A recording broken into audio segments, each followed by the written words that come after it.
we had the privilege to have as a guest Dr. Clive Shepherd.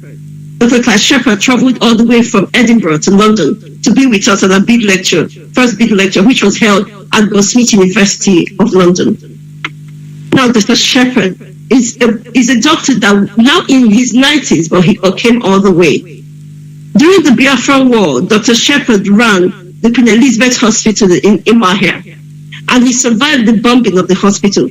In fact, during our inaugural lecture, Dr. Shepherd, who came to visit us with his wife, Dr. John, and their daughter, who was born in Biafra land, actually greeted the audience in Igbo. And our second year of big lecture, which was centered on genocide exhibition, we had Professor Efion all the way from America, we had Professor Ewa Enoke from America, and we had Professor Pamela and other speakers who spoke to us during the second year of BID, which was in 2019. And we had the genocide exhibition with all the lectures and stories of genocide.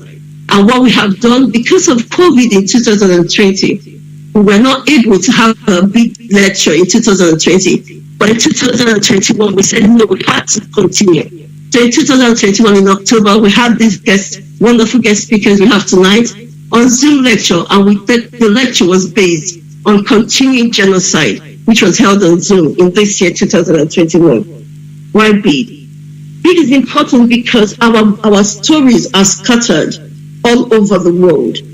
And for us to make an impact, we have to begin to draw our story, the knowledge about Biafra, having been scattered all over the world. It is nice for us to gather it all over as beads of knowledge and begin to draw it together and form a pearl of wisdom to encourage ourselves, to encourage our future generation for the need to know and store this information.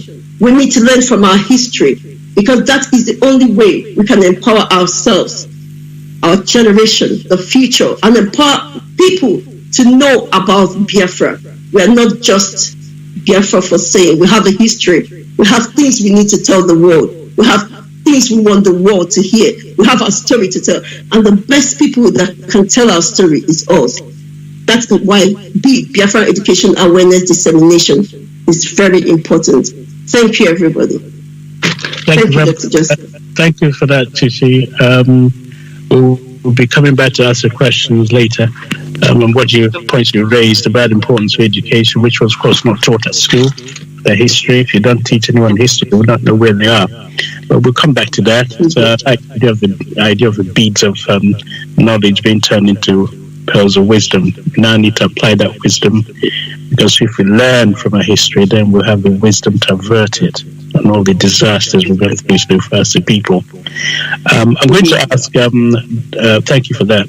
So I'm going to ask Dr. Uche to now come in and talk to us just briefly about genocide. And I know somebody was digging out the bones in Bosnia to make sure when the Yugoslavia fell apart, we have a definite proof that it was genocide. But in Biafra scenario, it seems as though people want to rush and forget and sweep it all under the carpet, but you can't when millions have died and it's still affecting millions more generations to come. So we need to really begin to understand what genocide is. So Dr. Uche, if you stand by, please, and briefly introduce yourself and tell us, as you told us in the Zoom meeting, just a little bit about more like a definition. So I know you did a thorough job last time. Just kindly explain to our people what genocide is. Thank you. Thank you very much, Dr. Justice. My name is Uche Anyawago. I'm a medical doctor by training, and I specialize as an epidemiologist. I trained in Nigeria as a medical doctor, then proceeded to the UK under scholarship where I did my master's and PhD in epidemiology. So currently I wear both hats as I work within the UK system, both in the academia and in the healthcare system. Okay, so I'm just going to give a very brief introduction of what genocide is. Why this is important is because genocide, or the definition of genocide, has been riddled with loads of politics. Politics of words, politics of language, politics of seeing white and saying it looks like black. We've heard words like genocide, acts of genocide, intent to commit genocide, and the rest of it all. But one thing that I want us to have at the back of our mind tonight is that it's a very wonderful quote by Kofi Annan, who said that a genocide begins with the killing of one man, not for what he has done, but because of who he is. That's usually the starting point for genocide. So it is a systematic process of killing a large group of people. And when I say systematic, that means it's planned, it's strategized, it's well thought of. The planning can even take years. It can even run to hundreds of years. And the plan is gradually being laid. The killing itself too may not just happen in one day. It may even happen over years, many years, hundreds and thousands of years. But it's a very systematic way of killing people. I will also add that it's a deliberate and systematic act, because such planning would definitely be born of a deliberate action. So that's what genocide is. It is derived from two words, one from Latin and one from Greek. So the Greek word genus means race or tribe or nation, and the Latin word side means killing. So when you have the word genocide, Greek and Latin, race killing, nation killing, so killing a group of people because of who they are, not because of what they did. And the work about genocide was made very popular by a Polish jurist who served as an advisor to the US Department of War during the World War II. So based on what he saw, he was able to coin this particular word. And when we say genocide, it relates to words like physical destruction, intention to destroy, indiscriminate killing, wholesale killing, racial killing, and the rest of them. So as a result of this, the United Nations in 1948, during their General Assembly, came up with a genocide convention. And this genocide convention defined genocide as any act, or any of the following acts, about 6 of them, with the intent to destroy, either in part or in whole, any nation, any ethnic group, any race, or any religious group. So what actually is genocide is killing members of this group, or this nation, or this race, or this religious group, or this ethnic group, causing serious bodily or mental harm to the members of that group, deliberately inflicting on the group conditions of life which are calculated to bring about their physical destruction. This can come up in forms of policies, where policies are made to make sure that we destroy people's progress, we destroy their ability to procreate. Then another definition too is imposing measures intended to prevent birth within groups. We can see this partially in the Bible, where Pharaoh said any male child given birth to by Jews should be killed. So, any act, or where people are being sterilized, people are being castrated so that they don't procreate, that is seen as an act of genocide. Another act of genocide too is forcibly transferring children of a group to another so that they can be raised in a different culture by different people and their identity changed in the process.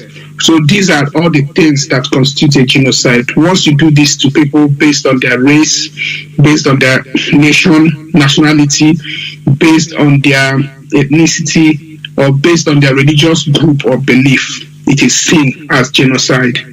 So if you look at genocide as well, you can see that it includes a mental element, that is the intention to destroy. Then it also includes a physical element, which I've listed about 5 of them: killing people, maiming them, coming up with policies that would destroy people or stopping them from giving birth, and the rest of them. So to come up with a crime of genocide, the two must occur concurrently: the intention to kill and the act of actually carrying it out. Then one thing too that we have to understand is genocide can happen in time of war and in time of peace, which I believe that when my colleagues today speak, you hear them talk about genocide even when Nigeria in quotes was in peace, and acts of genocide were going on unhindered. So, and genocide is seen as an internationally recognizable crime. It's an internationally recognized crime. That's what genocide is, and it is punishable. So, and let me tell us how genocide can be punished. If you commit an act of genocide, it's punished. It's a crime and it's punishable. If you conspire to commit genocide, if you incite people directly or indirectly to commit genocide, if you attempt to commit genocide, and if you are complicit in committing genocide, you are equally guilty. You've committed an act of genocide. So, we have also seen the politics associated with this genocide and the definition and the rest of them. And we have seen that it's actually based on two things. One is the perpetrators. We have seen that when bigger nations or superpowers go ahead and commit these acts of genocide, nobody calls it so, because they are like the ones that hold the yam and the knife. They are the ones calling the shots, so they can do anything and get away with it. We can see this in the Biafran genocide, which was actually carried out by the British and the Russians. And because these are superpowers, they will never try to see them. In fact, when the issue was raised within the 60s, these were the countries that really shut it down in the United Nations, and it was never discussed, or the Biafran genocide, or the so-called Biafran war, wasn't proclaimed rightly to be a genocide, which it was. And we can also see that at times when the government in power is the one doing it, as we are seeing in Ethiopia at the moment, within the Tigray region, Ethiopia, you can see what is happening. It becomes also hard for it to be named as what it is. And then another difficulty in defining genocide or calling it out is the politics of language, because they want you to establish intent to commit genocide and the act of genocide. It's very easy to name the acts of genocide, to see people that have committed genocide, but to prove the intent why people commit genocide becomes a bit hard. So this intent to destroy becomes very hard, because you can establish the physical one, but it's hard to establish the mental aspect. And the difficulty here is obtaining a proof beyond reasonable doubt that the intention of whoever that did that thing was to destroy the group. So it becomes a massive problem, but it is not also very hard to prove, and I'll tell us why. Why it is a problem is that those who commit genocide are aware that if they admit that they are committing genocide, it's going to interfere with the objective of committing the genocide. People will know that this is what they are doing, and definitely they will have to stop. So they will never admit their intentions because they want to avoid any possible actions against them.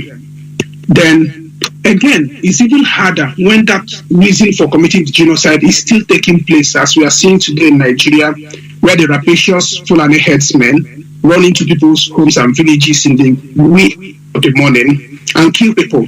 So if you define these as genocides or acts of genocide, it becomes hard for them to continue. And when the crime is ongoing and they're being backed up by the governments in power, it becomes very hard to define what genocide is. So the big question today for us to think about and ponder about is, for the Biafran war, in quotes, was there any intent to physically destroy the Igbo nation and their brothers? The answer is yes. And can we establish this? Of course, it is that. It can be established, but we know that it is very hard, because even the devil does not know the heart of man. But one possible way of establishing the act or the intent to commit genocide is by drawing inference from the perpetrator's external action. So when you kill a man, kill a woman, kill the child, kill the innocent children, kill a pregnant woman, and even kill the child in the tummy, it's clear that you really want to annihilate, you really want to eliminate this family entirely. So you can draw it from people's actions, say that the intention to kill this man, kill all his children, kill the wife, and even kill the unborn baby. You can clearly, from such an example, establish the fact that an act of genocide has been committed. We can see this in the landmark judgments that we saw in the Rwandan genocide, the tribunal, where they really asserted and gave two leading cases about the intent can be proved, because when you commit this act, you can actually infer from the act itself that an act of genocide has been committed. So this is about the definition of genocide. If I have more time, I can talk about the stages of genocide if I'm allowed, or I don't know whether to stop at this moment. Dr. Justice? Okay, thank you very much, Dr. I know if we give you more time, you expand it better. There's a YouTube for the Fatherland group that recorded and caught your lecture, which is actually in the system, so people can download it and listen to it carefully. I'm really grateful for your brief summary. Genocide is it's a huge topic, but I think people who are listening begin to get some glimpse of where we're at. It's a deliberate act, and it is planned, and there's so many connotations to it, and they're legal. So I'm going to ask us to talk by another speaker, and then we can always come back for more clarification with your questions are asked. So because of pressing time and pressures for today for Prof. Effiong, I would like him to come in now, if he's free, to address us and briefly tell us his own lecture. In fact, he's free to explain where we're at regarding this genocide, because there are lots of hidden things about the genocide, which has just alluded to some of the obvious findings. So because of the time pressures and the order which we're going to do it, let's ask Prof. Effiong to come in and talk now, and as soon as he finishes, he may be able to drift in and out and come back later because he's got other pressing engagement. I've also told that Prof. Ewa will be joining us later. He's tied up in his lecture at the moment. So please, Prof. Effiong, address your people. Thank you. Yeah, thank you very much. I just want to confirm that you can hear me. Yes, we can. Yeah. Okay. Yes, go on. Again, my name is Philip Effiong. Yeah, my name is Philip Effiong, and I'm a professor of theater studies and humanities at Michigan State University in the United States. And I appreciate the opportunity to address this topic. I think we should continue to keep this narrative alive in spite of efforts to suppress it. Now, when I spoke last, when we gathered together, I spoke about the hidden genocidal attacks. And the reason why I focused on those is that many times we keep looking at very tangible things, at very physical things, and then the other subtle things that are just as dangerous, we tend to ignore them. But we need to be aware of them, and we need to protect ourselves against them. One of the damage that was done to us was education. Genociders don't want you to be educated because knowledge is power. And we have been passionate about education. I can't speak for the rest of the country. I'm not sure. I'm pretty sure the Yorubas, are also up there when it comes to education. But I know for a fact that the people of what used to be the Eastern region were very, very passionate and were trailblazers in many areas of education. Now, for most of the war, we didn't go to school. And not only did we not go to school, but our institutions were destroyed.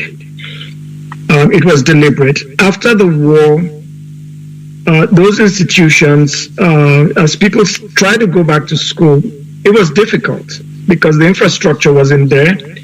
And in some instances, because of the poverty and destruction to our families, maybe some families could send some children, but not all, because they didn't have the means.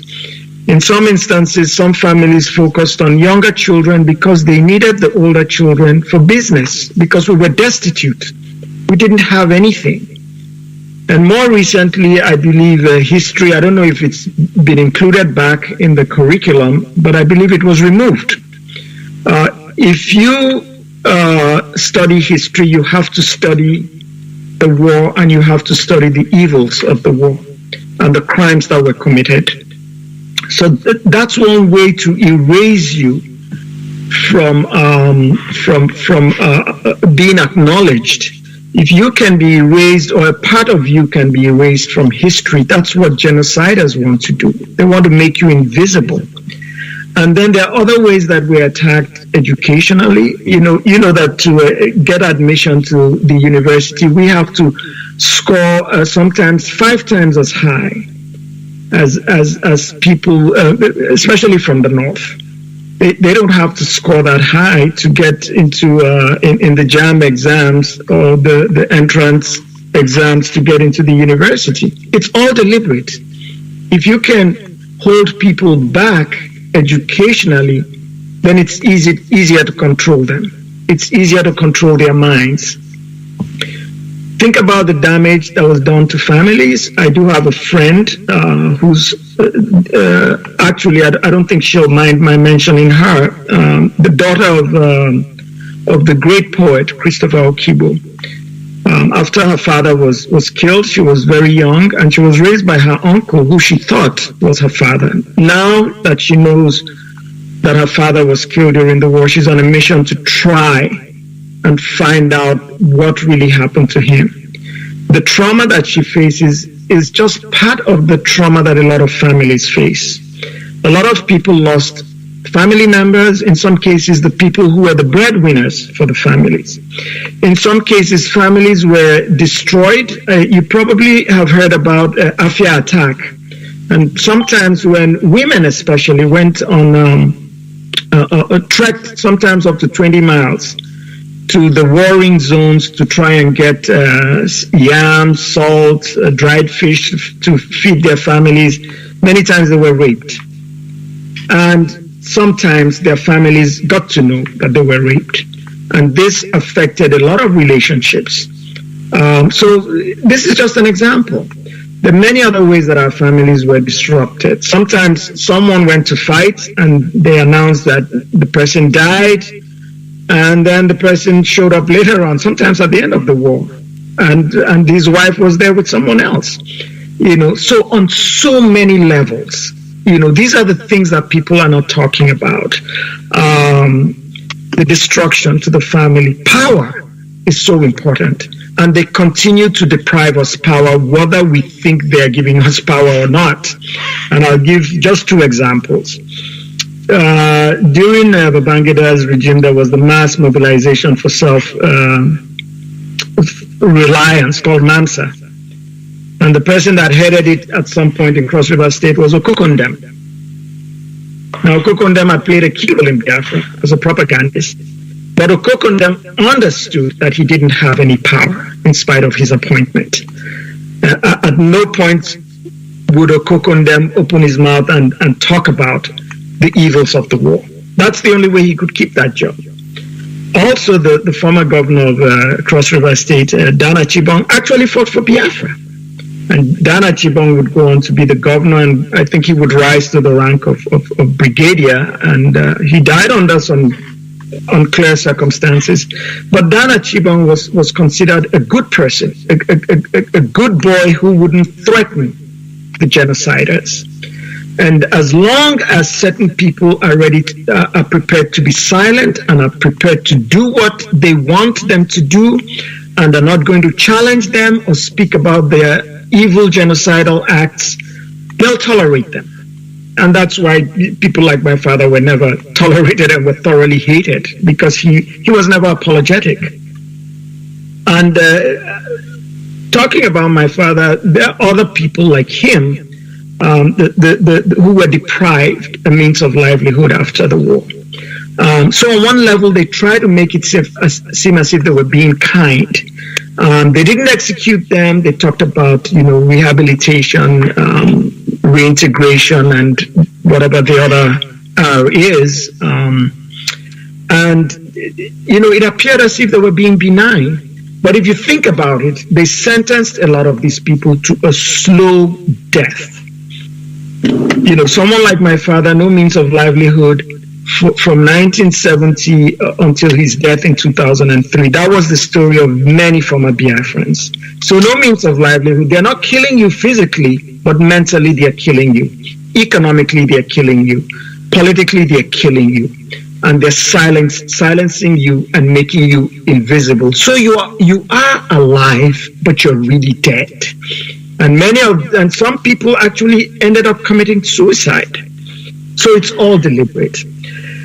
The other tactic that wasn't very visible is to go against and try to punish those who supported Biafra. And when I say supported, it's not like they were providing ammunition or airplanes or any major military equipment, like the philanthropists. After the war, they were all victimized. Many of these organizations, Caritas and so on, they tried to silence them. The foreign Catholic priests that had helped Biafra, that were still in the country, they deported them. So the genocider doesn't like when you prevent their genocide from reaching its full potential. The measure of destruction was prevented by these philanthropists. And because of them, a lot of lives were saved, even though many were lost. The genociders hated them for that reason. So they went against this, they went after these priests, and they went after countries like the Ivory Coast and Tanzania, and severe diplomatic relations with them. Those are all tactics used by genociders, so they may not always be attacking us physically, but they're doing other things that are meant to indicate the fact that they don't like us, and they hate the fact that we're surviving. Those philanthropic groups, because of them, many of us are where we are today. They don't like that because the genocider wants to destroy you. So anything that can protect you against them, they will hate, as they have hated and continue to hate these organizations and speak evil of them, even those who claim to be Christians. But Christians on the other side, let me just put it like that, they continue to condemn these philanthropic groups who came out just to help children, to help poor people, to feed the elderly, to cure people who had various ailments, and so forth. One of the things I would like to end by saying, since it's not very obvious, the tactics used by the genociders, we need to be alert. We need to keep our eyes and ears open. I said this during my talk last time. I said again, know who your real friends are. Please be more analytical. Many people are coming out and making it seem as if they're on your side because they're now being threatened. Before they were threatened by violence, why didn't they care about the violence that was unleashed on you? That's a question I always ask them. Where were you before the whole Fulani situation now, the SARS situation and so forth? The things you're complaining about are not new. These forms of violence, well, there may be new forms of violence, but violence is not new. And when the violence wasn't against you, why didn't you stand up in support of us? And finally, the point was made about education. I want to re-emphasize education is extremely important. No matter how much they try to stifle us educationally, we have the tools to educate ourselves. And in this regard, the diaspora is very, very important. We also enjoy a number of freedoms in the diaspora. So we have conferences. Let's continue to have those conferences. You can't have a conference. A university is not going to have a conference focusing on Biafra in Nigeria.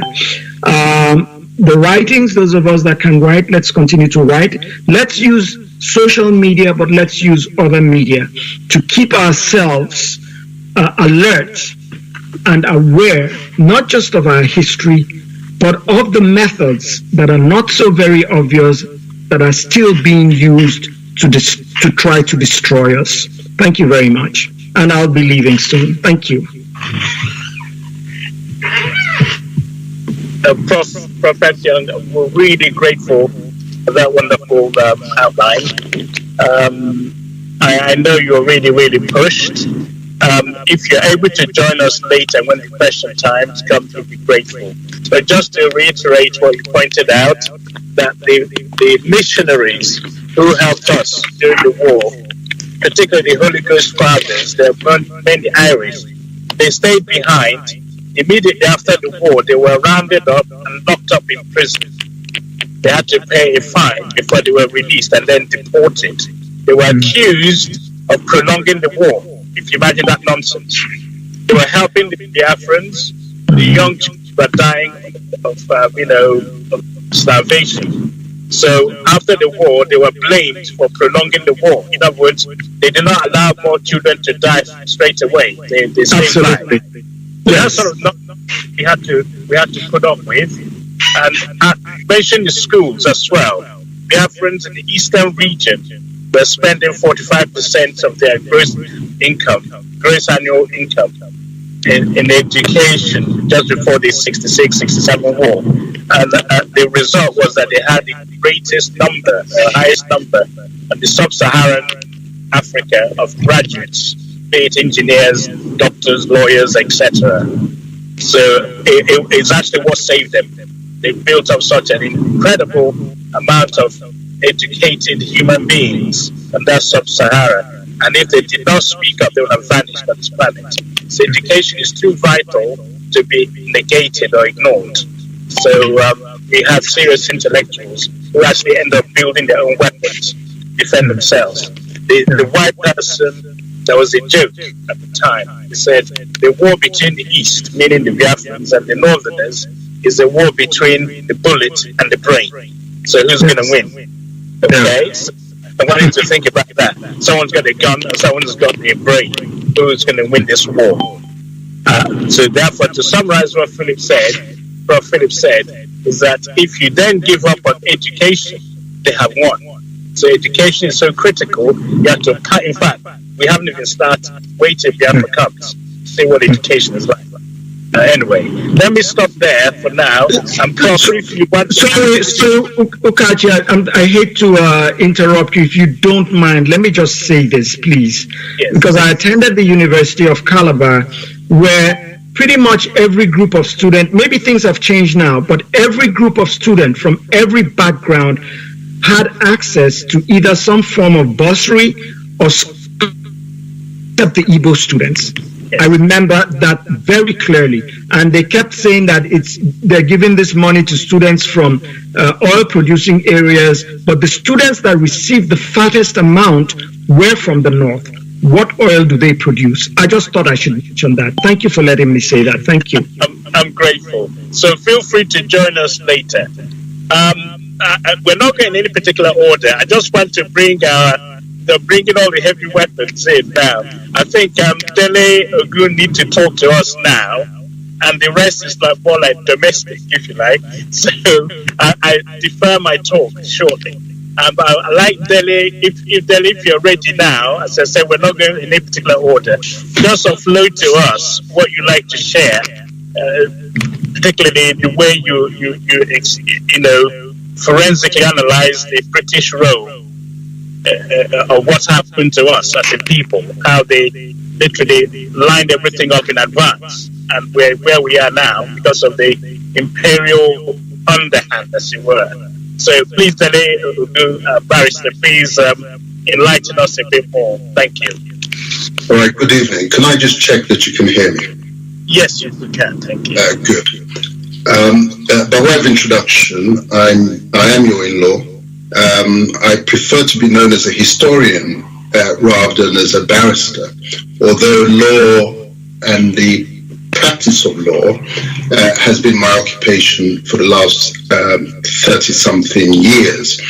But there is a connection between the two, because it's my training as a lawyer that has helped me in putting the pieces of the jigsaw together when I've got my hat as a historian on, because I like to say that unlike those who read history formally as a degree, my knowledge of history was driven out of self-tuition, but using the forensic skills of a lawyer. And we lawyers, when we're in court, when people bring their witness statements, what we say is that, okay, very well, that's your version of events.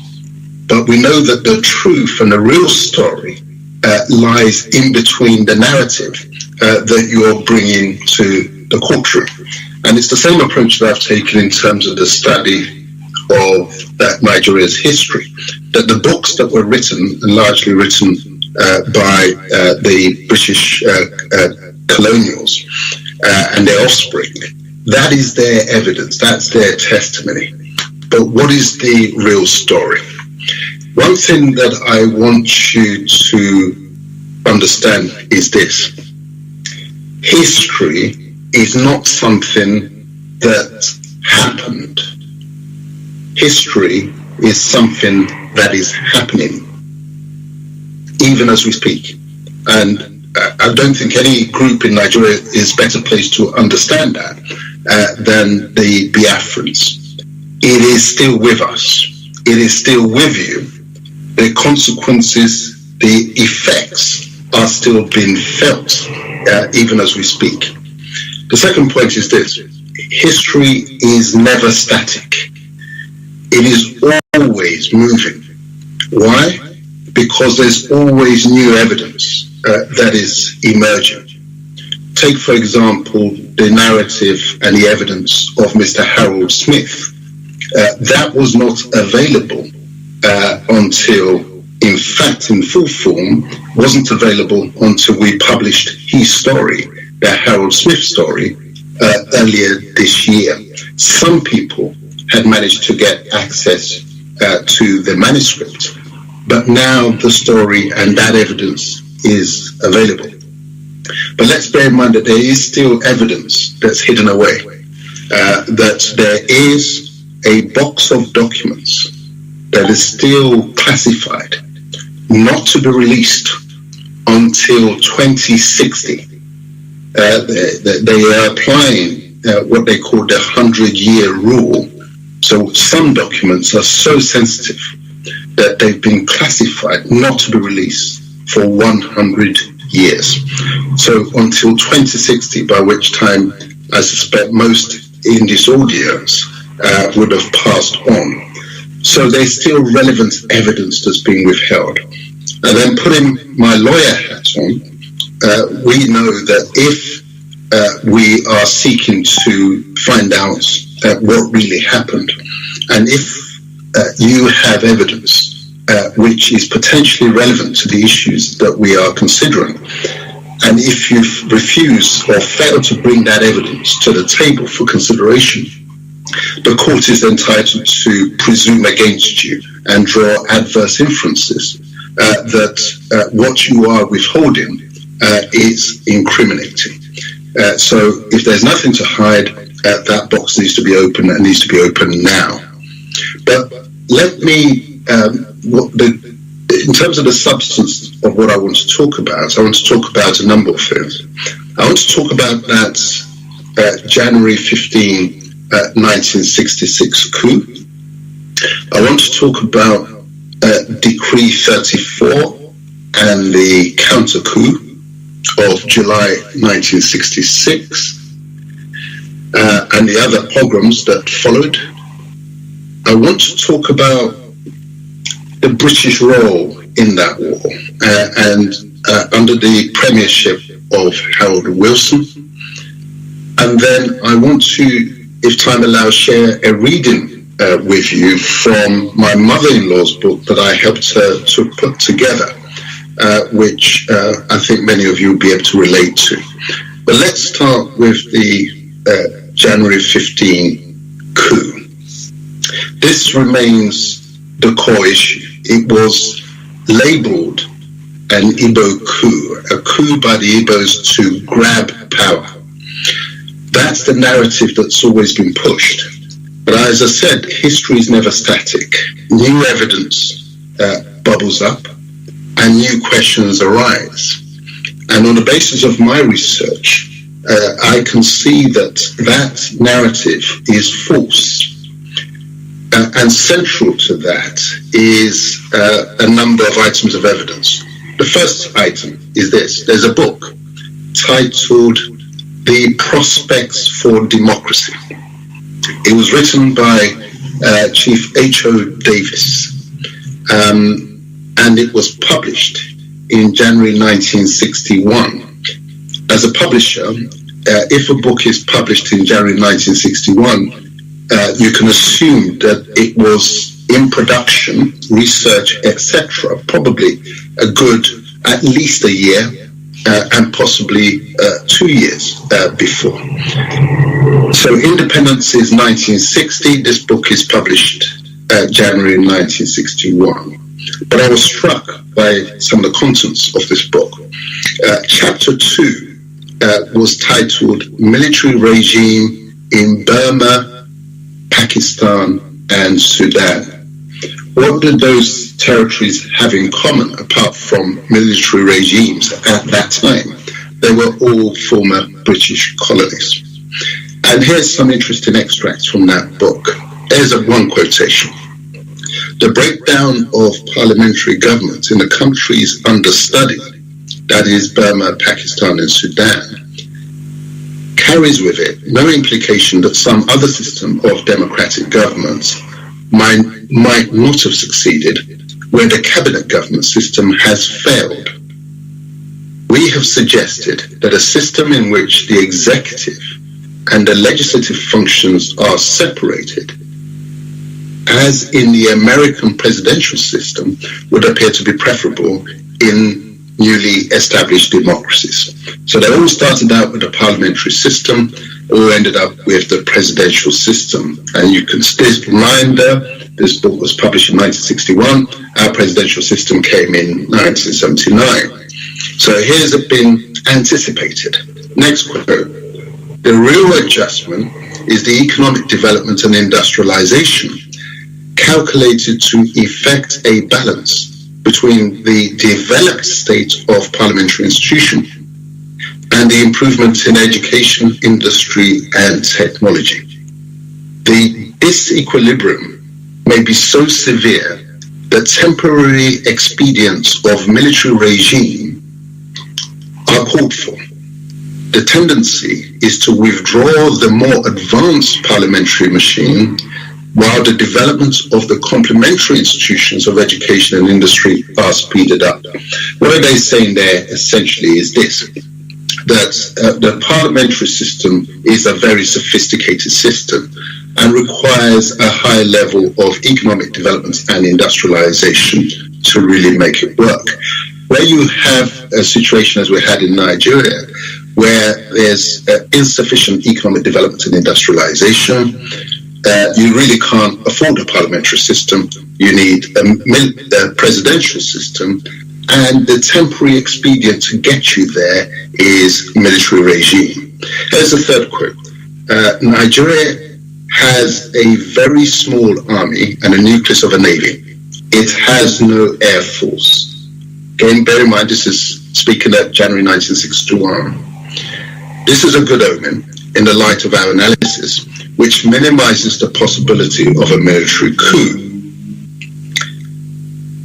In the 1959 election manifesto of the NPC, there is a demand for the formation of a large army and expansion of the navy, and the formation of the nucleus of an air force and the expansion of the police force.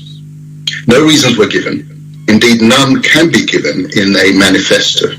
There is no doubt that in formulating their policy, the NPC leaders gave due weight to the dangerous possibilities of a large army and an expanded air force at the present stage of the country's development. So there you are, 1961.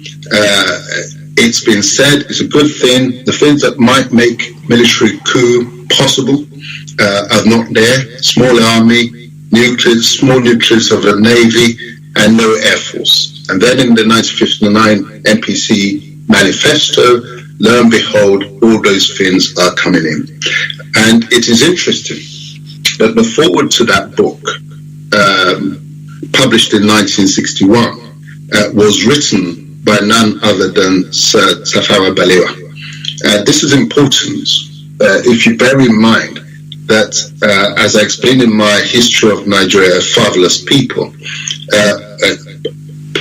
Tafawa Balewa had been tipped off by the last British governor of northern Nigeria, Brian Sherwood Smith, that when democracy fails, that it's those who control the army and the police force that will prevail. That's an important background to my next point, which is the fact that it was a Briton that was head of the Nigerian army until February 1965. Now think about that. Independence 1960. The fundament of an independent state is the ability to control one's own security. But your security, or the security of Nigeria, was still being headed by Britain up until February 1965. That's just 11 months before the January 15 coup, when Aguiyi-Ironsi was appointed. And by the way, one of the interesting points, these unanswered questions, is this. I did ask my wife, what does Aguiyi mean in the Igbo language? And instantly she said crocodile. I said, what does Ironsi mean in the Igbo language? She rolled her eyes and said, well, you can make sense of it if you break it down. Iro and Insi, but it's not a common word. Now, when time does not allow for me to go into the detail, but one unanswered question is how do we explain the coincidence that the first military ruler of Nigeria, Aguiyi-Ironsi, if we give him that name, his nickname was Johnny Ironside, given by the British, and the first military ruler of Britain was Oliver Cromwell, and his nickname was Old Ironside. I leave that particular issue on the table. But here's another related point. Given the tip-off that Sherwood Smith had given Balewa and the North about the control of the army and the police, how was it possible?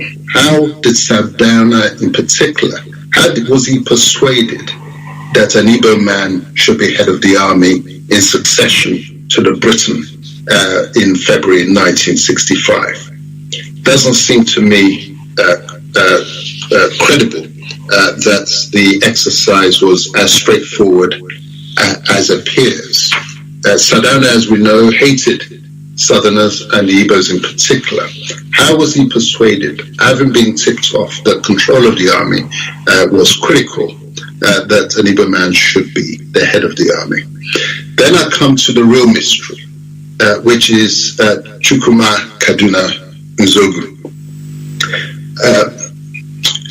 This is the basis on which it is said is an Igbo coup, that the majors, 5 of them, 4 of them were Igbos, 1 was Yoruba, and but the coup was led by Kaduna Nzogu.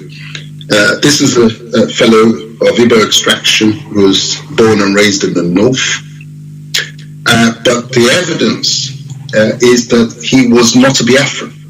The book written by his very close friend, Olusegun Obasanjo, titled Nzogu,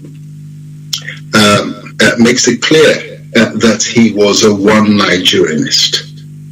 It is curious that this fellow who, by his own hand, murdered the revered leader of the North, Sardauna Amadu Bello, was given a state burial, even while the war was going on, with full military honors. His body was retrieved from Biafra land, flown to Kaduna, and given a full military honors burial. How was that sold to the North? How is that credible? How is that possible? That the fellow who murdered their revered leader was given an official state burial? Then I moved to Decree 34. What did this really achieve? What did it achieve? When we considered that the military rule had kicked in on the 15th of January, and by its very nature, military rule is unitary. You don't have regional government under a military system. It's like a colonial rule. It is unitary. It is top-down command structure. So if we already had a unitary government, in Nigeria from January the 15th, 1966. What did Decree 34 actually do? The one that was blamed on Agui Ironsi, the Igbo head of the army. What did it do? How credible is it that this was the cause of the first round of pogroms just 5 days later, on the 29th of May, 1966? The reason I don't buy the conventional explanation is this, is that the 29th of May is a date that's very significant in Islamic history, not just in Nigeria. It derives from the Islamic conquest of Constantinople, which was then the Christian capital of the Roman Empire, on the 29th of May, 1453. That is when the forces of Islam conquered the Christian Empire, and Constantinople became what we now know as Istanbul. But there's more to it, because the second round of pogroms came on 29th of July. And then the third round came on the 29th of September. I hope you can see the sequence and the significance of the 29th. This suggests clearly that these things were not sporadic, they were planned, and including the first one. There's no way it could have been planned within 5 days of Decree 34. Then we move on to the fact that Gowon, a Christian northerner, now been appointed as leader of the Supreme Military Council, despite not being the most senior ranking officer. It suggests to me that the whole strategy and plan was to avoid the war appearing like a battle between the Islamic North and the Christian rest of Nigeria. You achieved that by putting a Christian as the head of the army. Then I moved to the British role in this war. It needs to be understood in the context that when it came to the Spanish Civil War, the British maintained a position of strict neutrality. No supply of weapons, no supply of finance, and no supply of troops. Yet, as far as what we know as the Biafran War is concerned, active participation, weapons, finance, tactics, and indeed mercenaries. Then we look to some of the policies by which the war was prosecuted. We look at the blockade. We look at the change of currency, the £20 compensation. I know this is blamed on the Yoruba leader, but I now invite you, as I said, evidence is never static. It always bubbles up eventually. That there's a book, a new book called Aftermath, which is about the Third Reich, the fall of Nazi Germany. And there, at page 196 of that book, you will find a discussion of how the currency in Nazi Germany was changed. It used to be the Reichsmark, and it was changed to the Deutschmark. Everyone would receive an allowance of 40 Deutschmarks for the first 60 Reichsmarks. Any Reichsmarks beyond the first 60 will be practically worthless. Now you see the origins of that policy. The last bit that I want to share with you is how the war ended. If you recall how the last flight from Uli, they wanted to portray Ojukwu as a coward who abandoned his people. But here's the background to it, and this is from the memoirs of the British Prime Minister himself, Harold Wilson. I wanted to be satisfied about the willingness of the federal government to negotiate on anything not involving dismemberment of Nigeria. In the event of a military victory, he should let the colonel slip through his hands to safety abroad. And this is my narrative in the book.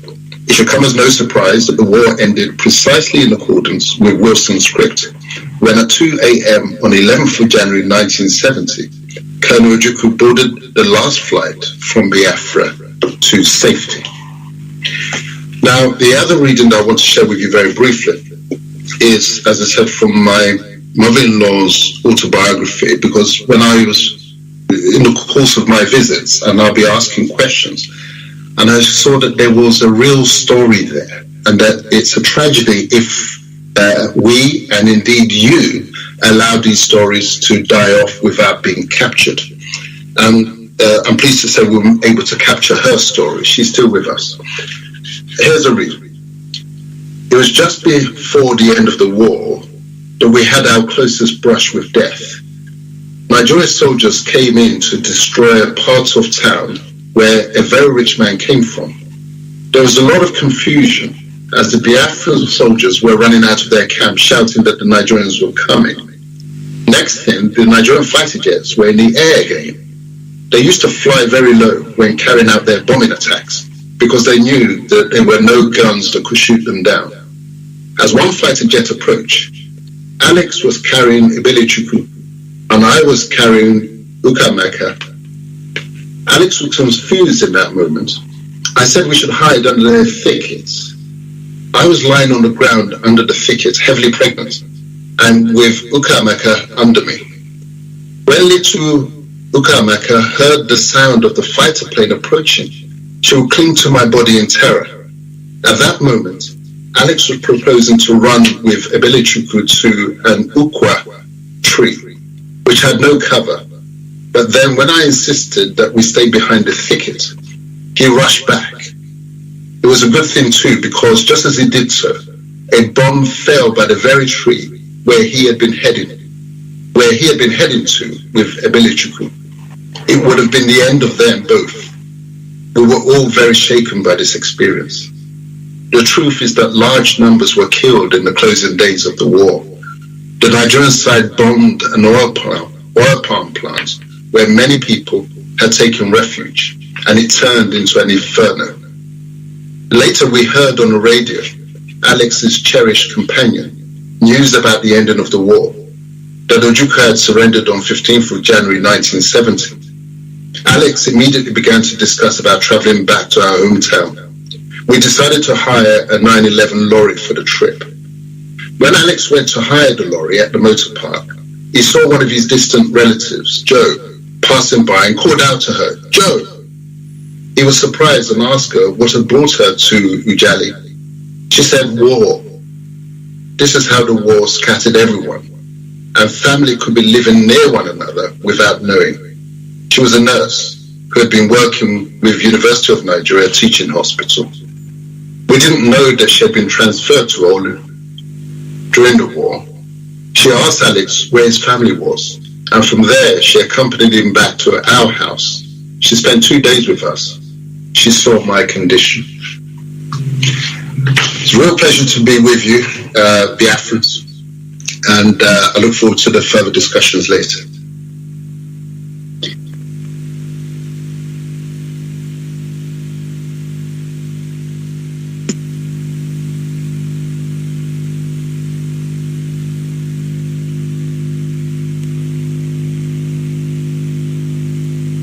Justice, I hope you're there. Can you? Yes, he is. Can you all hear me? Yes. Yes, we can now. Their voices are coming out clear. Go on. Dele, I'm really grateful. That was brilliant. Because you brought the forensic mind into all this. So we know where to go to next time. Because of the time pressures, and I'm sure Mazi Jonathan is keeping an eye on us all, I'm going to speed up my own presentation because he's talking about genocide before, during, and after the war, which Lola Karamande will handle for us. Now, there's a mention which Dele has mentioned, and when we come to ask questions, there's some specific dates: 29th of May, 29th of July, 29th of September. These are so classic dates that when you look at it, you say immediately it's planned. The genocide was planned. It was so important to mention that because so much so when Biafra was declared in 30th of May 1967, it meant Biafra and Nigeria now are different countries, and the Nigeria were rattling the saber, started mobilizing to come and invade Biafra. And the date the Biafrans were thinking the invasion was gonna be was on the 29th of June. But it didn't. It came on the 6th of July, alas. So I thought I'd mention that one. Right, so we've had definition of genocide.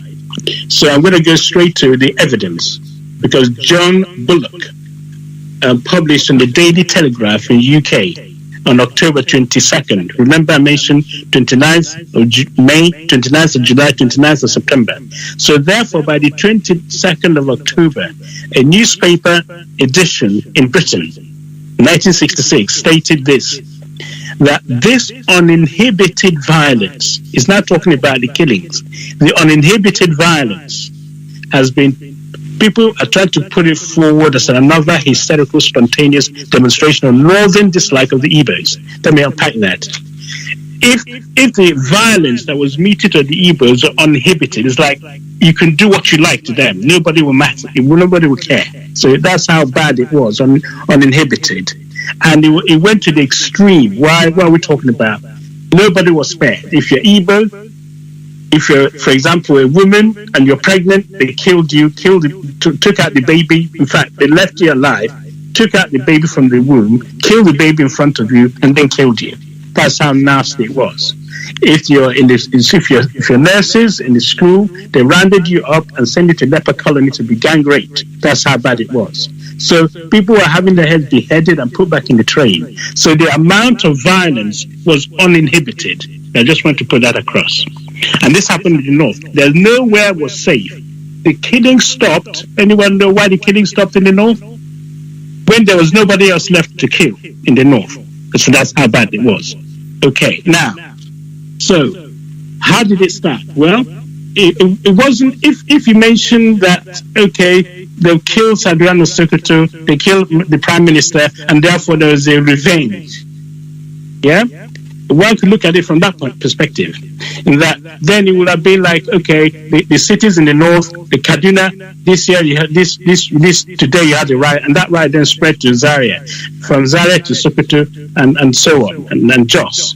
But no, the killing started at 7 p.m. on a Saturday on all the cities, the Kaduna, the Jos, the Zaria, and a dozen of other places, spontaneous, killing on the same day. They planned it. Okay, it started at 7 p.m. on all these cities. The Hausa soldiers who were in the military, they loaded weapons in their hands. They called out gangs from the surrounding villages, and countryside, brought them into the cities. These groups were then armed with whatever they could use to kill somebody: a stick, bows and arrows, cutlasses, knives, whatever you got. But the most telling of equipment they had, the most telling, if you like, what they had in their hand, is not just the weapons, but typed list of addresses of where the Igbos lived. They didn't just get the list of where they lived, they typed it out, and the addresses where the Igbos lived. So it's not something without planning. They thought about it thoroughly, okay? And so it was estimated between 50 to 100,000 people died in this pogrom. And not to mention the several thousands who were injured, some maimed for life. That resulted in a stampede of everybody who is Igbo or Biafran, Eastern region of origin. It didn't matter if you're Igbo, as long as you're from Eastern region, they call you Nnamdi. Nnamdi, I suppose, came when you went up there because it's an arid environment, very, very, very hot. So the first thing you want to do is to get some water. Nnamdi. So it became Nnamdi as something they tease all the Easterners. So every Nnamdi that was in the north, when the pogrom started, none of them was left alive. Remember, it wasn't the first time this happened. It happened in 1945 in Jos. It happened in 1953 in Kanu. So this is the third wave of killings of people from the Eastern region. They were not joking this time. They meant to get rid of every single person who is from the Eastern region. And there's a clip which, if you really want to understand the massacre that happened to Ndibo in 1966, there's a report commissioned by the Eastern region government then, under a Justice GCM Onyuku. That is, a tribunal was held. They went from town to town in the Eastern region of those who managed to survive to get them to deposit evidence of what actually happened in the north. So they have a recording of what happened, and they wrote it all out in the book. I recommend that you read it.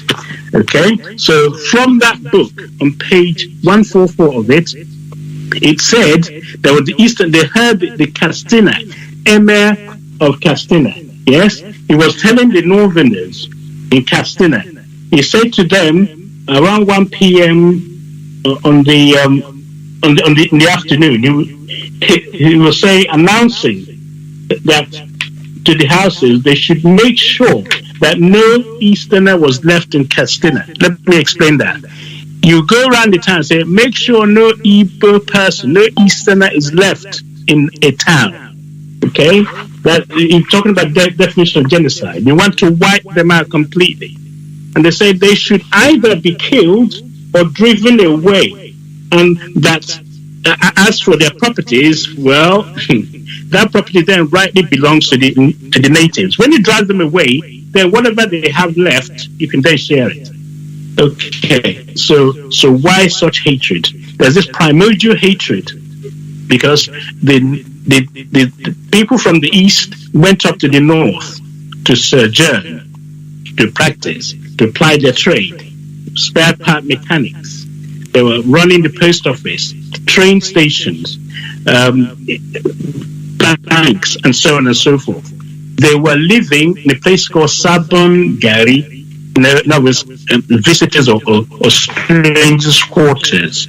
You're not allowed to live in the main town, which is walled-in enclosure for the people. So they were able to plan inside those walled fences while you're outside in your own, if you like, ghettoized version. So it was easy for them to plan. As in addition, they had the university students, Abu Zaria, and there are some foreign lecturers. Some of them were English. They plotted how to get rid of the Igbos. They needed to get rid of the Igbos in the north. So now, when the actual killing started, it was because of what they call primordial hatred. They hated them so much, and they had this what they call it privileged pariah. Why are they privileged? Because they were holding the jobs which the northerners perceived belonging to them, even though they see them as Nigerians, but they see them as foreigners in their own country. So you are from the east, you went to the north to help develop the north, help with the schools as teachers, help with the bankers, post offices, etc., etc. But because the place where you are is hostile to you, they assume that you're taking their jobs. But why did this happen? Because when the British conquered the north, they chose not to bring, they didn't bring their own administrators. They allowed the emirs who were there beforehand, the Fulani emirs who conquered the houses, they allowed them back in. So you conquer an area, instead of administrating according to British principles, they allowed the emirs, which are predominantly Fulani, to continue to rule the land, the houses, which the British have conquered on the British behalf. So there was an imbalance then. So the people who are ruling the north on behalf of the British colonialists were the Fulanese. And the Fulanese have this aristocratic view where they look down on other people. They made sure that the missionaries, which were rife in the south, could not come into the north because they preferred the Islamic schools. There's nothing wrong with that. If you preferred Islamic school, they thought any other knowledge, any other Western-based idea is not acceptable. That is the seed, because when you learn what the English learned, then you became more dangerous to the British administration. You become rebellious because you can now begin to understand what to do. So therefore, reading books was deemed as haram. And then, surprise, surprise, Boko Haram. That's why the seed of it. If you learned what they know, then you become an authority. You can challenge the British. So the Igbos, a majority of them and all people from the eastern region, were up there learning and reading the books and being educated, being educationists and running all the commerce and so on. So they were envied. They were called privileged pariah because they're the ones that had cars, they're the ones that had motorbikes and so on and so forth. So they were envied by the genuine natives because they weren't able to be employed because of the level of education. So that is the background.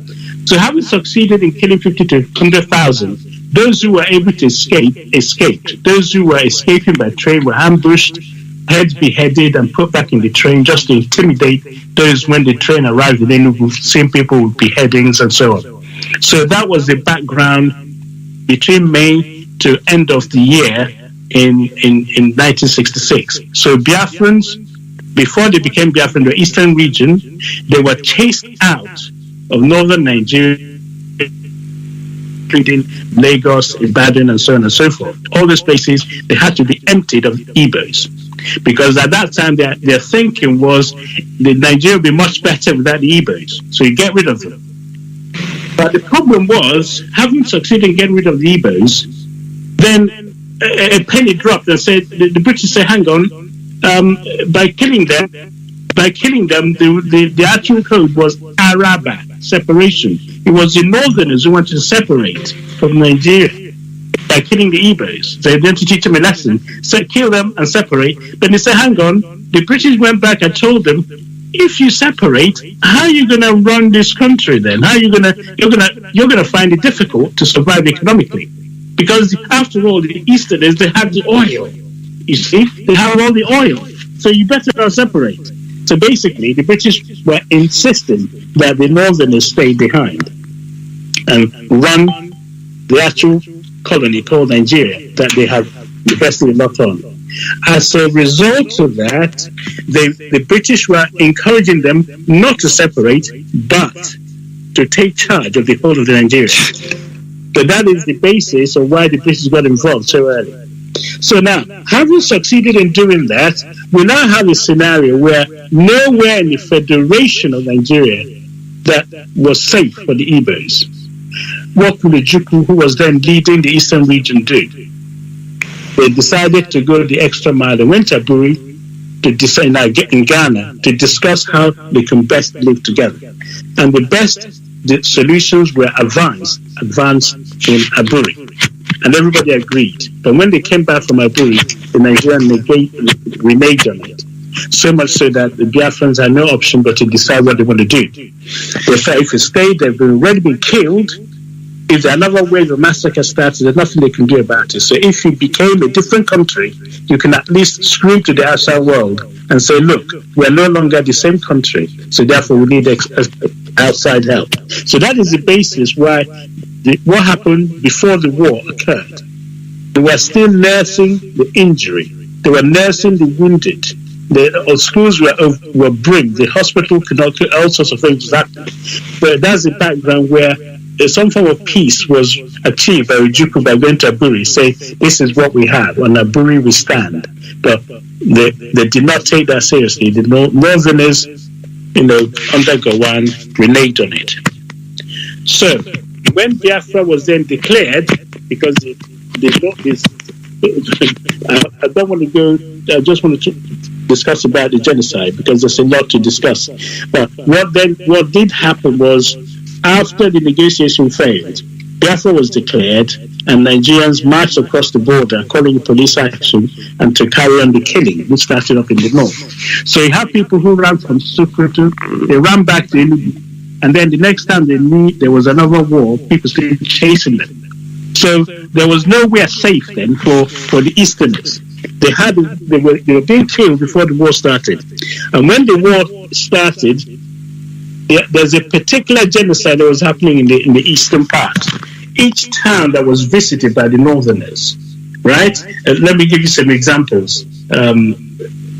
But before I do that, I'll just summarize quickly what I've just said.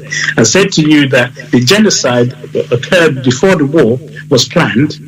We have evidence. It was directed. Even the emir was chasing people on his car. It was organized, certainly was well planned. There's no inquiry, however. There's no arrest. No one was punished. There was no compensation, no restitution by the central government. The central government, if you like, was hijacked, like what they're doing now. They take the machinery of the government to direct pogrom against their fellow citizens at the time. So in law, it's called condonement. You condoned it. The government condoned everything that happened, and there's nothing anybody can do about it.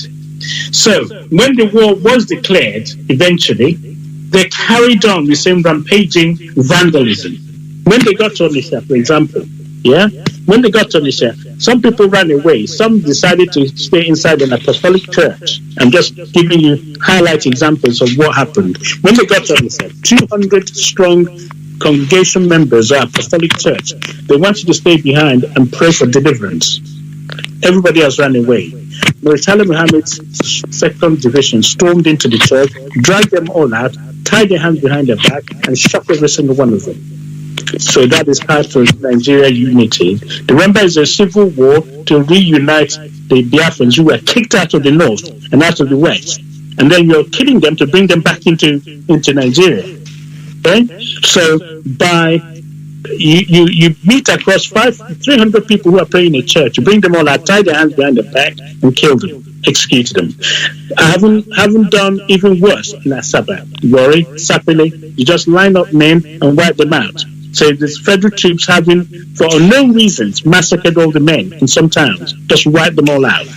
They went to Calabar, same thing happened. They went to Port Harcourt, same thing. You can say it, Aba, Owerri. Every single state they went to, it was mayhem. The Nigerian troops are nicknamed vandals. They just came and killed as many people as they can.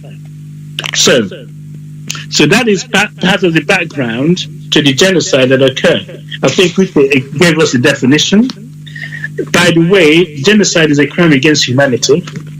There's no reason why you should be committing genocide, because there's one classic case in the war, which if this was on a video, I would have showed it to you. There's one person called Matthias Kanu, who was arrested by the Nigerian army. The British ITN Coup, their TV, was filming the event. Okay, by that time there was no internet, but this particular story went viral, if I can use the term, because they arrested a Biafran young man. He told them he's not in the army, he's not a Biafran soldier. They lined him up. So the interview was with a correspondent, an ITN newscaster. He said, "What are you going to do with him?" Because the captain who captured him said, "What are you going to do with him?" His name is Macaulay Lamudi. "So what are you going to do with this Biafran soldier?" So, "Well, are you going to kill him?" So, no, we're not going to kill him. We're going to give him food. We're going to feed him, do everything we want. So the English guy said, "Yes, they're not going to kill you. They're going to look after you. They're going to take you to the HQ." Eventually, the camera was left rolling. This is very important. The camera was left rolling. That's ITN. Camera was left rolling. The white guy left. And then when he was no longer there, they tied his prisoner. They got his hand behind his back and his leg, and then they shot him right in front of the TV. It's actually the whole magazine of the AK-47 was emptied. 3 bursts onto his head. The first burst, he screamed and died, and then 2 more bursts just to make sure he died. And then they dragged his body into a little field somewhere. It was appalling. The whole world saw it, by the way, and this went viral. Now, this is what they were doing in front of the camera. The world thought, how much more when no one is watching? So it is clear in everybody's mind that what happened in Biafra was genocide. I'm not even mentioning the starvation. The starvation has been alluded to earlier on. You have blockade. People can't land. People can't come in by boat to bring the food in. They can't come in by land to bring the food in. The land scenario, remember, we're bordering with Cameroon. They talked about Nigerian territorial integrity must be maintained. Is that not so? You're maintaining Nigerian territorial integrity, although colonial in origin, but you gave away a portion of that land to Cameroon. So you've already lost the territorial integrity. Okay, Bakassi was given, Peninsula was given to Cameroon to appease them so that they would seal the border. So Biafra was landlocked. You can't fly in. When you're flying, they shoot at you. So to get food into Biafra was very, very rare, and people died delivering food. So that was the reason why lots of children starved of kwashiorkor, which is protein deficiency disease. So going in summary then, I just want to let you know that yes, genocide did occur before the war. Genocide occurred during the war. And as Philip mentioned earlier on, they arrested all the missionaries who helped.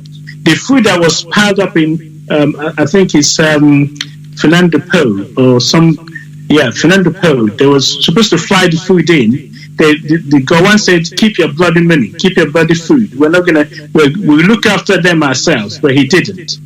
The 3 hours was a farce. So he made sure that the airport was closed.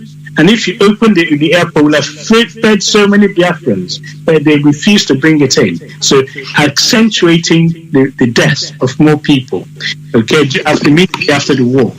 And then, so I'm going to summarize them by telling you that, to be honest, what did happen to Biafrans is just beyond description in the amount of cruelty and viciousness. So we are at the stage now where we ask ourselves, we have a forced marriage as an analogy, where inside that forced marriage, as Biafrans, you're repeatedly raped. And this has been going on since 1945 to 2021, non-stop raping. And then you're fired at or shot at by gunpoint, right? By the rapist, by the way. And then the door is shut. You're not allowed to escape. The borders are sealed. Territorial integrity. But the boundaries, as I mentioned earlier, are artificial in origin because the Berlin Conference gave them that territorial integrity and they meant to maintain it. But are they maintaining Nigeria for the benefit of Nigeria, for the benefit of the British and the larger market? You ask yourself. So then there's no external policing of this union where people are being killed. The whole world is watching. AU, UN, EU, UK, US, all of this humanity are silent. And those who do speak, they only speak from one side. They only say, oh, we see only one side of the dispute. They will not talk about the Biafran side. They will go at any length to appease the Nigerian side. You have to stay one, must be united. That's so you have a peaceful coexistence. We work together and so on. Therefore, they encourage the state-sponsored terrorism. By doing that, that's what you do. You're encouraging state-sponsored terrorism within the union. You're reducing the population of the union. What else are you doing? You're affecting the unborn children. You're stunting the growth of the survivors. Nothing has changed. Okay? So all this is going on. It's happening physically, emotionally, mentally, environmentally, spiritually, damaging the people present and, of course, their future generation. How many died? Estimated 3.5 to 5 million have died. And that's the counting, I would say, so far. Over 50 billion worth of properties were destroyed during the war. Over $600 billion at the moment has been looted by Nigeria.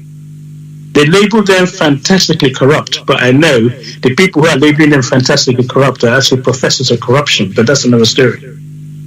So the violence continuing to the next generation is where I'm fed up with. When would this stop?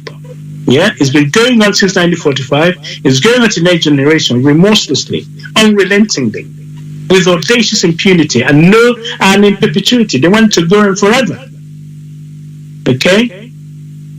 Biafra have endured slavery, by the way, colonialism, neo-colonialism, genocidal war, economic, political emasculation.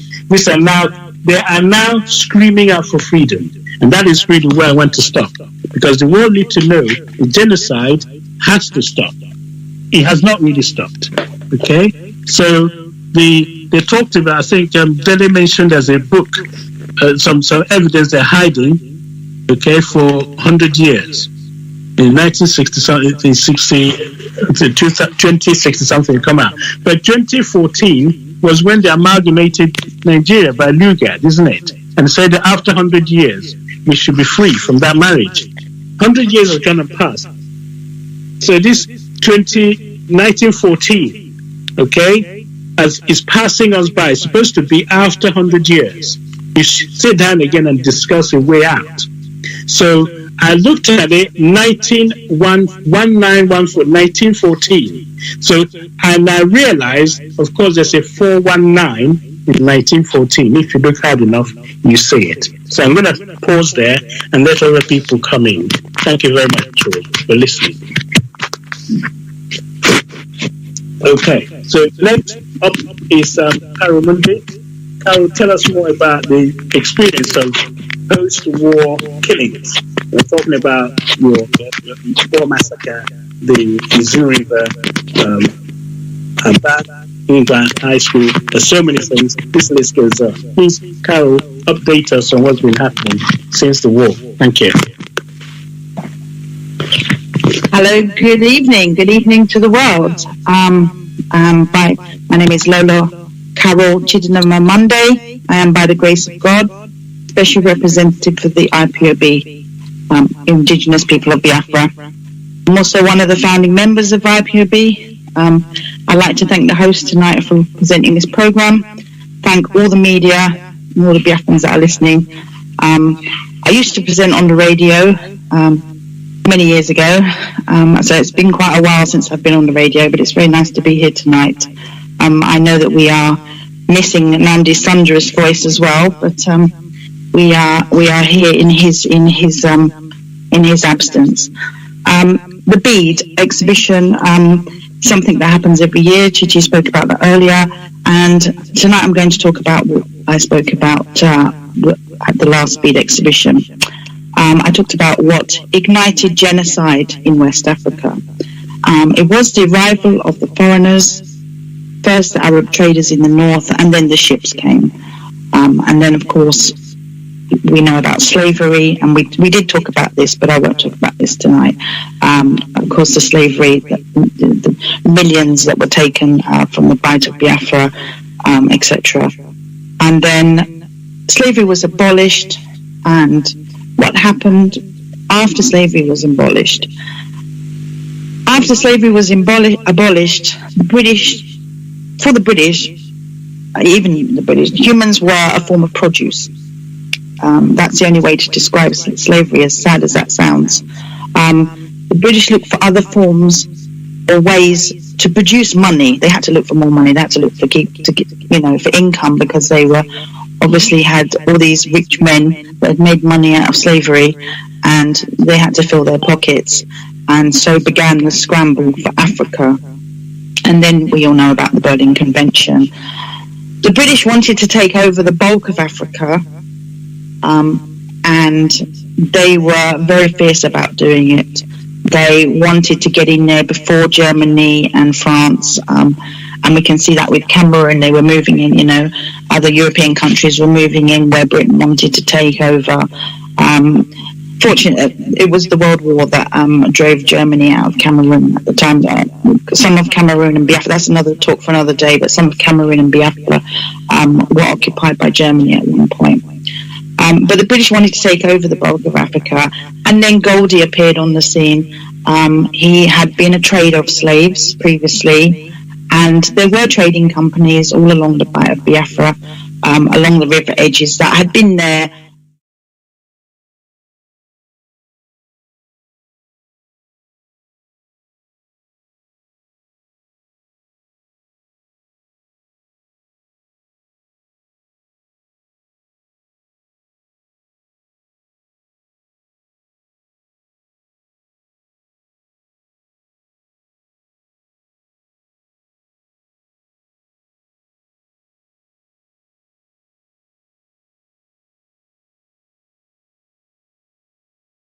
When Goldie sold that company, he had a soldier called Lugard.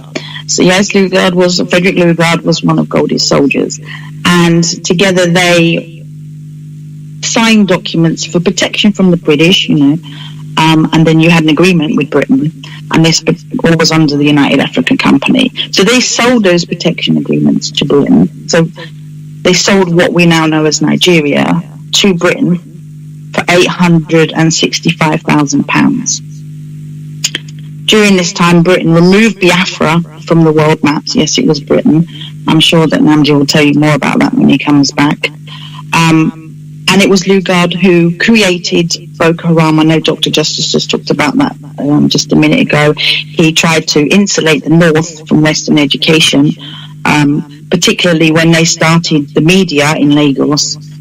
He declared Western education a sin in northern Nigeria, and then, of course, in effect, created Boko Haram.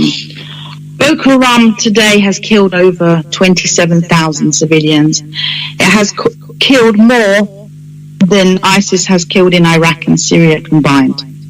According to the Global Terrorism Index, Nigeria is the world's third most dangerous country. That's after Afghanistan and Iraq. Nigeria has been experiencing a silent slaughter of genocide. The Western world has been turning a blind eye. More Christians have been targeted and slaughtered by extremists in Nigeria than the entire Middle East put together. Last year, the Genocide Watch declared a genocide emergency in Nigeria at extinction level.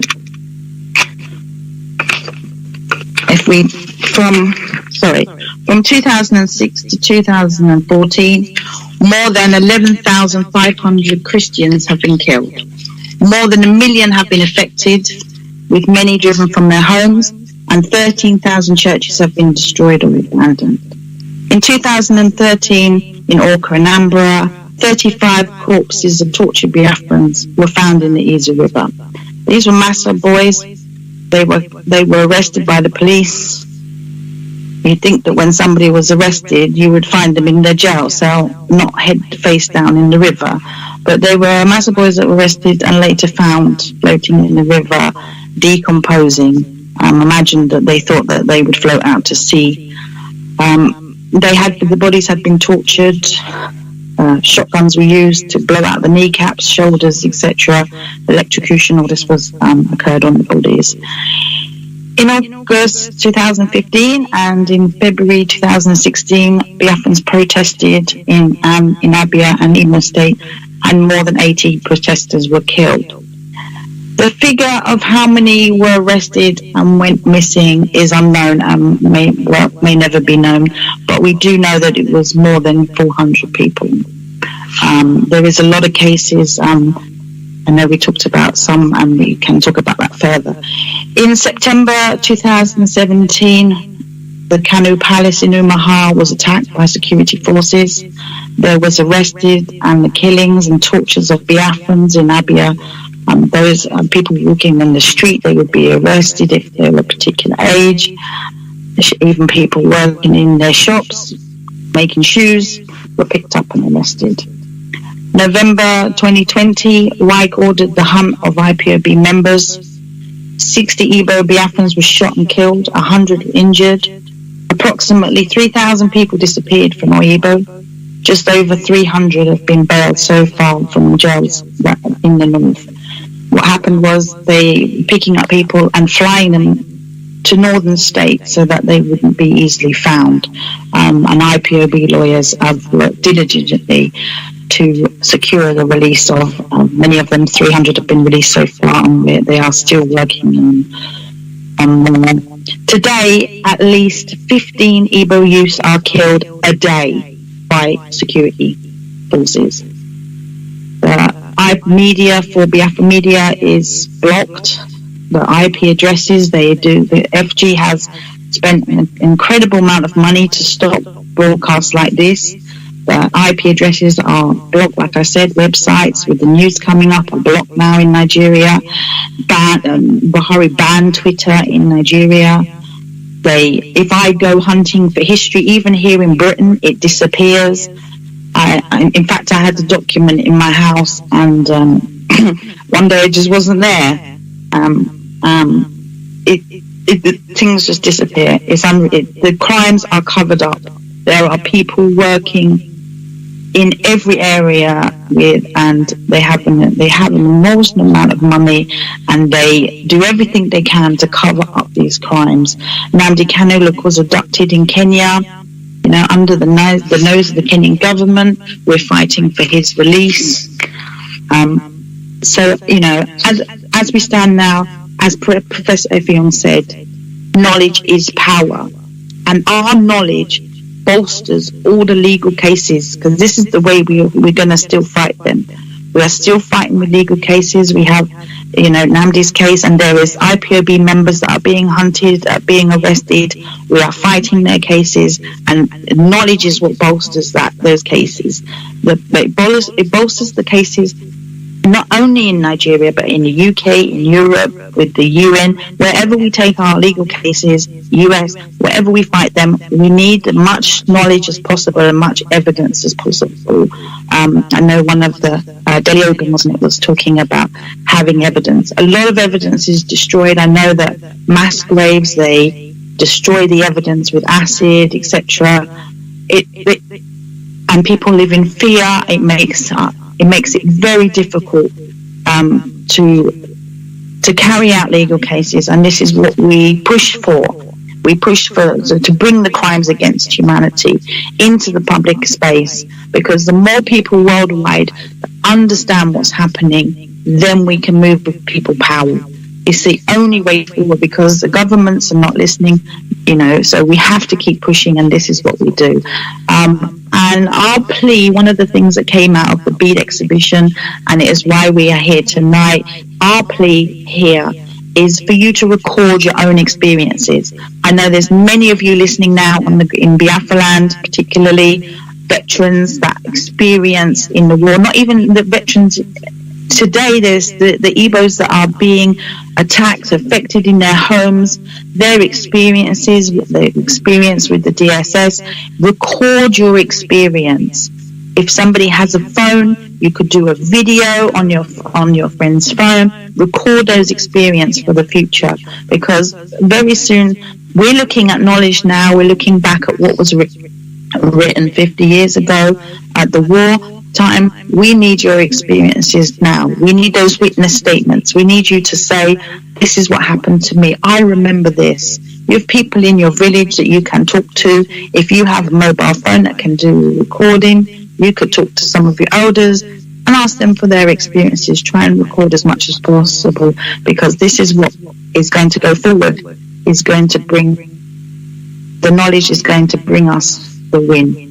And I will leave you with that and pass back to Dr. Justice for the next speaker. Thank you, everyone. Good evening.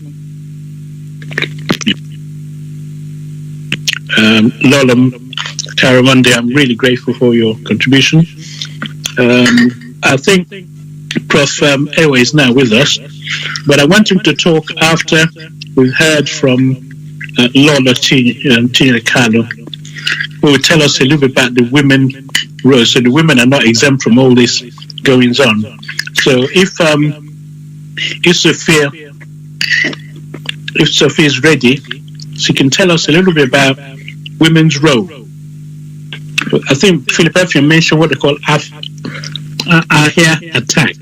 Ahia attack is when women go behind the enemy line to trade and bring some goods into Biafran territory. Some of them, they don't come back. And those of you who read Chimamanda's book, when one of their, either Lama or one of her sisters went across at the end of the war, we didn't see her again. So that's just an example. I know her book is fiction, but it's based on facts. So women played a vital role during the war, and they've always been there for us. So Sophia, I'd be grateful if you could talk to us a little bit about the role of women. And then after that, Prof. Ewa, I hope we then address us. Thank you, please. Go ahead, Sophia. I'm ready, Mazi. Mazi, can you hear me? Yes, go on. Hello? Yes, I can hear you loud. Because someone called me, Chichi was very naughty to call me now. Never mind. Good evening, Biafrans. Good evening, Mazi Jonathan, and thank you for giving us this opportunity tonight. Good evening, Biafrans all over the world.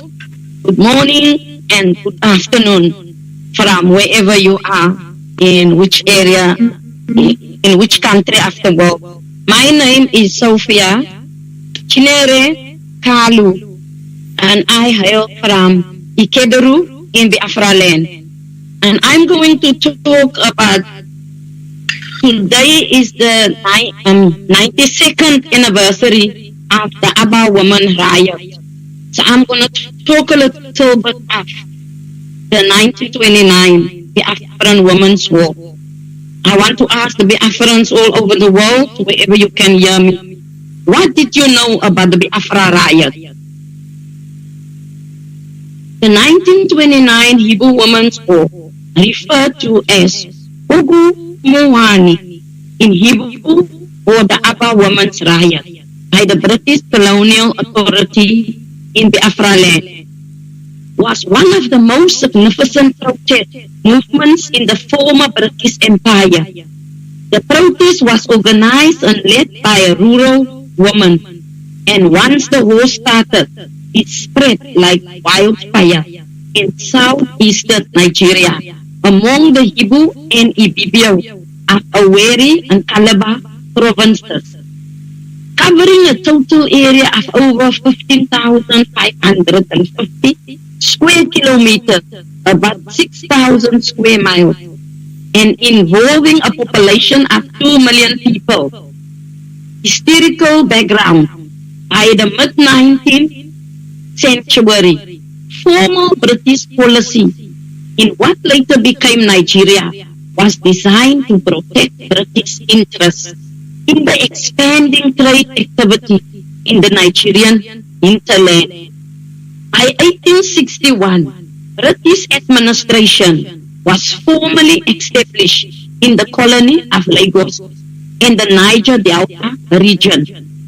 Through a series of treaties and military expeditions designed to end internal slavery and facilitate trade in such commodities as palm oil and kernel, palm produce, present-day Nigeria came under effective British control by the beginning of the 20th century. The women's protest arose in the palm oil belt of Biafra land. The Hebrew and Ibibio lived largely in many states where men and women exercise varying degrees of political power. Meetings of the village council involved adult males and were held in the common cultural center and the abode of the community's earth goddess. Important laws of the village council were ritualized with the earth goddess and given a sacerdotal sanction. Their violation was seen as an act of sacrilege that needed ritual purification to restore the moral equilibrium of the society and save humans from infertility, famine, and other calamities. Women had their own socio-political organization.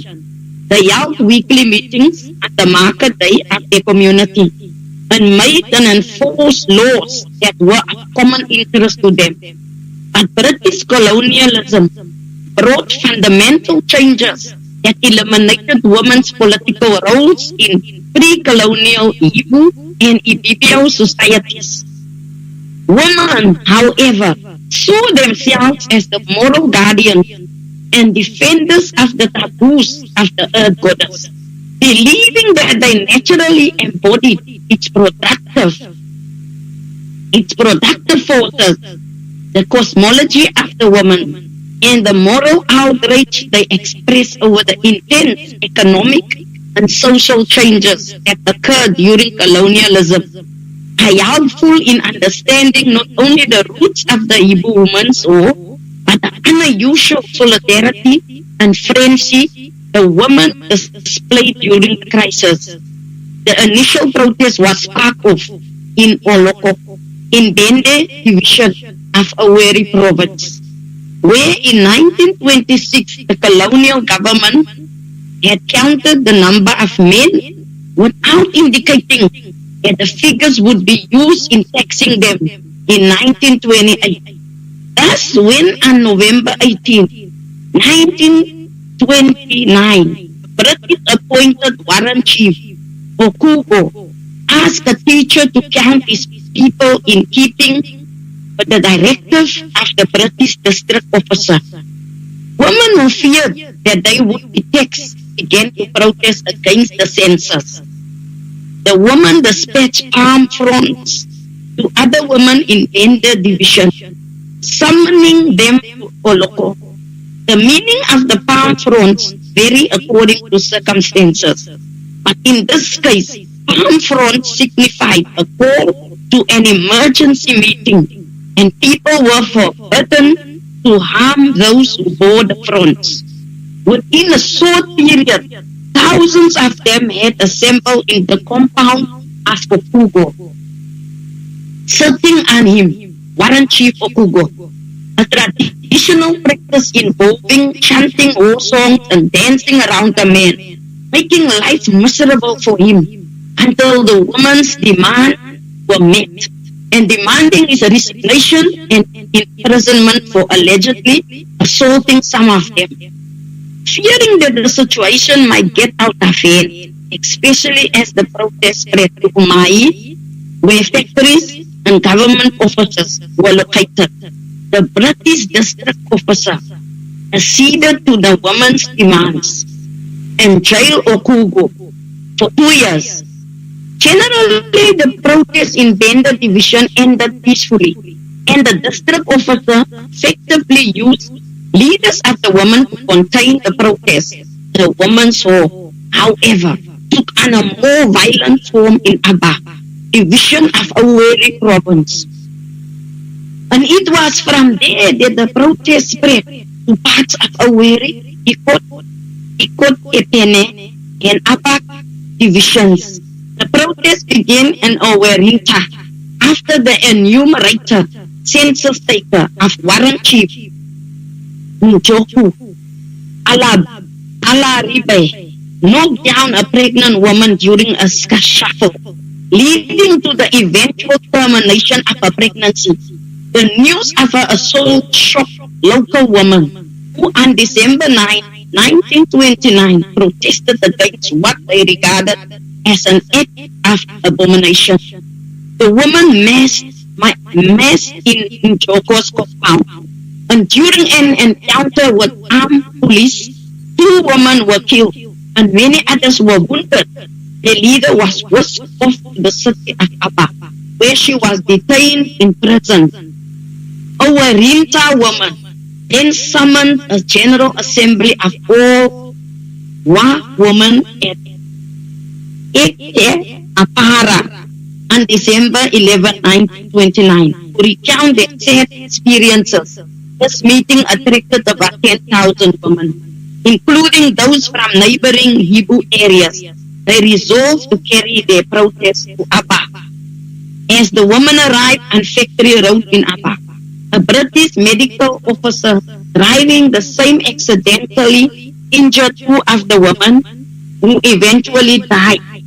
The other women, in anger, raided the nearby Barclays Bank and the prison to release their leader. They also destroyed the native court building, European factories, and other establishments. No one knows how many women died in Aba, but according to Obin Karam Echewa, compilation of oral accounts of women participating in the war, about 100 women were killed by soldiers and policemen. The women's war then spread to Ipob, Epene, and Aba divisions in Calabar province, taking a violent and deadly turn at Item Ipob, where government buildings were burned on December 14th and a factory was looted, leaving some 18 women dead and 19 wounded. More casualties were recorded at Ipob Abasi near Opobo. Opobo, also in Calabar province, where on December 16, 31 women and 1 man were reportedly killed and 31 others wounded. I'm just going to stop here. That was about the Aba riot. That I'm going to talk about IPOB women, and then I will spread further. I'm going to start with IPOB women because I am IPOB, one of the principal officers here in the United Kingdom. So I cannot skip IPOB. So I had to talk about it because it is very, very important. Because what we have suffered and what our women suffered until they, I have to talk about it. So I'm gonna start. IPOB women is the cornerstone that the foundation of IPOB was laid on. We, the women, has come out in mass to support the Biafra movement. We did take the lead when our men needed us to assist financially, emotionally, and physically. During my time in IPOB, there was women that carries the struggle on their head. Some has already died. Some has betrayed our leader in the struggle, and some have made the struggle what it is until present. When our leader, Mazi Nnamdi Kanu, our commander-in-chief, and those who has left the restoration started here in the UK, they started with our own Lolo Chidima, Carol Monday, who was standing with our leader and is here until date. I was honored to meet our leader in person in 2014 when he came to broadcast in Manchester. Then I can talk about these 3 amazing women. I can talk about our Lolo Carol Chidima, our Lady Chinere Ihuba, who plays a vital important role in the struggle. I just want to take off my head to this amazing woman. At amongst the 3, there is this particular peculiar one who is our own late sister, Waka Waka, Chimobi Okafo. Her role was the most important in the struggle. She has been immensely in every area of her job role. I can tell you about the time when our leader was incarceration in 2015. How she stood her ground fearlessly. A time without number. She never ever think about herself. She stand up against those that have tried to betray the restoration and make sure that she stand up for the truth and justice and give us an accurate account of all the activities on ground, what is happening in Biafra land. She come on air and blasted everyone and calls a spade a spade. She was the drive behind our successes in Biafra land, and she was incorruptible. No one could bribe her or lies against her. She was 1 in a million, and we need give her the honor that she is due. And we, the IPOB women worldwide, will always remember you, Sister Chimobi Waka Waka. We will not forget you. Then we have our comrades, the aware IPOB women, who come out in mass. I think our sisters and some of our speakers have touched on this. Who come out, who tore their clothes, who was almost naked because of the abominations that is happening in Biafra land. Our IPOB woman appears in court. When our leader appears in court, they were always there, the IPOB woman back home, to raise awareness, to give their testimonies of what happens to them and how they cannot until present go farming due to the fulanization into our land, all in the name of Ruga settlement. IPOB woman has been marginalized, brutally raped, murdered, and isolated so that they can be silent or to put fear inside of them. We must also be reminded that IPOB women also in the past attended a conference in Baltimore, in Maryland, in the USA. Nigeria was created in 1914, and Biafra was on the world map since the 1600s, or maybe earlier than that. So who is deceiving who? We the IPOB women shall not relent or slumber. We must stand up against the injustices that our mothers face back home in Biafra land. Enough is enough. We must tell our own stories, because if we don't, no one is going to do it for us. We must identify the problems that our mothers face back home and come together to see how we can move projects forward. Our mothers can tell us what can move the market back home, such as animal husbandry, like our HOD have said, and we can help to support them as women to do exceedingly and abundantly and to endeavor so that they can start projects that can support those who is without children. We, the IPOB women, must first start in our own homes, and the saying, charity begins at home, to educate our children about our history and about how Nigeria was created as a scam. Nigeria was created, we know, based on lies. So the Royal Niger Company was a mercantile company chartered by the British government in the 19th century. It was formed in 1879 as the United African Company and renamed to National African Company in 1881 and to Royal Niger Company in 1886, all in the name of scam. So Nigeria is a company. Remember that, Biafra. Nigeria is not a country, Nigeria is a company. So now I want to thank our leader's wife, which is a very exceptional woman, and I cannot leave her out of tonight's talk.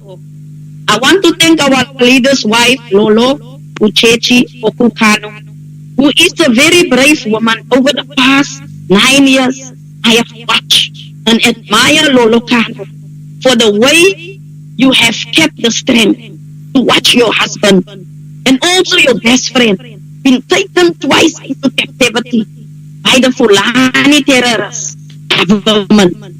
I cannot put myself in your shoes, because every night when we as IPOB women worldwide goes to bed, you cannot sleep. Maybe you cry yourself. But Lolo, let me assure you that all the pain that you saw today is the tomorrow's restoration of the Biafra's joy that you will. Be control, one name, one. Take heart and courage. Chupo Kikabeyama is your strength. We, the IPOB woman worldwide, loves you immensely for all the sacrifices that you made for your people. Yes, I can definitely say after every successful man is a patient, dedicated, successful wife like you, Lolo. And I can also say tonight, our women back home must take heart. You must not allow the Fulani terrorists to just come and kill you and you just sit back and do nothing. You have to stand up for your rights. Please, woman, don't allow them just to kill you. I want to tell you about the Kurdish woman. The Kurdish woman has formed their own army because jihadists, the secret about the jihadists, they cannot being killed by women. If a woman kills a jihadist, it is haram. It is an abomination for them. It cannot happen. So the IPOB woman back home, get yourself together, please, in the name of Chukwuokike. This nonsense must stop operating. You cannot go to your farm. Why will you just sit at home and wait for the Fulanis to come and kill you or rape you? Enough is enough. Kurdish women has formed their own security outfit. They have come together and they've decided 5,000 girls in Kurdistan was kidnapped. At the age of 9, as young as 9 to 10, they were raped, as it just happened in Biafra land. Young girls, small children, that is babies. It is still babies. They were raped. And the Kurdish woman said, some have returned to tell the story. That is how they find out about this small children that was been raped. And some has never come back. And then they decide as women. One woman in Kurdistan, she's 33 years old. She started to assemble all the women in Kurdistan. And they said, now enough is enough. They asked the Kurdish army to train them. And they were trained and they formed their own security outfit and they protect themselves. And the jihadists, the ISIS, could never take over their land. Kurdistan is not been overrun by jihadists or ISIS or whoever they call themselves. So please, my sisters, my mothers, please come together as one and help yourself. Do not allow these jihadists to kill you. I always said, if I face somebody who wants to attack me, one of us is going to die, but it is not going to be me. I always said that since I was a young girl. So please, remember in your mind, when you face these people, try to do something. Don't wait there and die just like a fool or like a chicken. We cannot. Have to say enough is enough. We cannot continue with the killings in Biafra land. Our woman has been brutally raped. We have heard testimonies of our women, how they come out and speak up about this raping. Every night they've been raped by a different soldier. What a disgrace for a woman. What a shame. How many of our women have committed suicide? Because the pain was too much. The shame and the disgrace was too much for them to face. But we as women, we are fearful. Don't fear. And don't die like a chicken. Don't die like a chicken. Fight for your right. Fight for your right. You are a human being and you have a right to live. Believe me, here in the United Kingdom, women have rights. All over the world of Europe, it is women's right. Children have rights. And women and children is very, very important. Our woman has been kidnapped. They have been taken to the north or wherever to be raped. And nobody is doing anything. Everybody is sitting. Why? I'm asking myself, what kind of injustice is this? Why should women be afraid? Why can't the woman stand up like the Abba woman in 1929? They come together, 10,000 of them. They were not afraid. They were not thinking of dying. Stand up for your right. Don't allow this evil terrorists, uncircumcised, wicked Fulani terrorists to come into your land and kill you in your own land. What an abomination. Abomination, I say. Because how can somebody come into my land and come and kill me in my own territory? It is not heard of. I said, it cannot happen. We must stand up, please, my sisters. Stand up, make a move, and do something. Even if you go to bed, get yourself a tool. Protect yourself. Even if you cannot kill all of them, and you have bring one down with you, do it. Because enough is enough. We cannot allow these things to continue in our land. Enough is enough.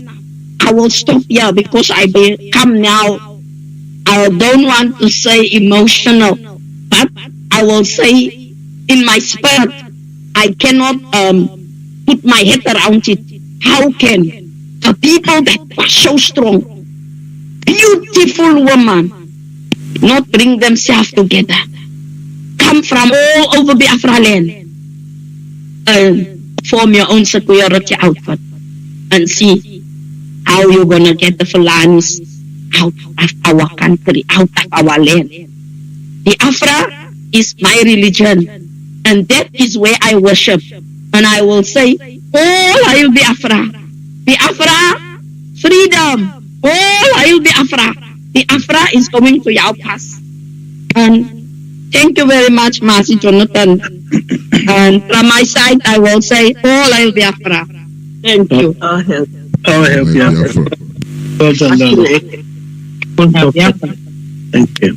Okay, so all right. So we are now left with two more. Just as Prof now, Prof were to come and brief us. Prof is one of the surviving members of the BOF. Prof stands for Biafran Organization of Freedom Fighters.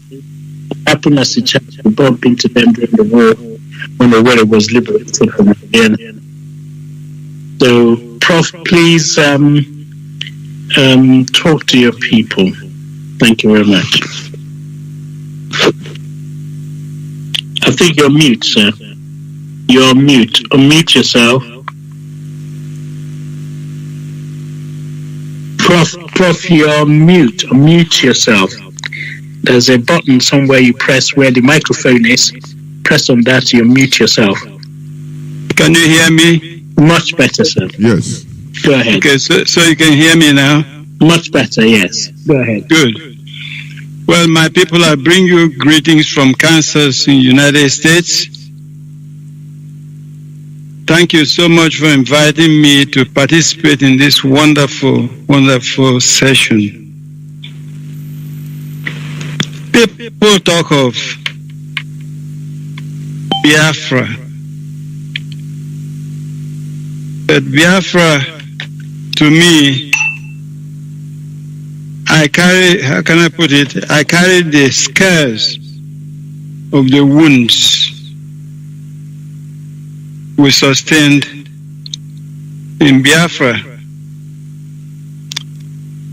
I don't know, I have lived it all, and sometimes it's very confusing how to explain the issue of Biafra.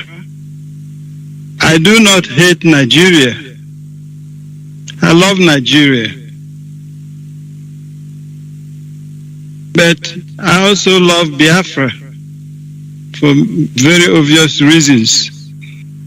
It is not sin for any group of people to seek self-determination. It is in international law. International law approves of it.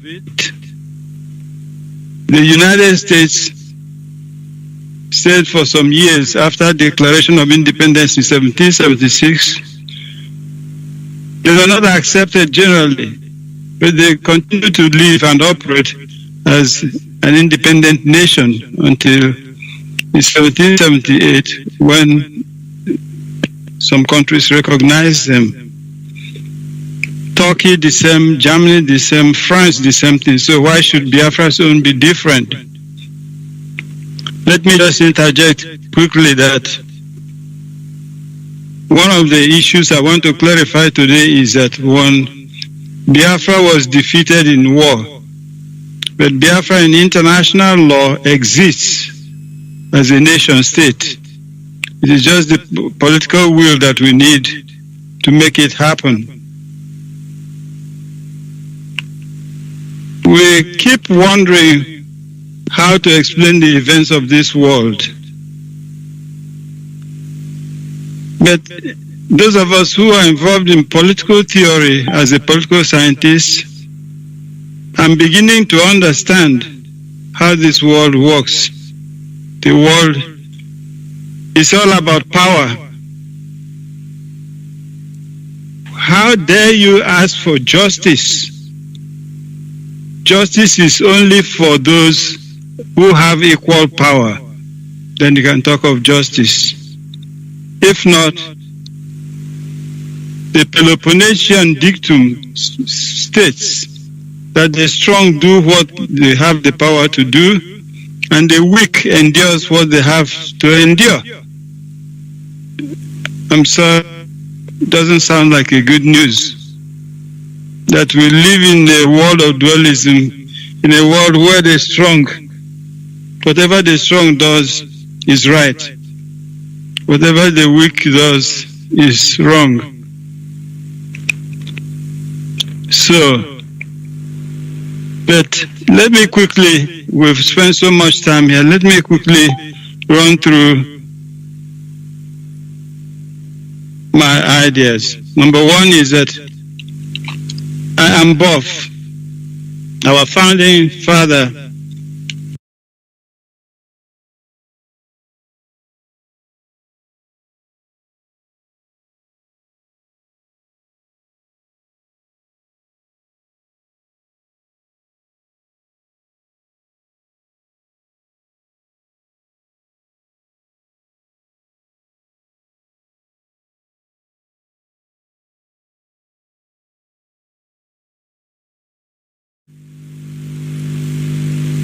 my ideas. Number one is that I am both our founding father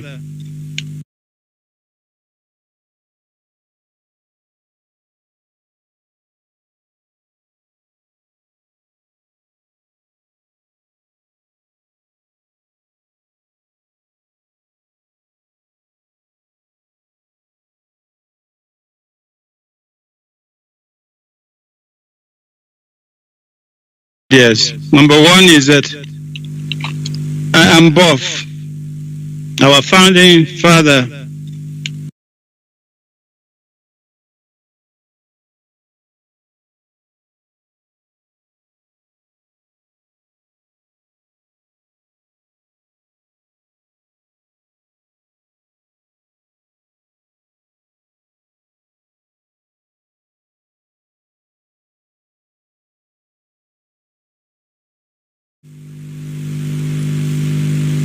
my ideas. Number one is that I am both our founding father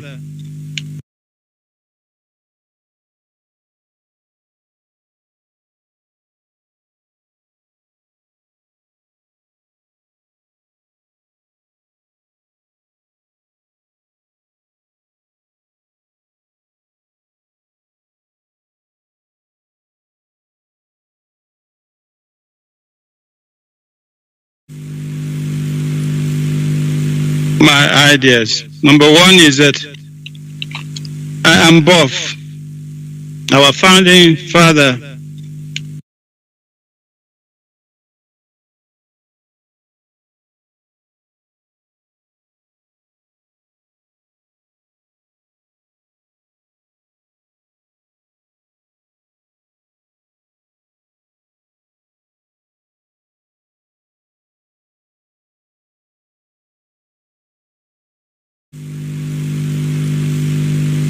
my ideas. Number one is that I am both our founding father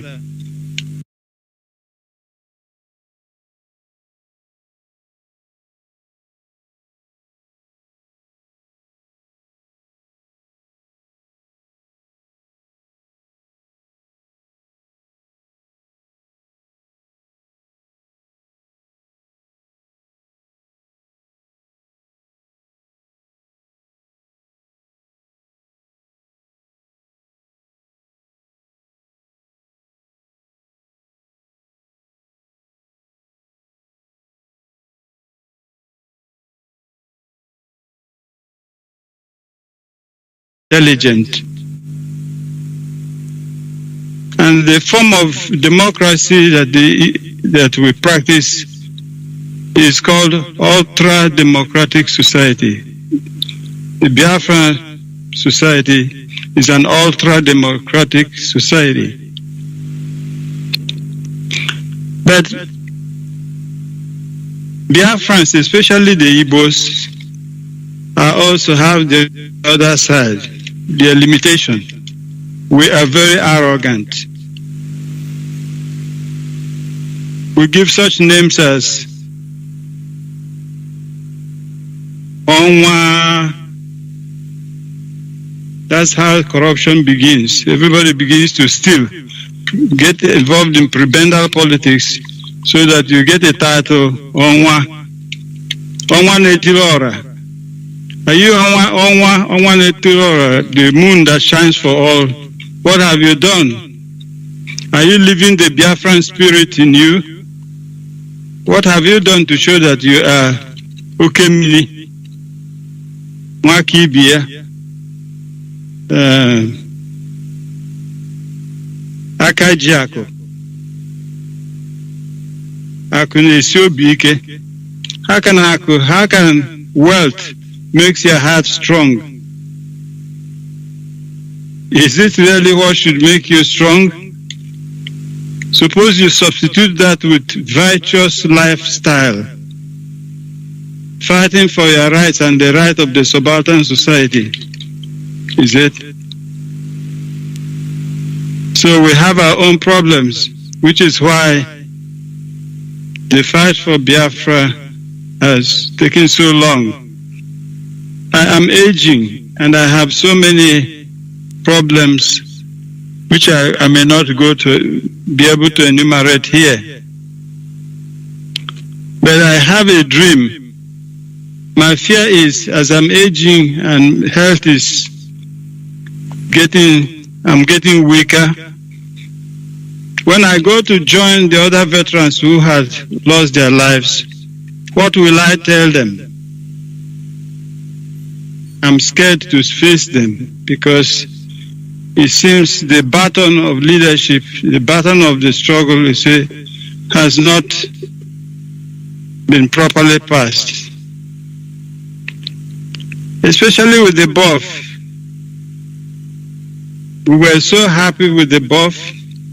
His Excellency, the head of state, General Philip Effiong, said in his book, pages 2 and 301, he said if he had wanted to prolong this war, we would have used one of the most dangerous weapons Biafra had, which is BOF. Remember, we were trained as guerrillas to live in the bush and fight in the bush. It was a very difficult and different way of fighting. So because of what His Excellency said, he said, we obeyed him, the leaders of BOF obeyed him, and we surrendered. So that sparks off for me to conclude my speech with what I call the 12 moments. I consider myself, since 2 weeks ago, we've lost 2 BOF veterans from Abakaliki in the Ebonyi State. One is still lying there for me to bury him. And so I figured out that since General Effiong made that statement, that if I'm to die today, what are the 12 memories that I would wish to share, or 12 regrets? So I've determined that I called my own 12 moments of the last BOF. So if I'm to die today, I'll be remembering the declaration of Biafra's independence on May 30th, 1967. Why? Because I'm involved. Why? Because I'm a witness to freedom. The day before the declaration, we were Nigerians. When the new day arrived and we looked at the rising sun, we had become Biafrans. There's no better feeling like that. For the first time in my life, I was no longer a British protected citizen, which I didn't ask anybody to protect me. I made a choice. But before then, Olude Ekwino had written the history of Igbo people and the Easterners since for many years past. In fact, his book was instrumental or contributed in the abolition of slavery in United Kingdom. So the declaration of Biafra's independence is one of the greatest moments of my life. The second one is that is the moment. Well, I define my own moments to mean such important period or time that it would be good for the hands of clock, hands of time to stop so that my life will remain like that forever. So my moment, such moment is the declaration of independence of Biafra. Another moment number 2, is obeying the last order of General Philip Effiong, that I stood with my soldiers. They surrounded me, and I had my grenade by my side pocket. And the announcement, we listened to the announcement that we should put down our weapons. It was a moment. I thought of taking my boys to continue with the subterranean guerrilla warfare. But I said the general is a very, very well and highly respected leader. Since Ojukwu had left, General Philip Effiong calls him, says had fled. So, but that was a moment. The third moment was remembering Bruce Merrock. Bruce, a Jewish American, a white boy, watched as Biafran children were starved to death. And Bruce was attending an Ivy League school, Columbia University in New York. Right there near his school stands the headquarters of the United Nations. He could not believe that the United Nations and United States and Britain sat and looked elsewhere as Biafran children were starved for almost 3 years to death. So he simply went and bought a gasoline, wasted it on himself, poured it on himself, and set himself ablaze, and ran into the United Nations headquarters. Security chased him to stop him from killing himself, but that's self-immolation. Bruce, the Ivy League school student, died the next day, and guess what? He died on May 30th, 1969. That's Biafra's Independence Day. When I die, I'll be reporting to my colleagues. I'll remember the song we sang, because we were very proud Biafrans. I remember, Asimo jema mi mejema commando, Asimo jema mi mejema commando, Ausa bakba kamaso ujarara sawam. I remember that song.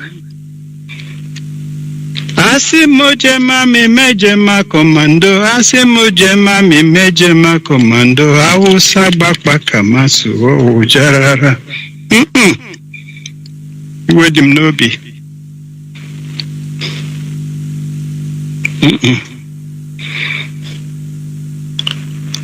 I will remember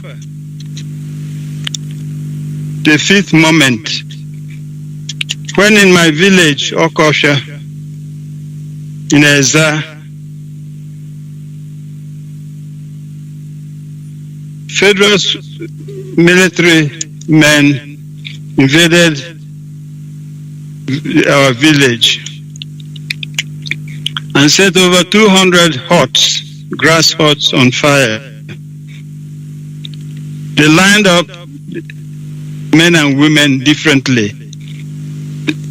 The men were marched to Okofia forest, where they piled them like mountain of human beings and then shot them.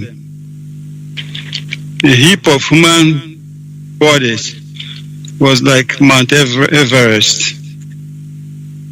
The ladies, they selected the ladies and marched them into their open lorries, military lorries, and used those women as what they call comfort women, quote unquote comfort women. So Mazi women, which they took them to Kaduna and into deep northern region. Since 2 years ago, those comfort women, about 3 of them have returned. We never knew they were still alive. The comfort women, as the last presenter was lamenting about women, those comfort women returned completely destroyed. They cannot come out. They are ashamed of what has happened to them. They are old, they are haggard, they are poor, they are wretched. Nobody has the right to violate these women's human rights as they did. It's more painful to, as one of the 10 members that advised the Kansas state government on U.S. Civil Rights Commission.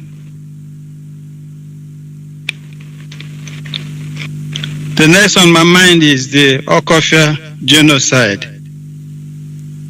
where, like I mentioned, the grass huts were burnt down.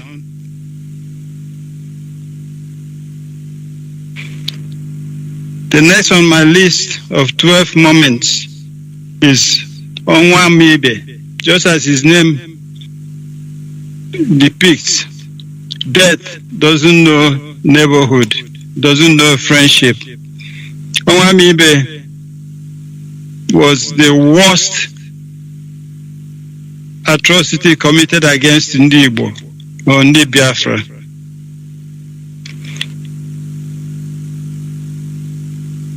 His head was decapitated. They cut off his head from his body. I don't know what they dumped the body and put his head in the train that was returning to Eastern region to show us. And they said, left a note, to show it to Ojukwu and tell Ojukwu, this is how we treat Nyamiri. They cite, the newspaper publication of that head, the site alone sent all of us, even children, shivering. It's unforgettable. So as we fight for Biafra, we're fighting for Onwamibe. We're fighting for Bruce Merrock.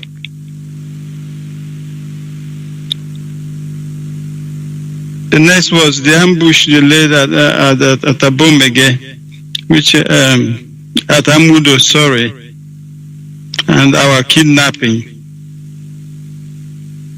The next is Biafra's self-determination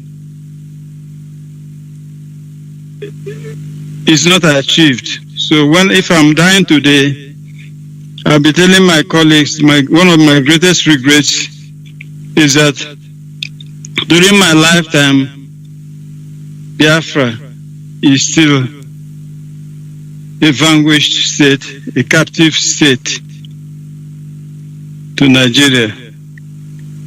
If it is sin to seek freedom or self-determination, the world is having the great United States as the greatest society or community, political community in the world, the richest, the most powerful. If they enjoyed it, France enjoyed it, Germany.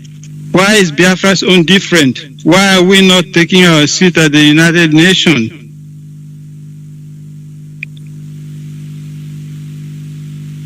And the next is the lost Biafran children. We lost over 1.5 million Biafran children, which the Red Cross, other humanitarian organizations helped us to evacuate them to Gabon, and from there to London, to other European countries and America. Throughout my 17-year residency in the United States, I have run into one or two of the children of such lost children. So Biafra has lost a generation of powerful kids, over 1 point something who have never been able to retrace their homes. Wherever they laid their head was their home. We have not honored them, nor their parents. And finally, is a decolonization of the mind. If I'm dying today to join the patriotic Biafrans who have fought this battle and left it, I don't know why I was spared up till now. But if I'm to face them, I'm afraid of what they will say about me, what they will do with me. But I know that we need to decolonize our minds and Biafra. Having stated my 12 moments, I want to add that or propose a solution. My solution is simply what I said before in London, Auche. When you are dealing with somebody who is more armed than yourself, you are not even armed. You can't win the war of Arebenamma. You fight Auche, which I describe as diplomatic soldiering, common sense, new strategic planning, and so on and so forth.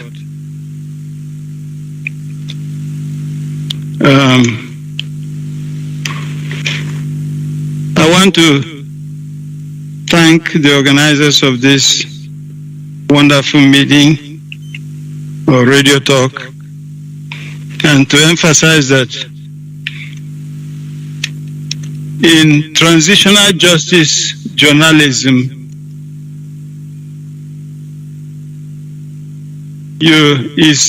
transitional justice journalism, which I'm working with,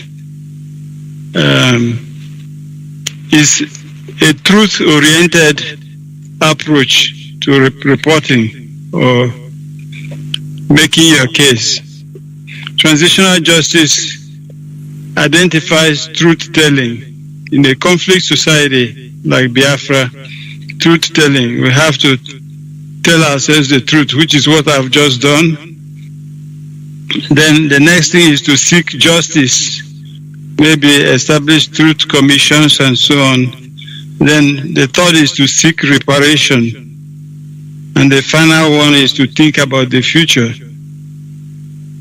So I don't know what theoretical framework we're using. I don't know what approaches we're using, but I sure do know that Auche will warrant that we use new methodologies, new ways of doing things.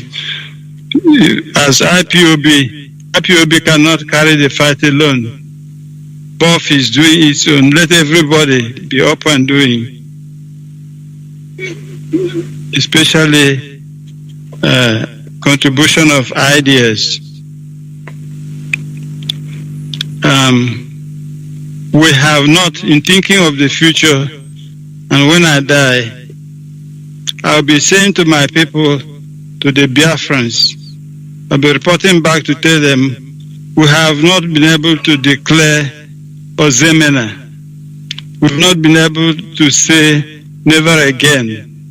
We've not been able to say non-camas. Yet, I'll be reporting to them about the job IPOB has done or is doing. I'll be reporting to them the sacrifices, the relay race, the baton we pass on to them. Nnamdi, Kanu, and IPOB, and others who are not in any of these groups are still doing their best. I thank you all.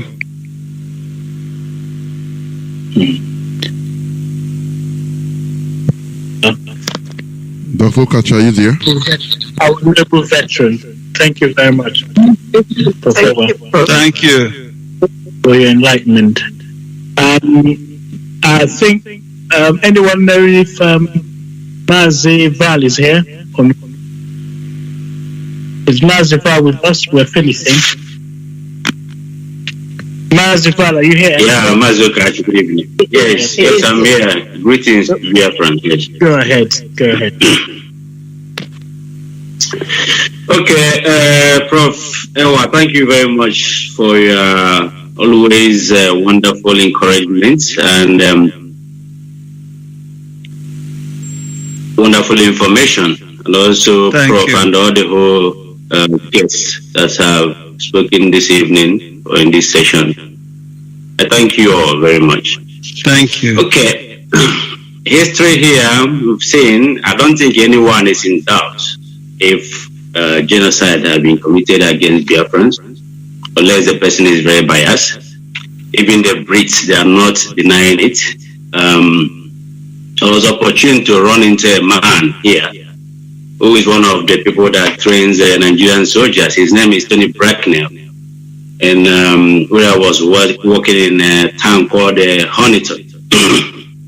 When he saw my Biafra badge, my suit, he was like looking at me. So I looked at him, his age and everything. I said, well, I don't need to ask you if you know about this, me looking at your age. He said, yes, I do. And then he goes, what's going on? I said, well, he continued the killing, the genocide is still unabated. And then he waved me like to come closer. I came closer to him. He whispered to me, he said, the day Biafra was declared, the flight that were coming from Nigeria to UK here for training, 12 Biafrans in that flight was brought down and shot to death at the tarmac, and the plane still took off to UK.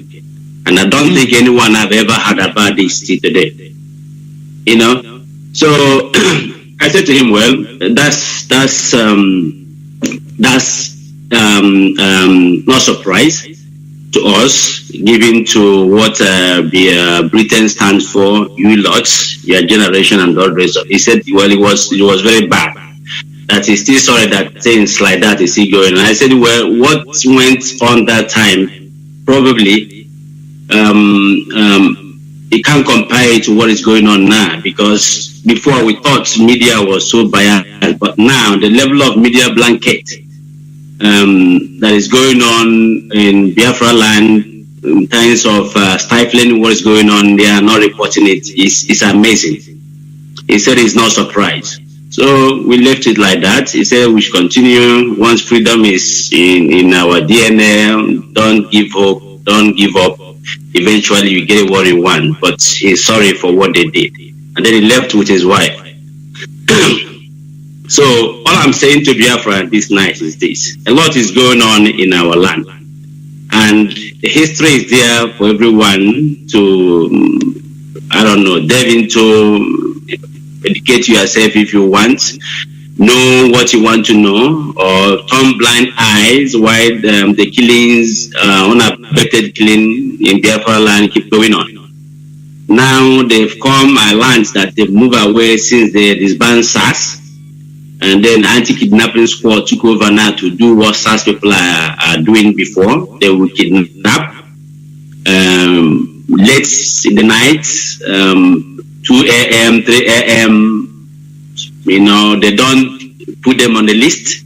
You go to the whole police station, obviously they will tell you it's not here, why they are torturing them, killing some of them. Right. It continues unabated as I'm talking to you now. Even there's no point of hiding it. We are not scared of anybody. If death comes today, so be it. We are not more stronger or more better than people who have gone. 2 weeks ago, Sunday, my immediate brother was kidnapped by them, Until today, they were claiming that, he's not with them, but we know where he is. They should better release him to us because he didn't do nothing. I never knew on earth when somebody said that I want to be free and that become a crime.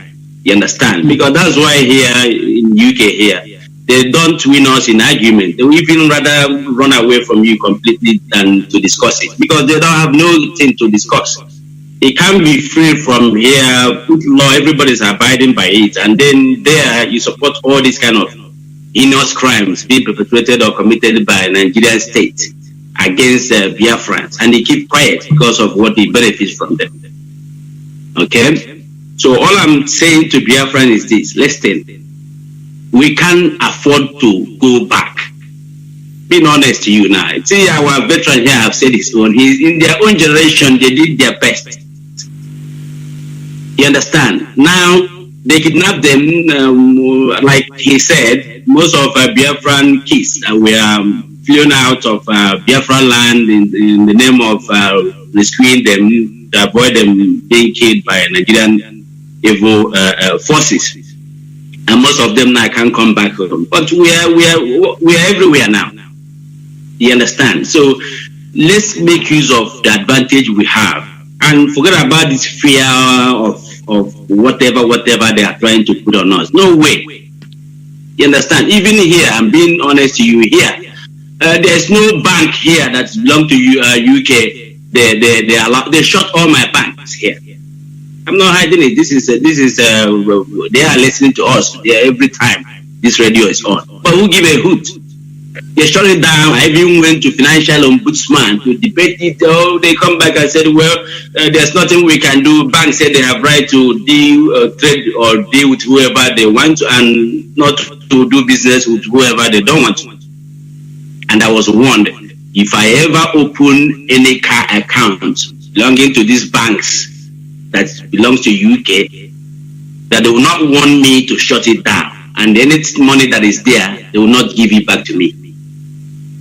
Now, does that deter us? They haven't seen nothing. We are not moving an inch, stopping from what we are doing. Because I disagree if we make law generally and then you decide, okay, apply for these people, and it doesn't apply for these people. I don't agree on that principle. Okay, so we keep moving on. Even if you want us to be sleeping on the street, we don't give it a toss. Biafra, we are heading to, and we must get our nation Biafra. It's our right. We are not pleading anybody. We are not taking any man's land from them. I don't see reason why I can't go home if I want to go home, for instance. And somebody will be kind of encroaching. Systematically, go and read the Shonga Empire and see how these Fulanis keep on onslaught. You know? So, if we keep quiet and being this docile, we are to some extent, it's going to be a problem. So everybody should just simply wake up from their slumber and face this thing once and for all. Okay? I don't see reason why, no matter what now, days have gone when, let's say, British government will like protecting or hiding everything. There are so many tools around us now to explore and make use of. So everybody should wake up. This they are planning West African, whatever they are fighting around West African countries.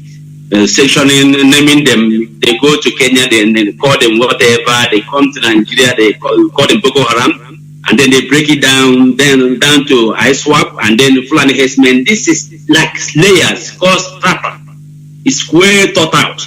You understand? Their herdsmen will come with their cow, rape, kill, like hyena. They keep on, pinching and doing whatever. Why the big boys are coming down? They take away the attention, focus it here. Why the big boys are sanitizing the middle, Benue, and all the rest of them marching towards us. Right.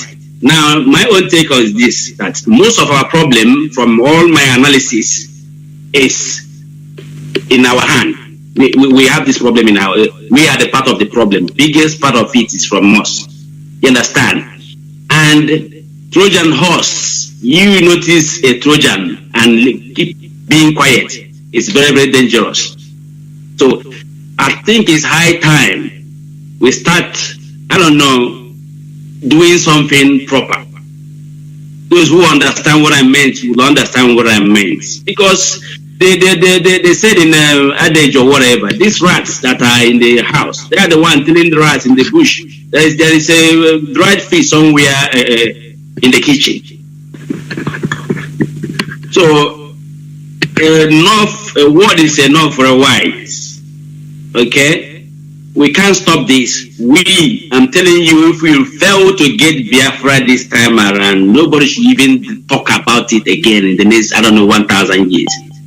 This is the golden opportunity now, and we can never, ever, ever afford to relent, no matter what it takes. Like our leader said, even if it's only one person that left when Biafra comes, let that person leave. But we must go home and live like human beings and take our position in the Legion of Nations League or League of Nations around the world. Contribute and also play our own part in helping mankind positively. Okay, so people should wake up completely and in total. It is high time now. Okay, it's not a crime. Self-determination is not a crime. Yeah, we want to be free. I don't see why that should be a crime. Okay, most of nations here or other countries, they have been mad. We know how Soviet Union dissolved. How many countries come out of it? Okay, so I don't see reason why we should even be panicking about these things. It's just that our political leaders are worse than anything God created. I don't think they are Biafrans, I'm being honest. To some extent, I keep on wondering if they are fathered by all these northerners. Because it baffles me. Okay? So please, everybody, we are not going anywhere. We are not relenting. Biafrans back home, continue what we are doing, being in solidarity. What we are asking for is not a crime, and they know it. But they're trying to use intimidation to scare us or to stifle us, whatever. There's nothing they can do now. They haven't even done worse in the past. So I don't see reason why we are even talking about it. It's not in our diary, relenting. So, but that unity, we must unite together and keep moving forward. That's the only way to go about this thing now. We must keep moving forward without relent and without fear of anybody. You understand? Because what are you talking about? Don't they bleed? Don't they bleed? You come to our place, you kill our mother, you kill our sister, you kill our brothers, you abduct them, you shoot them, you dug what's it called, or ditch. Bury some of them 50, some of them 30 of them. For how long will we keep quiet and this keep on going on? Because if we continue like this, I'm telling you, you will be shocked where it's going to end us, or where the whole thing will take us to. So the best thing for us now is for everyone to wake up now and face this thing now, once and for all, and let us go home and be free. Thank you very much, Biafrans. I might be also chipping in later on. Thanks, and God bless you. Okay, thank you very much, Mazi. I think we can now come back to Mazi Jonathan, and ready to answer some questions and make it more interactive now.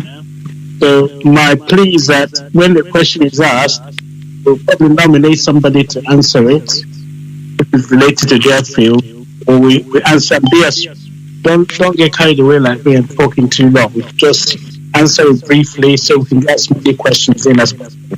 Mazi Jonathan, thank you very much. Thank you very much, Mazi, Okachi, and all of you. Biafrans are listening from all over the world. Before I open the lines, I want to just ask 2 questions. Because what we are hearing is mind-boggling, honestly. The first question is this. We talk about genocide.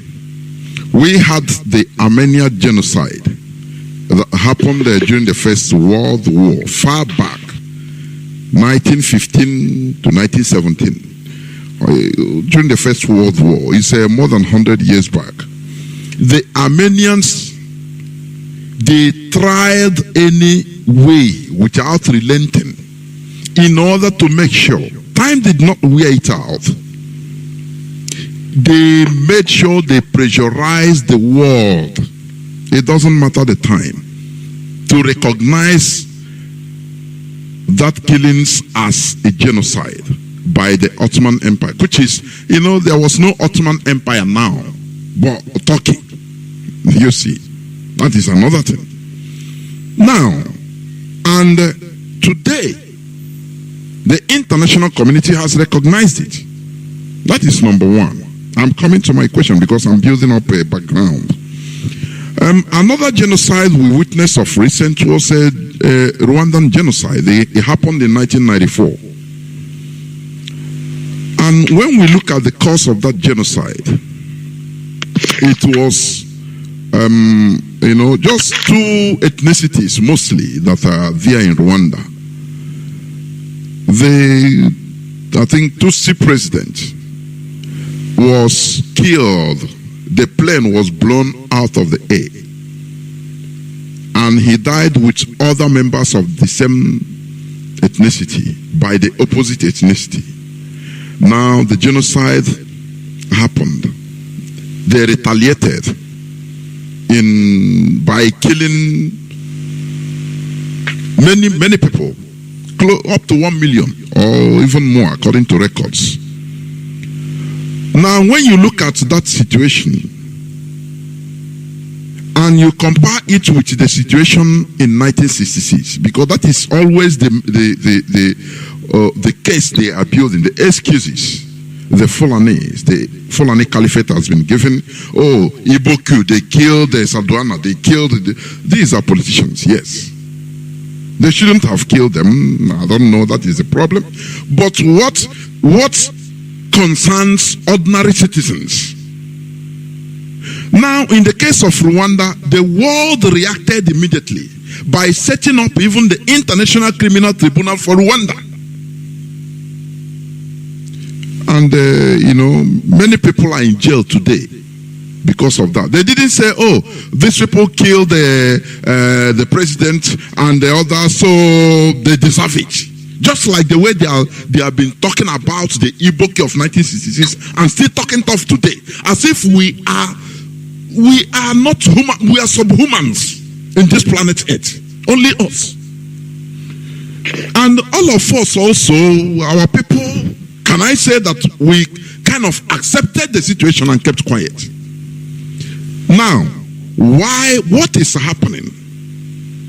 Why is Biafran genocide swept under the carpet? And since 1970 to today, if not the coming of Ipob, really, I know many things have been, maybe I didn't know I was born after the war.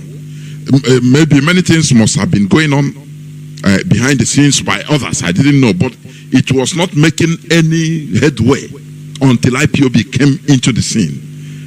Why did our people simply just forget it? And no pushing, nothing. We went back and started trading. That is number one question, please. Because I want to ask it so that you people answer at the same time before opening the lines. The second question is mostly for the veteran. When he was speaking, my heart was bleeding, honestly speaking. And I know that thousands, if not millions of us, the same thing. This war story, when I was even little, my uncle was a captain during the war. He used to gather us and tell us this story. Tell us stories that time that makes us cry. Now, but my question there right away, because he said they were commando, both. Yes. And all of a sudden, 1970, everybody surrender and go. No continuation of anything. But somebody like him or any other person didn't even try to organize, even if it doesn't matter, 20 boys enter into the bush. This question is always in the lips of this generation. Many people, I'm telling you. Everybody, you know, this statement, like what our last president, General Effiong, he said he could have continued the fight or prolonged the fight if he wants. Now, that question, I have had this in one time from our hero, the Hannibal, that is a Colonel, actually, late Colonel, actually, may his soul rest in peace. That they would have, one time I had this statement and I was mad. Personally, I was mad. Had it been, we are, he said, we had the capacity of committing atrocities, entering into the bush and attacking Nigeria every corner. But then, why didn't you do it? Are we fighting a war of maybe half-hearted war?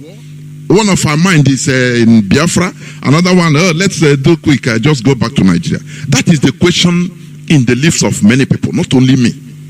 Why didn't they continue the war? After all, Biafra is the first country, the first nation, I think, to invoke the rights of the indigenous people to self-determination. After it was, I think, 1972, Bangladesh took over and they got their independence. And here we are still doing the same thing. And, the veterans, they will say we had the capacity to do this. Why didn't you do? Why just surrender and forget about our ideology verbatim and everybody go and start looking? If I remember, if I think about this, I become emotional, honestly. So these are the questions, the two questions, please. Thank you. Okay. Thank you very much. Maybe it's when we were asking this question, a few thoughts came to me, and I'm going to let other people answer as well. Number one, Biafrans fought not to lose the war. You have to understand the background. I was a child then, and we used to say Biafra win war. I think the veteran back me. Biafra, when you say Biafra win, answer to follow that is war. There's nobody who fought in Biafra thought at any stage we're going to lose the war. And we used to say, there's no way those people who fought during the Biafra thought that we're going to lose the war. That's number one. Number two, there was this speed of the rapidity with which Biafra lost that war is something we as human beings, if you like, Biafrans themselves have not investigated. If you work out how it is, the war was lost. You liberated Owerri. You're heading to Port Harcourt. Yeah? You now got your Air Force giving Nigerians a hard time. Then suddenly, there's a reversal. They entered Owerri again. So someone need to tell us what exactly happened, because it was the speed of that, recapture of Owerri that took the wind out of those who fought. But a lot of people died because they were cut off. When they came through a bad area and then dissected through to Owerri on their way to Kiel. Okay, so those are the thoughts.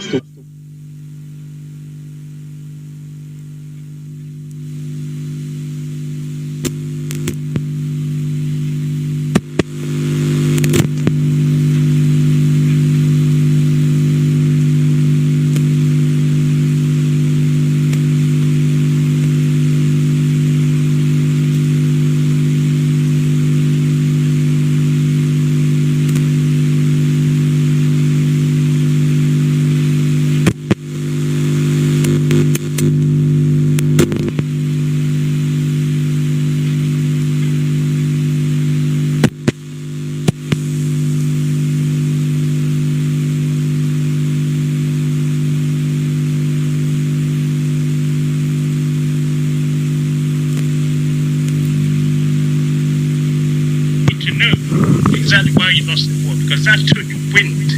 The English would say it's like there's no more strength left after having suffered for nearly over 2.5 years. So that is the second point of that picture. The speed at which we lost the war. The second thing, the next thing to say that the actual conflict, if we have to understand when before everything we had, but when before ended, the speed at which it ended, we were told that Nigeria was never reached the world Biafra. Yeah? The word from now was the Biafra, that's it. Biafra was it. That's it. Even whispering it, you have to get even whisper that, and the fight of that man, taking the rest of the children, but took it out of the fight of that children, the word Biafra, great Nigerian man.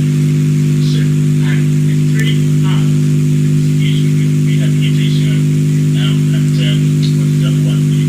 Rehab, reconciliation, and reconstruction. All those one that gave a screen to cover the world's eyes in the face of ignorance, when it can ignore this, ignore everything that's ignorable.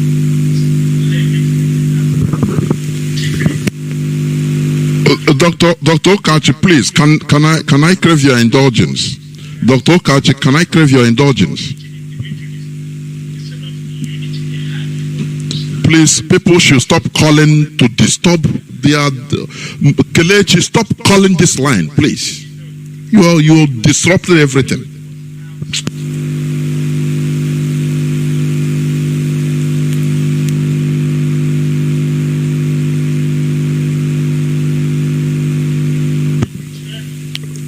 Dr. Okachi, can I crave your indulgence? Are you hearing me, Dr. Okachi? Please, just one. Give me some seconds, because people called and disrupted the whole thing. Please, let me just go out and come in. Just 1 second, please. Your people need to hear this. I beg Biafrans, please, today, do not call me on signal. Please. Do not call me on signal. The calling on somebody called and disturbed the whole system right now. I don't know why some of our people are indisciplined. I never opened the line and people are listening. We just want to call. Disrupt the whole thing. Please don't call. Today we are not going to use signal because I'm using the phone specially for this. We use WhatsApp and direct line. Please, I beg you. Once you call, you will not be hearing nothing again. We need to be hearing this. This is a history that is hidden. We need to hear this.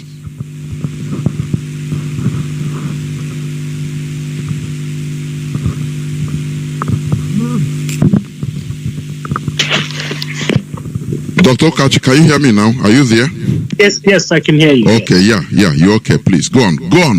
Because people need to hear this. Go on, what you're explaining. The final point to make is that when Ojukwu left, he was interviewed, I think, around September 1970.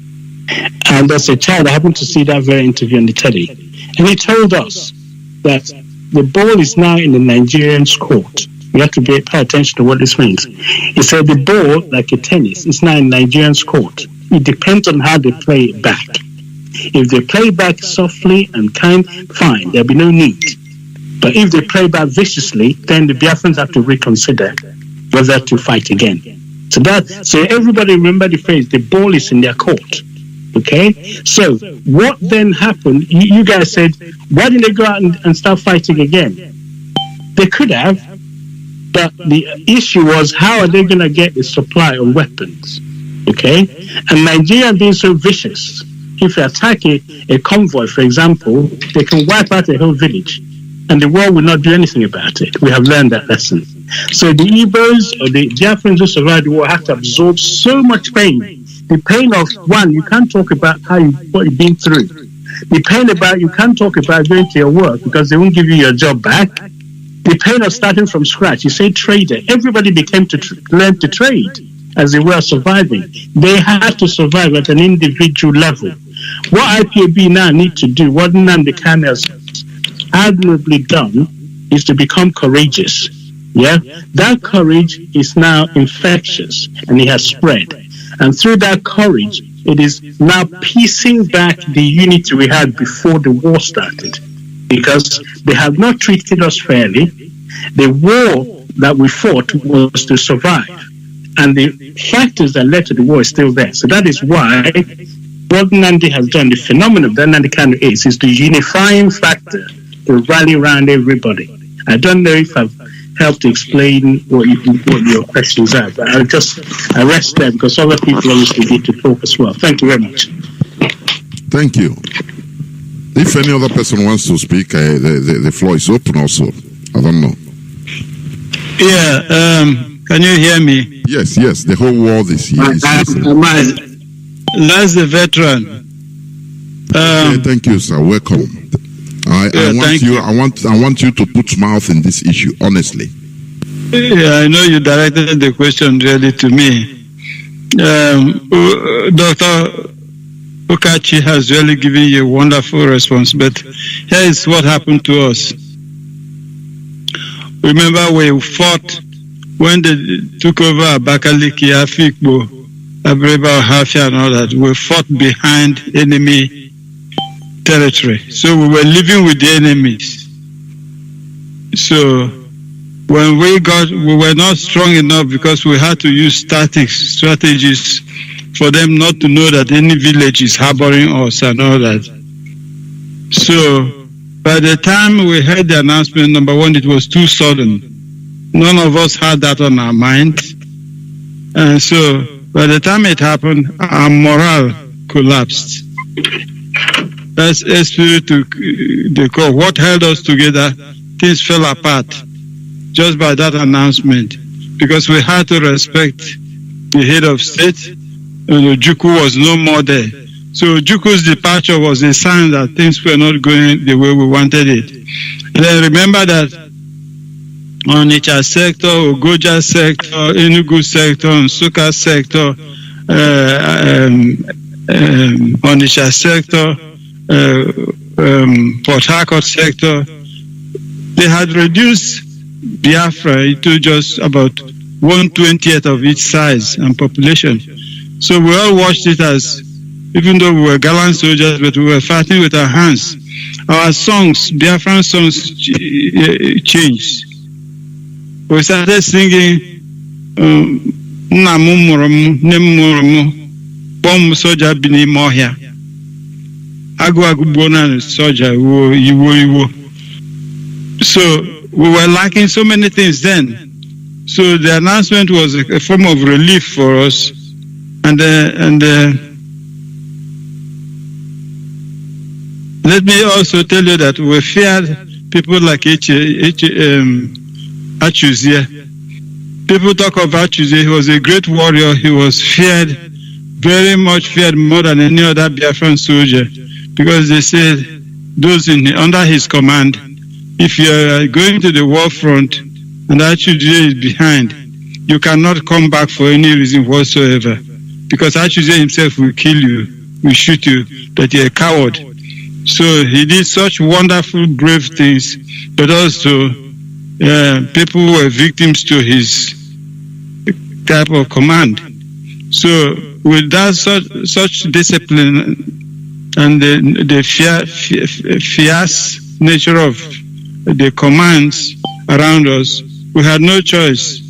We didn't have the resources, we didn't have the money, we didn't have anything to continue the fight. We would have mobilized. We go into bed. Our leader had said we wouldn't continue. So we lost the hunger and our political will collapsed. We respected Biafran leadership, and we respected the idea that they said, Gowon says, no victor, no vanquished. We took it all to be true. But I will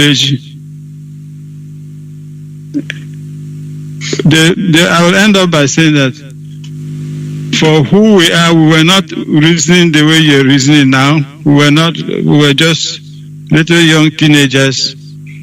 So if it is now maybe it will be different. But for then, we were still naive in our own way. And of course, it was not practicable for us to do that. But the other thing is, the world should recognize that we played our own part, and then we've passed on the baton. We're not perfect, just like any other organization, but at least we served our motherland, our fatherland, and that aspect should not be forgotten. And people lost their lives. And there's a contract between the dead and the living Biafrans. They said, if I lose my life, Biafrans, take my bullets when I die. Oh, Biafrans, take my bullets when I die. Hallelujah, if I happen to surrender. Biafran, take my bullets when I die. So that's the baton race. The bullet is continuity. And so there's no military engagement like this that doesn't have the good side and the bad side. Yes, we accept that we were not perfect, but we were genuine. We made mistakes, and we are prepared. That is why we are still interested in seeing that. And that is why we encourage and we thank all of you for keeping the Biafran freedom alive. Thank you, veteran. Could I make this contribution from a historical perspective? I think it's important that the new generation of Biafrans salutes the courage and the effort of your generation. I think there's a lot of misunderstanding amongst the young ones, so let me try and help with some historical perspective.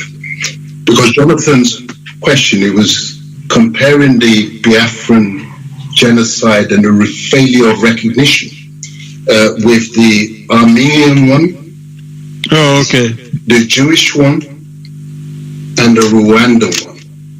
Let me explain why those ones were recognized and the Biafran one has not been recognized. It is only when there's a great power on your side that these things are recognized. If the great power is against you, it's going to be a hell of a struggle to get it recognized. In the case of the Armenians, it was the Ottomans, the Turks. The Ottoman Empire was being dismantled by the European powers, so they will recognize the genocide.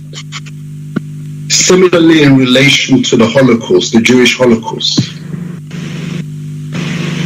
history, as they always say, is written by the victors. And the Germans, it was easy to recognize that as a Holocaust. Even if you move to the case of the more recent case of Rwanda, bear in mind that Rwanda originally was a Belgian colony. The Belgians had been pushed out. It was now up for grabs. It's like a ball in the air, available to be grabbed. So there's a room for a great power to now recognize what happened and to recognize it as a genocide. But in the case of the Biafrans and Biafra, when you consider who the Biafrans were really fighting, as I explained in my earlier narrative, and I talked about the role of Harold Smith, the Harold Smith government, it is a mistake to think that you were simply fighting the North. You weren't. You were fighting the colonial power by proxy. They were supplying the weapons. They were supplying the guns, the bullets. Russia, that might have been, you might have thought might be on the other side of the divide and be on your side, had been compromised because they were brought in to supply the aircraft. So the one voice that you might have looked to had also been silenced effectively by involvement and complicity. France was in an ambiguous position. Although at a stage in the war, the French provided some support, the de Gaulle government, they withheld full recognition. But there's an obvious historical explanation for that. It goes back to the Berlin Conference. It goes back to the Organization of African Unity, whose job is to preserve the boundaries as they were drawn up in Berlin.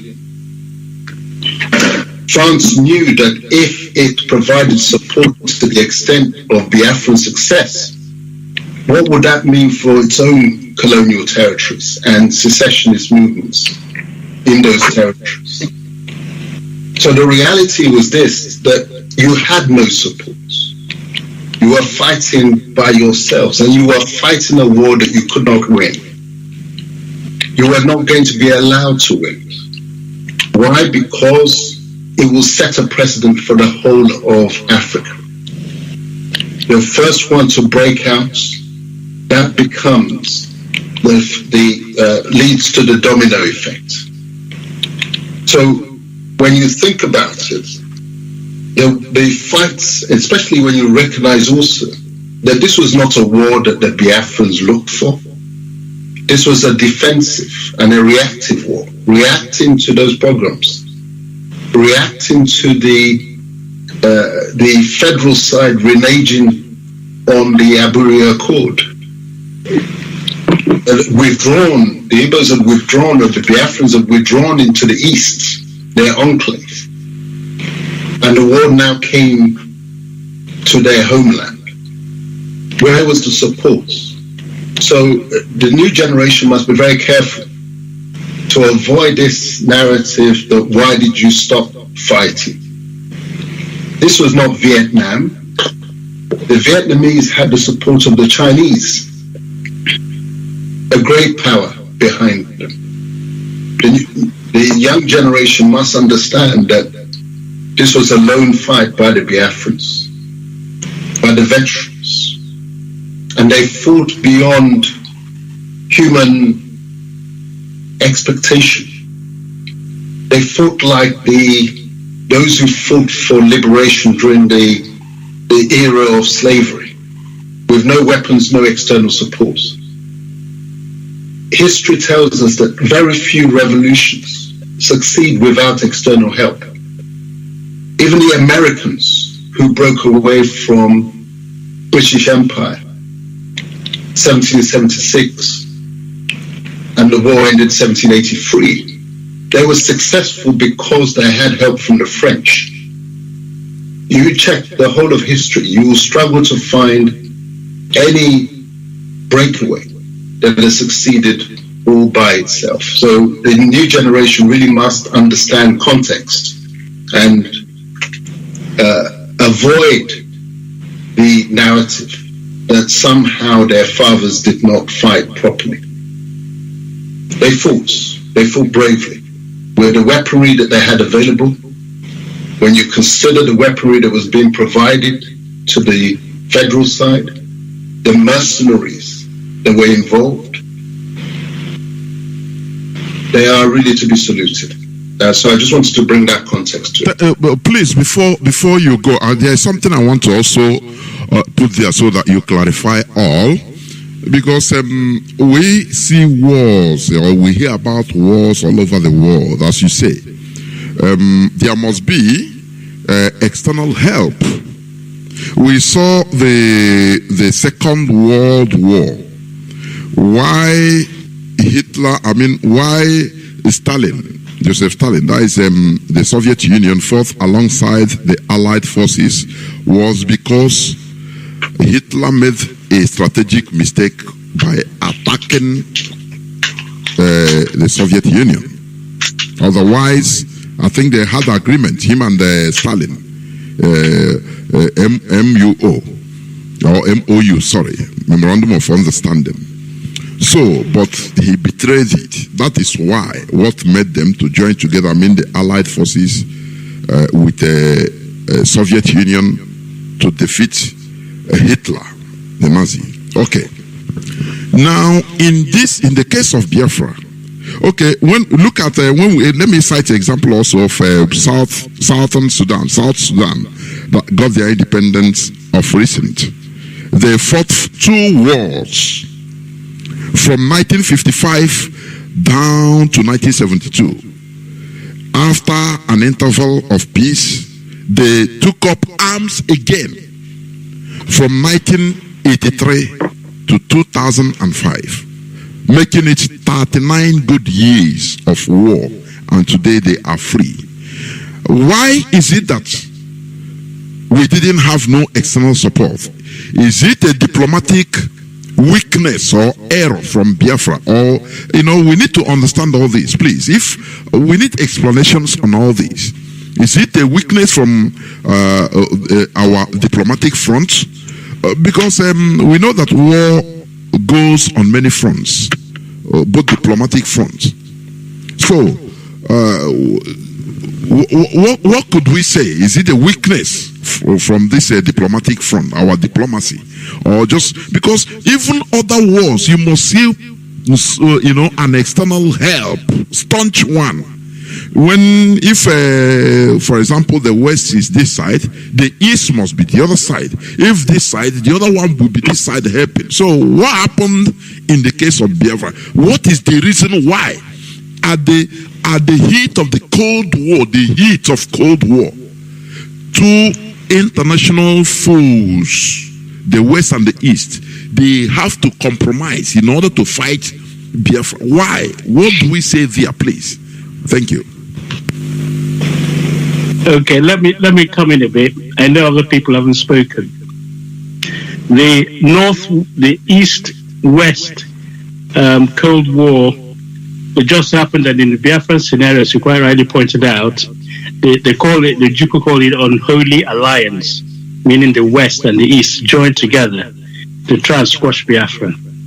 What played out, though, in my understanding of it, was Britain was certainly against us, and with that comes the Americans. Americans had to be neutral because Britain was, if you like, the area of sphere of influence. Nigeria was under the British control, so American could not interfere. So, of the P5, the 5 permanent members of the UN or superpowers, Britain and US already on one camp.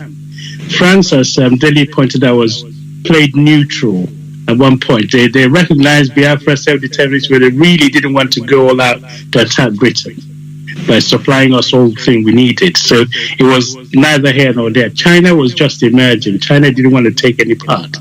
So we're left with Britain and Russia fighting against us.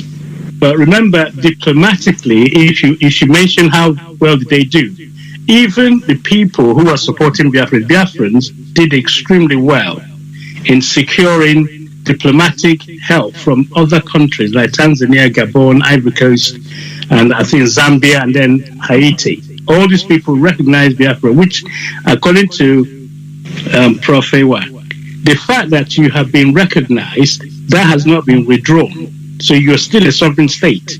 The fact that Germany, for example, lost the war in Second World War doesn't mean Germany, although defeated, is no longer a country. So Biafrans did strategically well in pulling out from Nigeria and declaring themselves a country. So that declaration means they have a sovereign state, and Nigeria attacked a sovereign state. The Biafra will always insist on that. Now the AU, which is the BOAU, the Organization of African Unity, messed up big time because the United Nations was leaving it to them to take lead on what they should be doing in the case of Biafran struggling. So the AU took the role, as Deli pointed out, to maintain the territorial integrity which the Berlin Conference generated, which was artificial boundaries of all the states. So AU didn't want to budge. Organization of African Unity didn't want to budge. That's what Juku called them Organization of Arab Unity. They did not help Biafra at all. But Tanzania said he has to take the beating or take a step back in the fact that the unity of Africa is taking one step back by recognizing Biafra, because you think the only way government exists is for the welfare of the people they're governing. Nigeria didn't care. So, in summary of what you are asking, diplomatically, Biafrans did extremely well to get all those countries to recognize them. Ghana at one point was going to recognize Biafra just before the war ended, January 1970. Ghana was lining up to recognize. The Vatican helped. Canada was on the verge, and so on. So they have done well diplomatically. What they needed is the superpowers who were entrenched. And finally, regarding Russia, Russia were coerced into believing that Biafra was behaving like the Congo. The Congo story was that there's a group of foreigners who went to get the mines and onto it at all cost. I think we've forgotten the name of the Sombi. Sombi was the one who's leading the Congo rebels. The Russians were sold the bun into thinking that Ojukwu was behaving as the head of the Congo rebel, and therefore he needed to be reigning his supporting imperialist, because they thought the Biafran oil was going to be kidnapped by other states, and therefore Russia decided they would not allow Biafra to exist. So they have their own reason for fighting against Biafra, and made worse by the fact that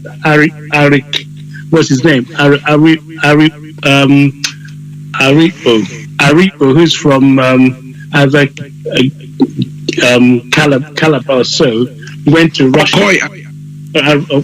He went to Russia and convinced them, because he trained there, that he wants to keep Nigeria one. So he was one, not the House of Fulani, he was one of us who went there and convinced them to supply weapons to Nigeria. So we have all sorts of there which occurred. So I just want to share all that with you. So diplomatically, the boys and girls, they did extremely well, convincing the world about the need for Biafra to survive. But what happened was the higher politics about the superior powers, the P5 especially, the permanent five in the UN, that scuppered any chance of Biafra being mentioned in the United Nations.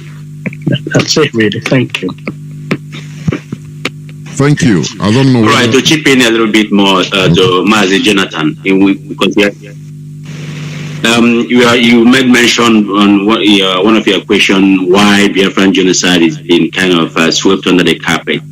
I think that one is clear to you now. I believe you know that question, but you just want to throw it out there for Biafrans to understand.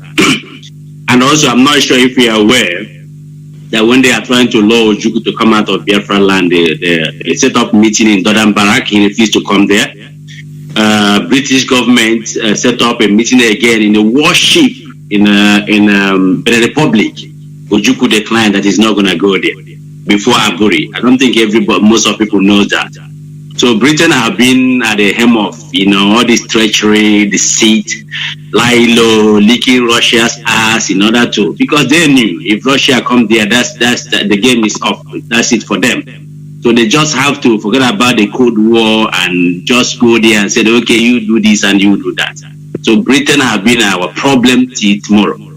Okay, so you don't expect them to bring it to the limelight or to the world to discuss about the Biafran genocide. They will do everything to stifle it so that it doesn't see the light of the day. That's what I want to chip in there regarding why nobody is talking about it in other hands. Coupled with one of our in-law from Odua Republic said. Thank you very much, Jonathan. Yeah. Thank you. I don't know whether any person has anything, because I want to open the lines. Right? But before that, we have to go to a few minutes break so that people can sip water. Mazi Jonathan, Britain, because also the other thing to mention is that genocide has no statute of limitation. There's no limit to when, as you mentioned, Armenia will be recognized. If there's no statute of limitation, it means if he colluded or joined hand in committing genocide, he will of course be held responsible. So Britain is not going to put its neck in the news to say yes, it's genocide. You're going to do everything to deny, because Harold Wilson was a court. or Herod Wilson, because killer of babies are known to Biafrans. So they're not going to volunteer to say Biafran genocide is genocide, because if they recognize it, then Britain will be held accountable for it. That would be a major reason why Britons are supporting that idea. In fact, they went such a long way. They lined up people to go and investigate Biafra, what they call the Genocide Commission. They gathered some group of people to go and say there was no genocide that occurred. Was an independent organized genocide committee found there is indeed primary evidence for genocide. So that's how the extreme. And finally, when the war ended, Britain sealed off, Nigeria sealed off the whole of Biafra land for a whole 2 weeks. No journalist was allowed to visit the Biafra land for a whole 2 weeks. When they were doing cleaning up. So make sure when the journalists then started going around, there'd be no evidence of genocide, airbrushed the land territory after the war. So you have to know all these tricks. Thank you. Thank you, Dr. Okachi. Although when we come back, even during the question, I will like somebody to talk about, because we never really talked about the role of Nnamdi Azikiwe during the war. Some, we have other people, but the most prominent ones we can know easily. Like you mentioned, one that went to negotiate for arms against his own people. Somebody like Okpa Biaseka also, their roles are highly, highly dangerous. They played a very big role in our demise, in our defeat. So I hope that when we come back, somebody might also talk about it. But we are going to go into just few minutes break before we come back and open the lines. Don't go away. Welcome back. This is Radio Biafra House of Service coming to you through Radio Biafra London. My name remains Mazi Jonathan Chinedu. We are here live today, being the 18th day of November in the year of our Lord 2021. We are here with the Biafra Education Awareness Dissemination 2021, hosting Professor Philip F. Young. I think he has spoken, yes. Professor Owa Onoke, Dele Ogun, Dr. Uche Anyanwago, Lolo Karel Monde, Lolo Sophia Chinyere, Carlo Mazi Valentine, Ebuzo Eme, Wada Chinyere Uhuba, Dr. Justice Okachi Lois. We are here telling our own stories. Therefore, our lines are now open. Today, please do not call the signal line. I beg you, I crave your indulgence. If you call the signal line, it will disrupt what we are doing because of the system I'm using. Please, we only use the direct line, which is +1 213 328 6224. I repeat, +1 213 328 6224. And WhatsApp, only WhatsApp, +61 405 142 547. You call and you have maximum 3 minutes to ask your question or make your contribution. 3 minutes maximum. Therefore, we must continue.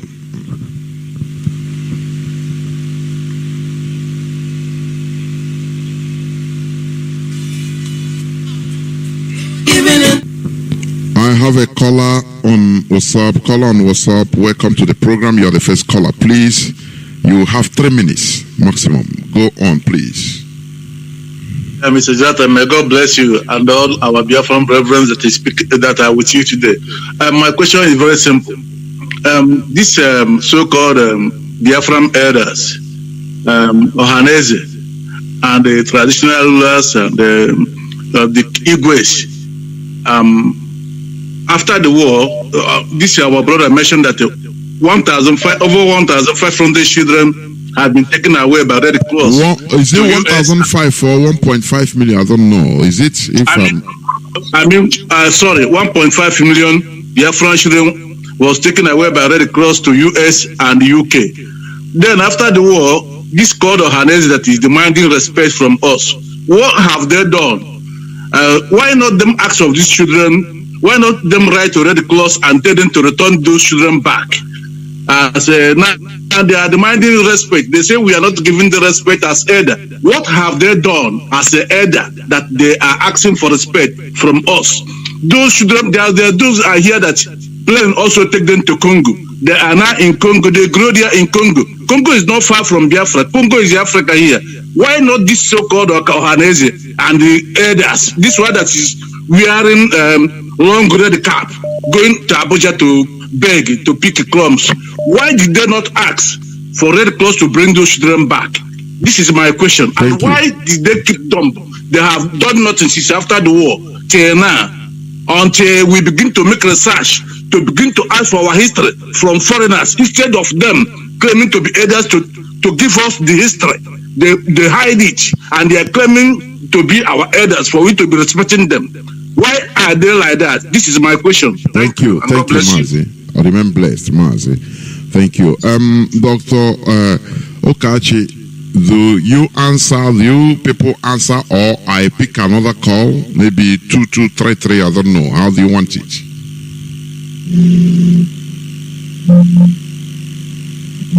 Hello, can you hear me?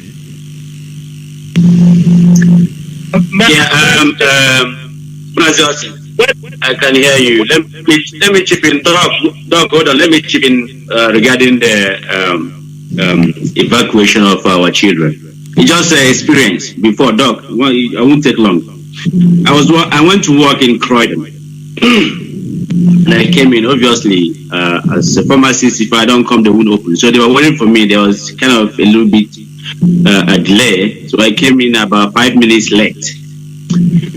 And then, obviously, we opened up. An Ivorian lady there saw my Biafra face cap. And she started speaking their language of French or whatever. And I was like, sorry, I don't understand. And then she goes in English. Are you not? I said no. He said, why? What is Biafra? Why am I wearing it? That is a place. Am I not from so and so place in a? Seriously, I had a good people. I said to her, no. The reason why that place is named. Then I explained about this evacuation of our children, and I can tell you, I didn't know. This is about maybe 3 years ago. I never knew there is a place, like a city or a section of Ivory Coast called Biafra, that area. So the lady was completely shocked. Then she went back for that evening, because I was there for like 10 days.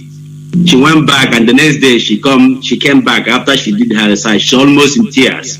Then I said to her, we still have to come and thank you guys a lot.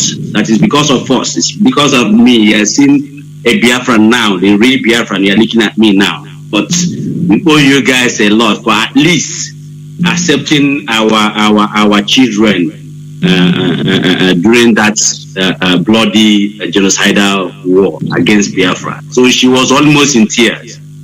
All right, so Doc, I hand over to you to elaborate more. Thank you. Okay, thank you very much for that. That's absolutely correct. There's a village or a town called Biafra in Ivory Coast. There was a clip on H1. I saw it. I was quite amazed. Okay, now going back to why the children were taken out. The most thing to understand is that when the relief flight came in and landed at the airport with bags of relief, like stockfish, powdered milk, and whatever they're bringing in for the children to eat. The plane is going out empty. So they decided to pick the children, some of them within a week. If they don't get any food, they will die. So they packed the plane going back out with children who are facing the terminal stage of starvation. It's so much so that when they reach a place like Gabon, where they fly them in, it takes them a good 2 to 3 weeks of feeding before they can start running around again as children. Okay, there's a nice clip of it by one American guy who showed I'll try to differentiate to people. In fact, what I'm hoping to do next year is to talk about humanitarian assistance. This is a cornerstone of the Biafran survival. kids who were about to die were scooped up in the plane. Now, most of you have been in the plane. There was no seat belts. You're just lying on the floor, and the plane takes off, and we're being shot at, and they manage to link into a place like Gabon and so on. When it gets there, there's an elaborate arrangement to welcome these children back into community where they look after them, feed them. I happened to be in one of my patients walked in. I asked the patient because they answered an Igbo name, so I was able to find out that they're Igbo, and they told me their own story during the war. During the war, one of this patient was escorting these children back to Gabon. When they got there, it was responsible for making sure they ate the right food and so on and so forth. So this is real, and the reason why they moved them out, they're all called Uju. You don't really know their name. Some of them are orphans when they fly them out. So they don't know their full name. They don't know whether they're going to come back or not. So now, finally, immediately after the war, there was a move to bring some of them back here. Some of them did come here, but they're Lagos, and nobody knows whether they're their right parents, and some of them didn't come back to their right family. Somebody's vision is open, and there is noise at the background. I don't know. When they returned after the war, we didn't know if they went back to the right family because there's no way of identifying who they are. So that is one of the lost children story. Some of them therefore stayed behind in Gabon, and a majority of them stayed behind in Ivory Coast. I don't know if any of them stayed in Zambia. Some flew out to Britain because they were adopted by British people. And I know, again, another patient who told me that his wife and himself adopted 2 Biafran babies from Bristol. So there's another story to tell. But I don't want to go into too much depth. But there were issues with children who were on death's door, who were abandoned. You run when the village is liberated captured by Nigerians. You're running for your life. Some children were left behind. If they manage to rescue them, they might then fly them out, either by the courtesy of Nigerians if they manage to take them away, or those who were abandoned, they became refugees. No one knows their parents. They're orphans, so they are then shipped out to the different country where they recovered. Some of them, of course, made it, as they always do, and became successful in life. So that's another story. Thank you. But the question also, part of the question is, why didn't the elders? Jonathan, yes, why didn't the elders? Don't address the elders and the Ohanese and all the rest of that. That's the question from Mazi Jonathan. Yes. To be honest, I don't see what they. But I'm not defending them. They could have come together. Remember what I said? Immediately after the war, it was everyone to themselves.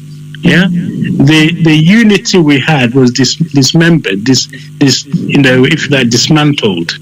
The unity the Biafrans had was dismantled after the war. So you have your £20 if you're able to collect it.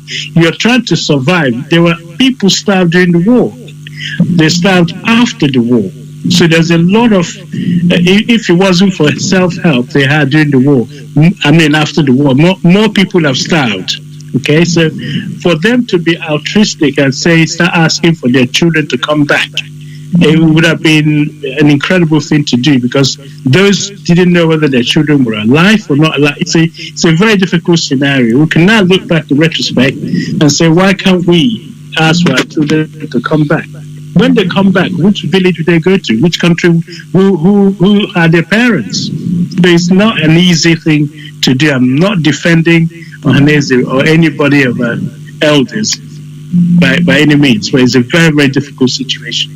We have to look at the context, how the children got there in the first place, when they got there, and they're being fed, they've forgotten where they're from, they can't point out who is their parents, and so on and so forth. Is there proper documentation which village they returned to? Then we might be able to return them back.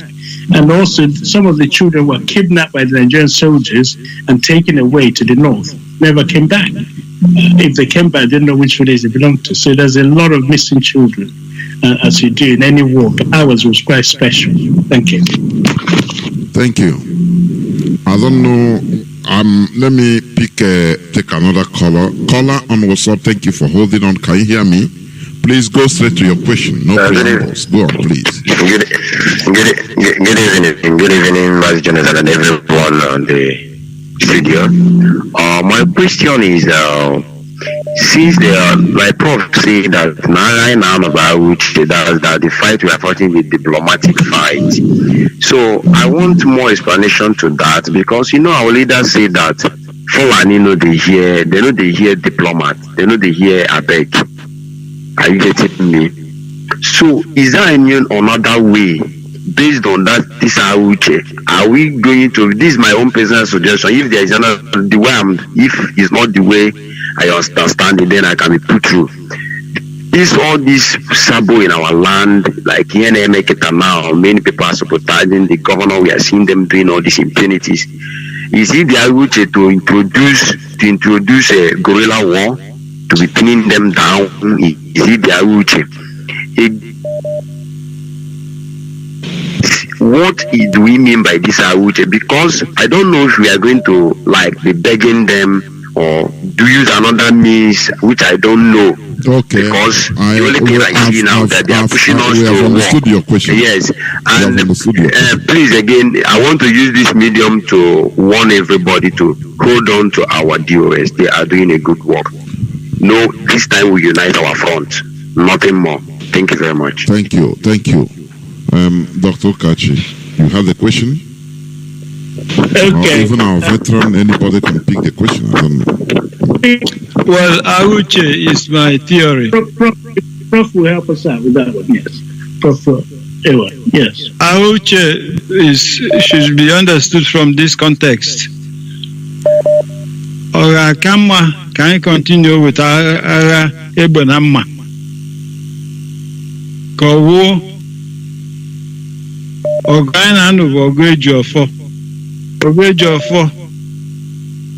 and we can develop many strategic. Can you hear me? Okay.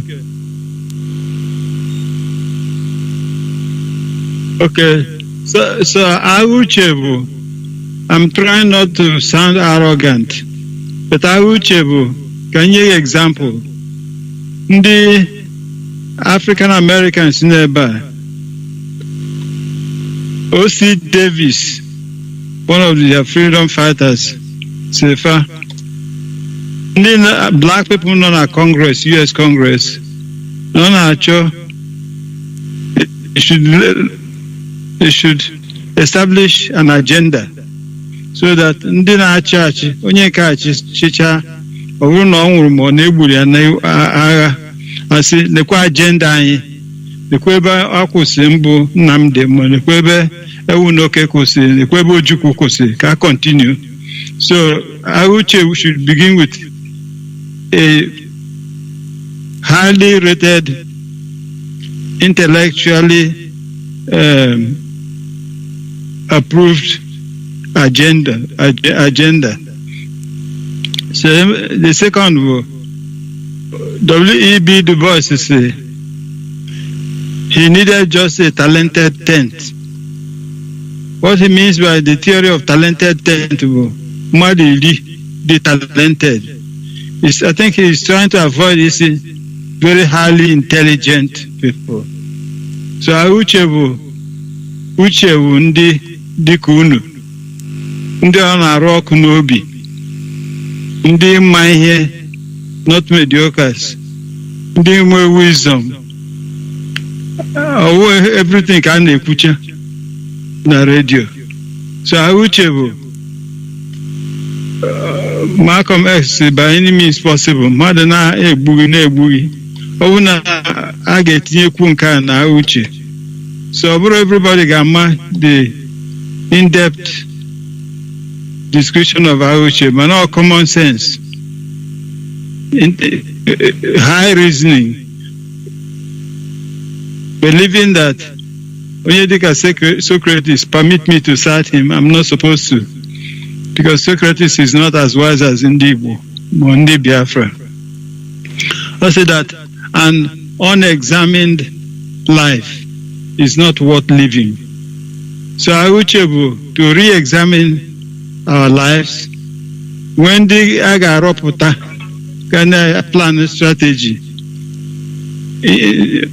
Over area game apply here, Angasi, in opposite Coposa, and you may apply. Over another area, you may apply. No EJ diplomatic sojourning with the United Nations or world leaders. So EG so many developing so many methodologies, so many fronts for the war, not just ECFB or IPOB only. So that I'm gonna attack us in the war until we see Mandi youth, Mandi Kenya, Mandi Umu school, Mandi. So that's what it entails. The intelligentsia, the Biafran intelligentsia.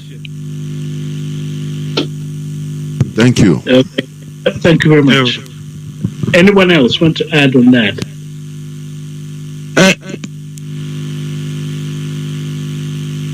Okay. More questions, please. Okay. Yeah, can I?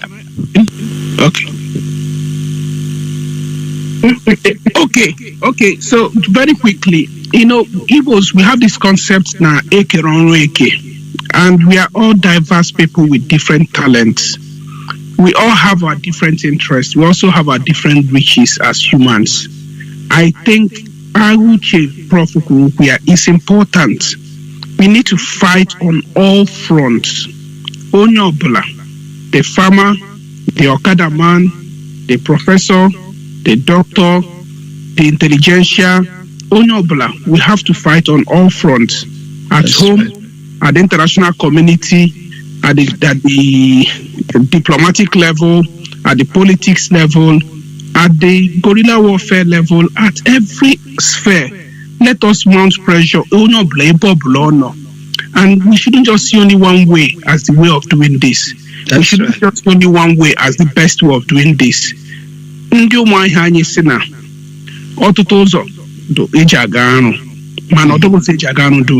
There are so many roads that lead to Arrow, but there is no easy road to Arrow. So let us all take all the possible routes to this Arrow. That's the Biafra of our dreams. But let us also know that there is no single route that is easy. But at the end of the day, if we fight on all fronts, the man A will get it from north, man B will get it from south, man C will get it from east, man D will get it from west. At the end of the day, four of us,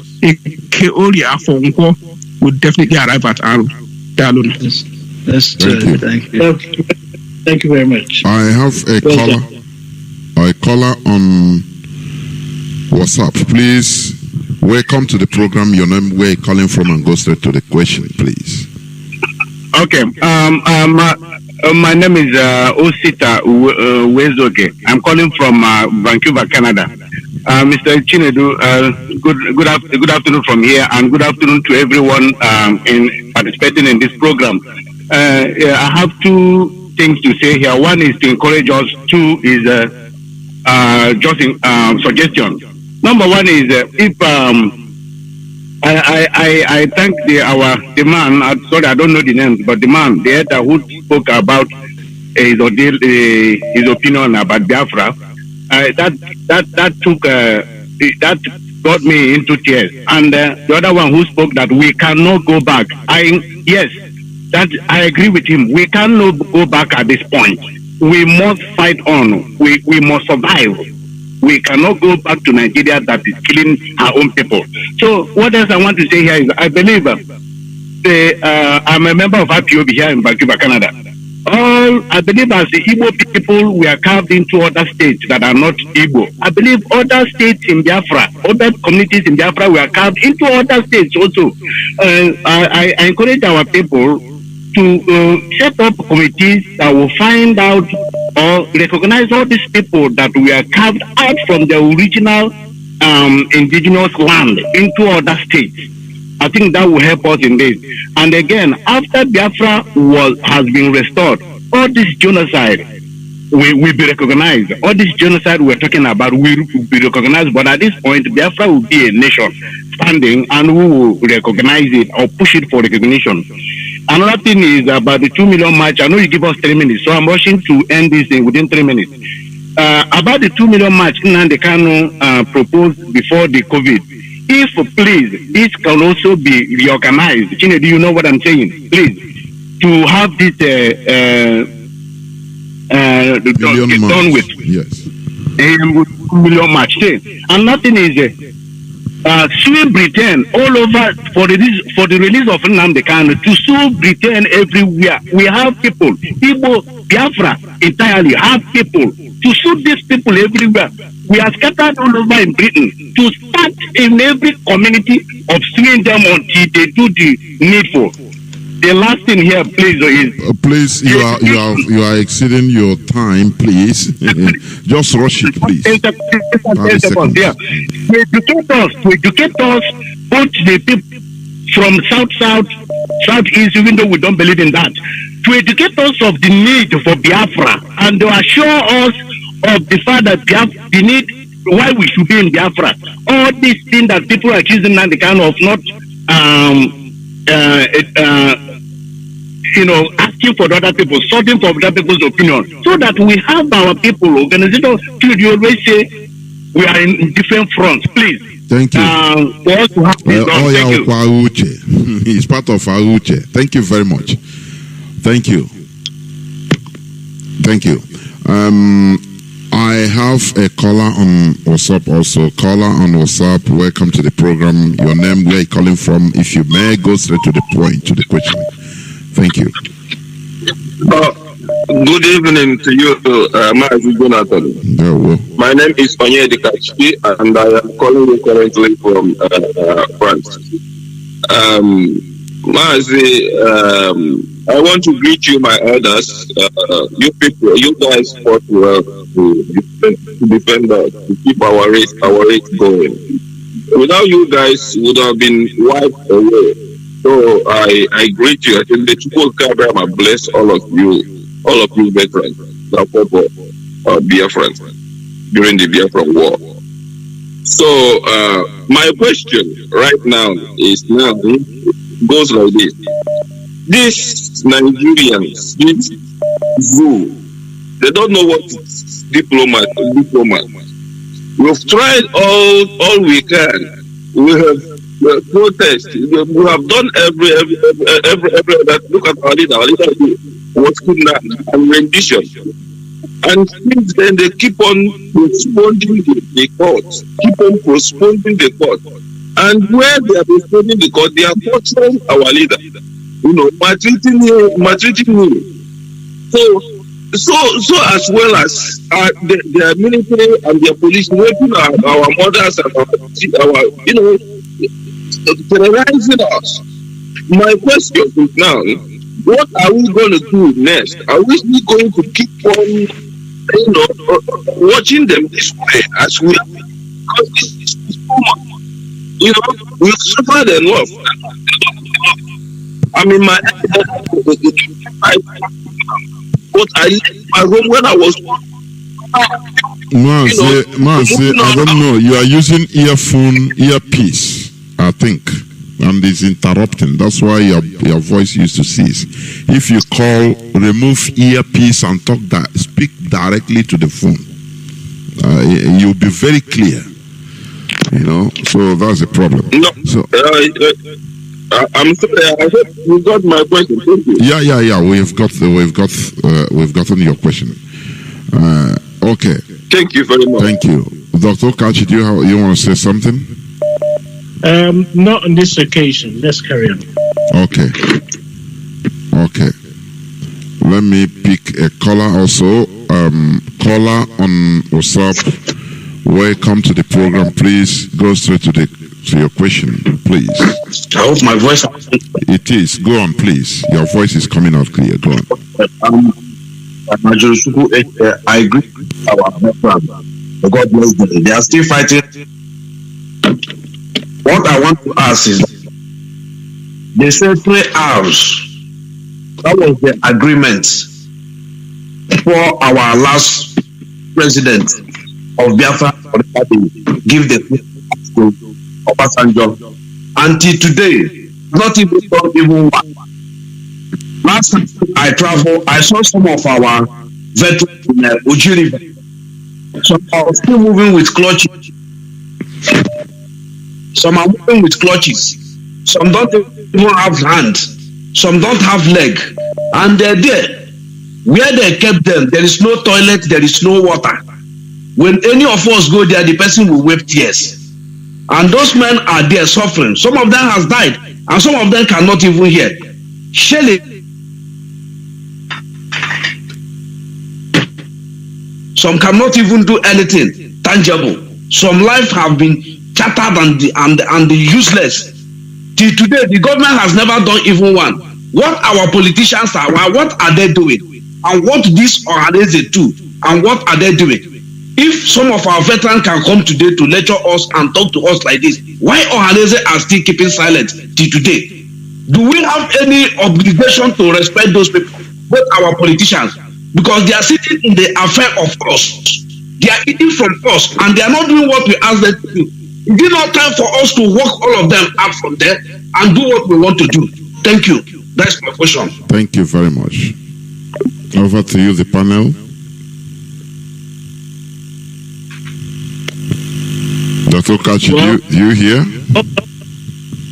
What comes to mind is that Ohanese was not formed by Igbos, it's formed by the House of Fulani. And therefore, they're not going to do anything that will help us.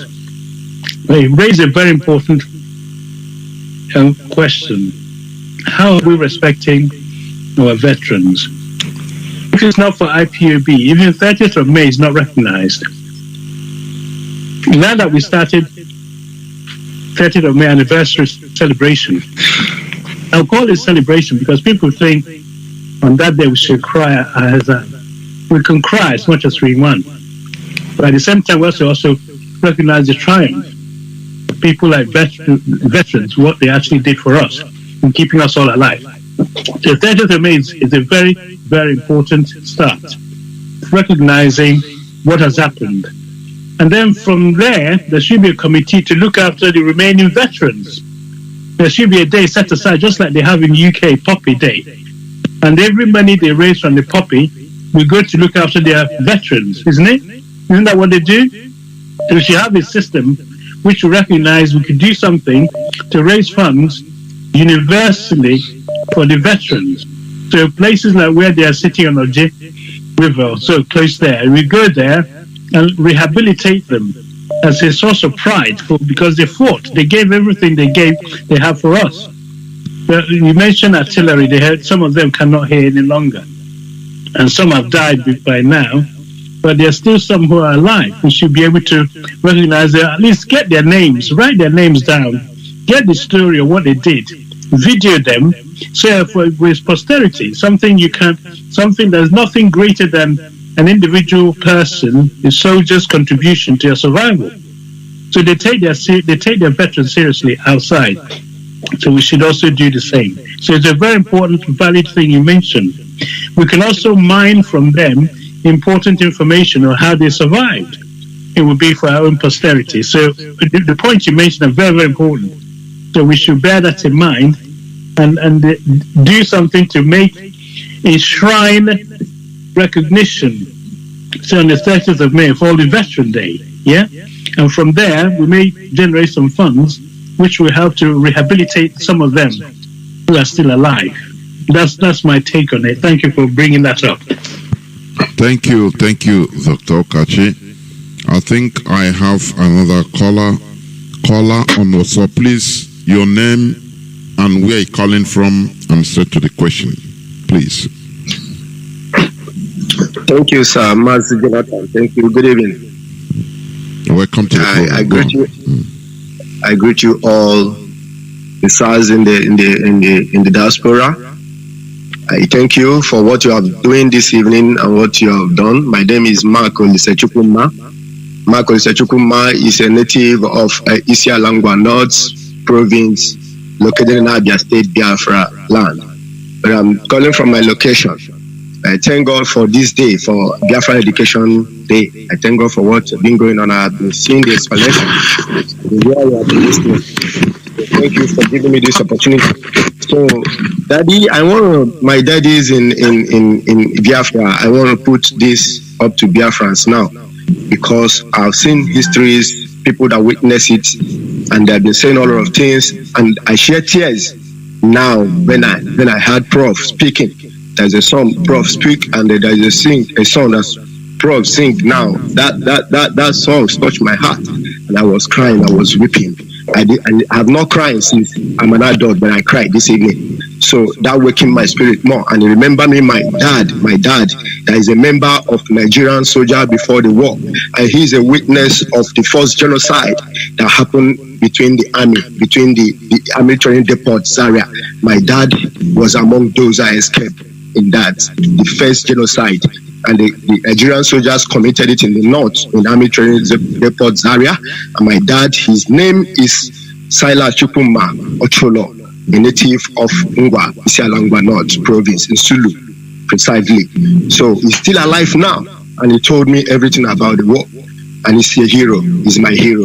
So, Prof speaking about that, it touches my heart, because my dad escaped from that horrible killing. That fateful night, I cannot remember the date anymore unless I get to him. So he has everything in his mind. He escaped and he jumped over the army training depot fence through a mango tree, a hand of a mango tree. And when they committed the genocide, the bigro was sounding. Let me tell you, these people are trickish. They sound the bigro. They call all the end, and the bigro people that is in soldier know what the bigro is all about. They say anywhere you are inside army training depot Zaria, you will hear it, and everybody will run back to the hall, to the field. And when everybody run, and my daddy was looking at the sky, and the sky changed, and it's like it run a rain as a true Biafran blood and a true Biafran DNA. He knows that something is about to happen, and they match them the eastern soldiers that is in training. That is, my father just passed out. That is our 6 months in training. They're about to pass out, and they've not posted them, so they're still in the camp. So they march them all to the hall, thinking that they have something to tell them. Then what they notice that the Hausas, the Funanis, the Nigerian soldiers, they start killing them inside the hall. That is in their dormitory, in their hostel where they sleep in the double bed. They start macheting them, and my daddy have opportunity to escape through the door. And I don't know how he managed to say it, but he escaped, and he went through a mango tree, a big mango tree. You know how that training depot fence is. He threw himself, and this was in the midnight, and he escaped. He was among the soldiers that entered train from Kanu to Kaduna, and disguising himself to number 1 training depot, or 1 Enugu. My dad was among them. And when that train that was carrying the head of that man that Prof called, my dad witnessed everything. And you know the worst, and how these people hunting us and how that wicked they even inside the train. They are inside the train hunting for Biafran soldiers that is escaping, that disguise themselves. They want to look into their eyes and still kill them. So what I want to tell is, I just want to cut my story short. If Biafrans need more story, my father is still alive. I can get my contact, I can get through, and they will see my father to hear more of this. And you fight alongside Obelafo, Oga Ikemi Sunzo. My father fought from Nigerian army to join Biafran army, and he fought and he's still alive now.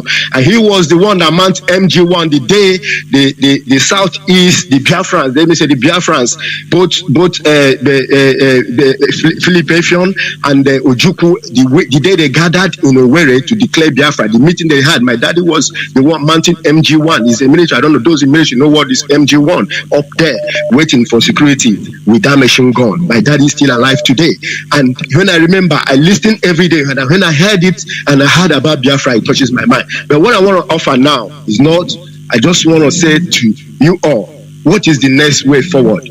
Is that not a need now? That's my question now. Is there a need now for protest or a massive?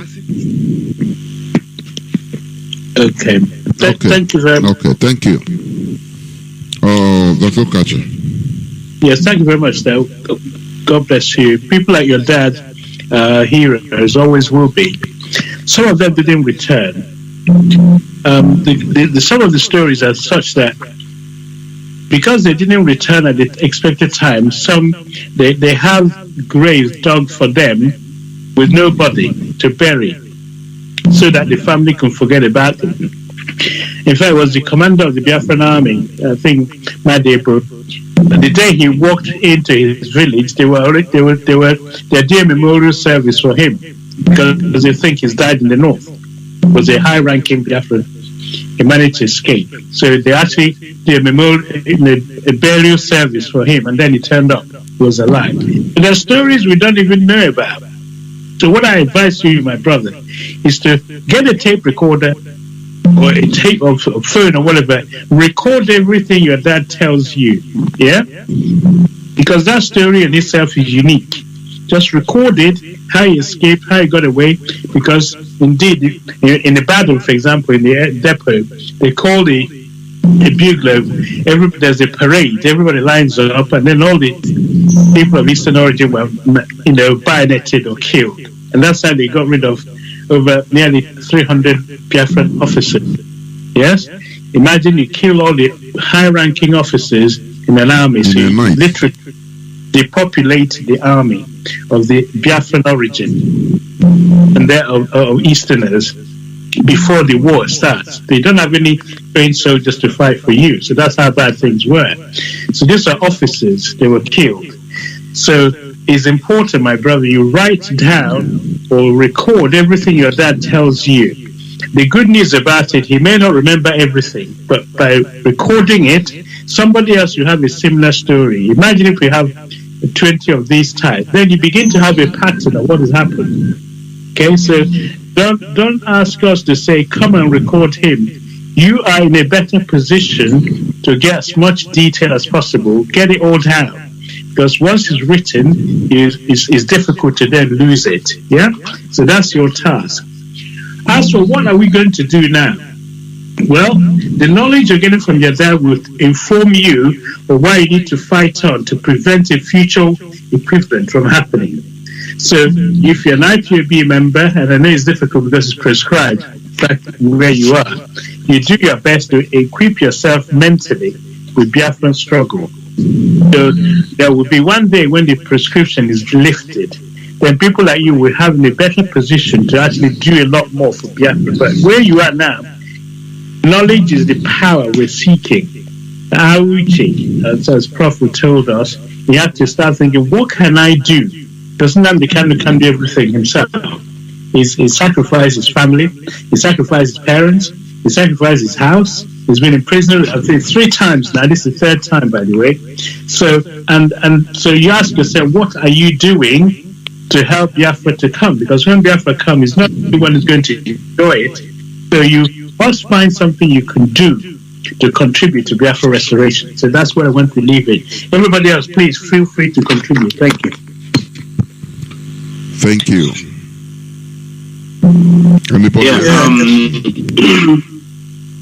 Yeah, thank you very much, Doc, for chipping in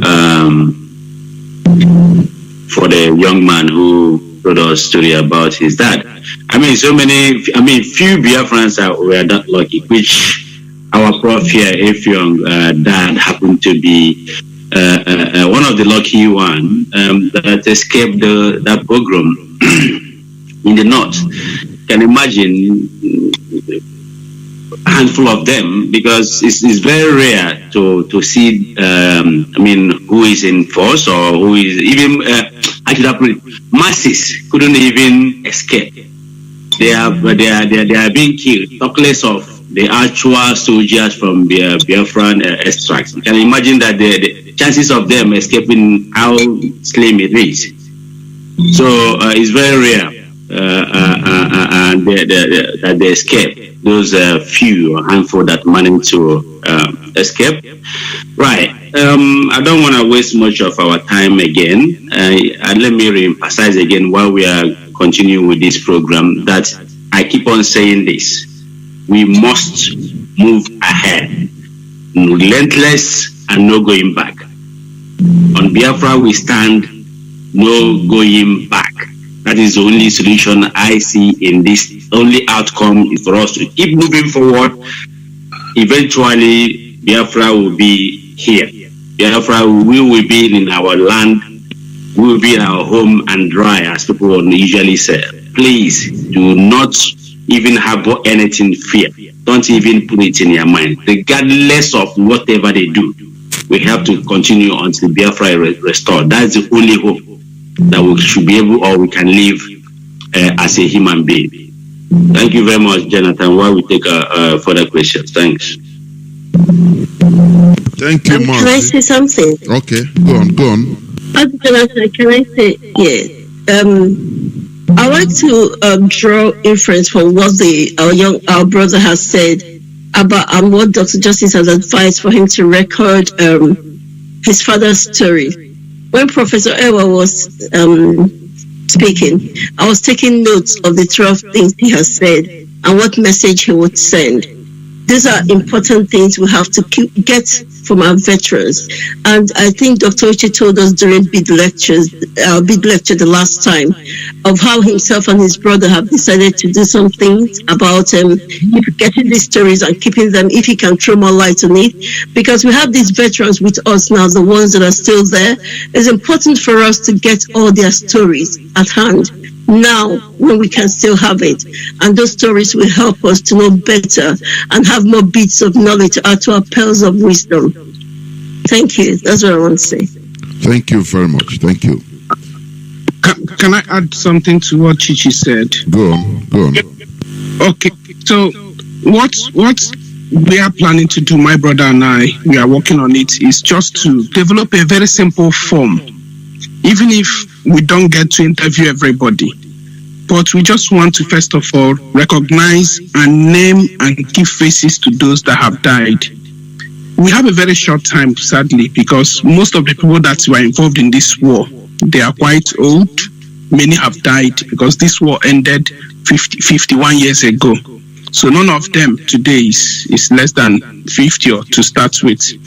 Many of them that actually witnessed the war, that could tell stories about the war, will be in their mid-60s now and going upwards. So let us not lose this valuable information. Develop any form, name, age, whatever, and we can use this to get information. If we can record, that would be the best. But even while you record, to try to get information about the names of those maybe that died, those that didn't return, how old were they when they left, and are they male or female? Is there any photo at all, anything to just use to remember them? The family might have. And finally, how did the person die, or what was the last thing you heard about? And the person can tell you, oh, we were in the market and they were bombing everywhere and everybody scattered and we never saw him again. That has given you at least a little summary. By the time we do this, because almost every family in Igbo land lost somebody to the war. By the time we've done this in our little hamlet, in our little village, you'll see that you're already feeling almost an 80 leaves a size book. So we can start small, and it's for us to document this. If we wait for the government or anybody, nobody's going to do it. But let us do it so that we can give a name to these people, so that tomorrow, if we're able to build memorials, as we have here in the UK, it was Remembrance Sunday last Sunday, and even in my local church here, they are the names of all the parishioners who died in either First World War, Second World War, any of the wars fought by Britain elsewhere. The names are all there in the register. People made plaques for them and pasted on parts of the walls of the church. You can know this parishioner died, he was aged this, he died in India. This parishioner died, he was aged this, he died in Germany, and blah, blah, blah. So we really need to document, because these are not fables. We have to tell our children and children's children all these stories, but they need to see the name and know that, oh, this my grand uncle actually died during the Biafran war. He was 15 years old. So let us just try the little we can to document this now that we have the principal actors in the war with us. Thank you. Well done. And with those information, you can then turn around and say genocide didn't occur. We haven't documented it.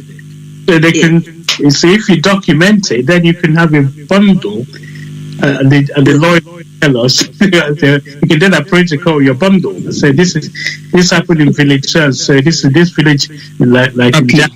After the war, everybody was wiped out, okay? And then this is the evidence. And it's corroborated. So it's very, very vital documentation. So thank you for that. Carry on, please. Next one. Thank you very much. Caller on WhatsApp, please go straight to your question, your name, where you're calling from, if you may, and straight to the questions, please. Let's stop this preamble of thanking and please, straight to the question, because many people are calling. Go on, please. Caller on WhatsApp. Good evening. Yeah, good evening. Yeah, my name is Paul, calling from Gabon, Mazi. Go on. Yeah, my question goes like this. My question is that I'm happy for the question people throw away. My question is that, I have one footage I used to watch here in Gabon when they fought the war, when Gabon helped Biafrans to recover their nation. And in that footage, one white man, when the man is speaking, the man said that they are fighting for so that they can achieve something. That show you that time some people who are fighting us because Nigeria promised them something to gain. So this time around, we are looking for Biafra because our brother said that he's always good. I'm sure that the leadership of this time are making it possible because they said that we must do everything to make sure that Biafra comes. And I know that can you go straight to the question if you have question, please? Straight to the question. Yes, the question I have is that now the question is, are they making lobby to make sure that what God give us in our land, they will use those things to get us to Biafra? Because it's not only making protests around the world, taking what God planted in our land to get Biafra for us. I'm sure they are making use of it to get us Biafra. Something like, can you give an example? Mineral resources in our land. Okay, natural resources. Yes. Okay. Thank you very much. Yes. No. And the second one, my second question goes like this. And I'm sure that all Biafrans are listening. All those nations help us to fight to get our land. Everybody must reject that name for Nigeria. I'm sure everybody are doing it because all those countries we are living in. When you say your name is Nigeria, they will be angry with you immediately. So, Mazi, that's my question. Let's take your question. Dr. Okachi, please, can you say something about it? He said, how do we use what we have in order to get what we want? Yes, we got oil. We'll give you X percentage of it when Biafra comes. It's an easy thing to say, but you may not be able to fulfill that. So I don't think it's difficult for you to promise heaven and earth. It's actually fulfilling it that is where the crunch is. Remember the oil in Biafra land, and let's just unpack it a bit.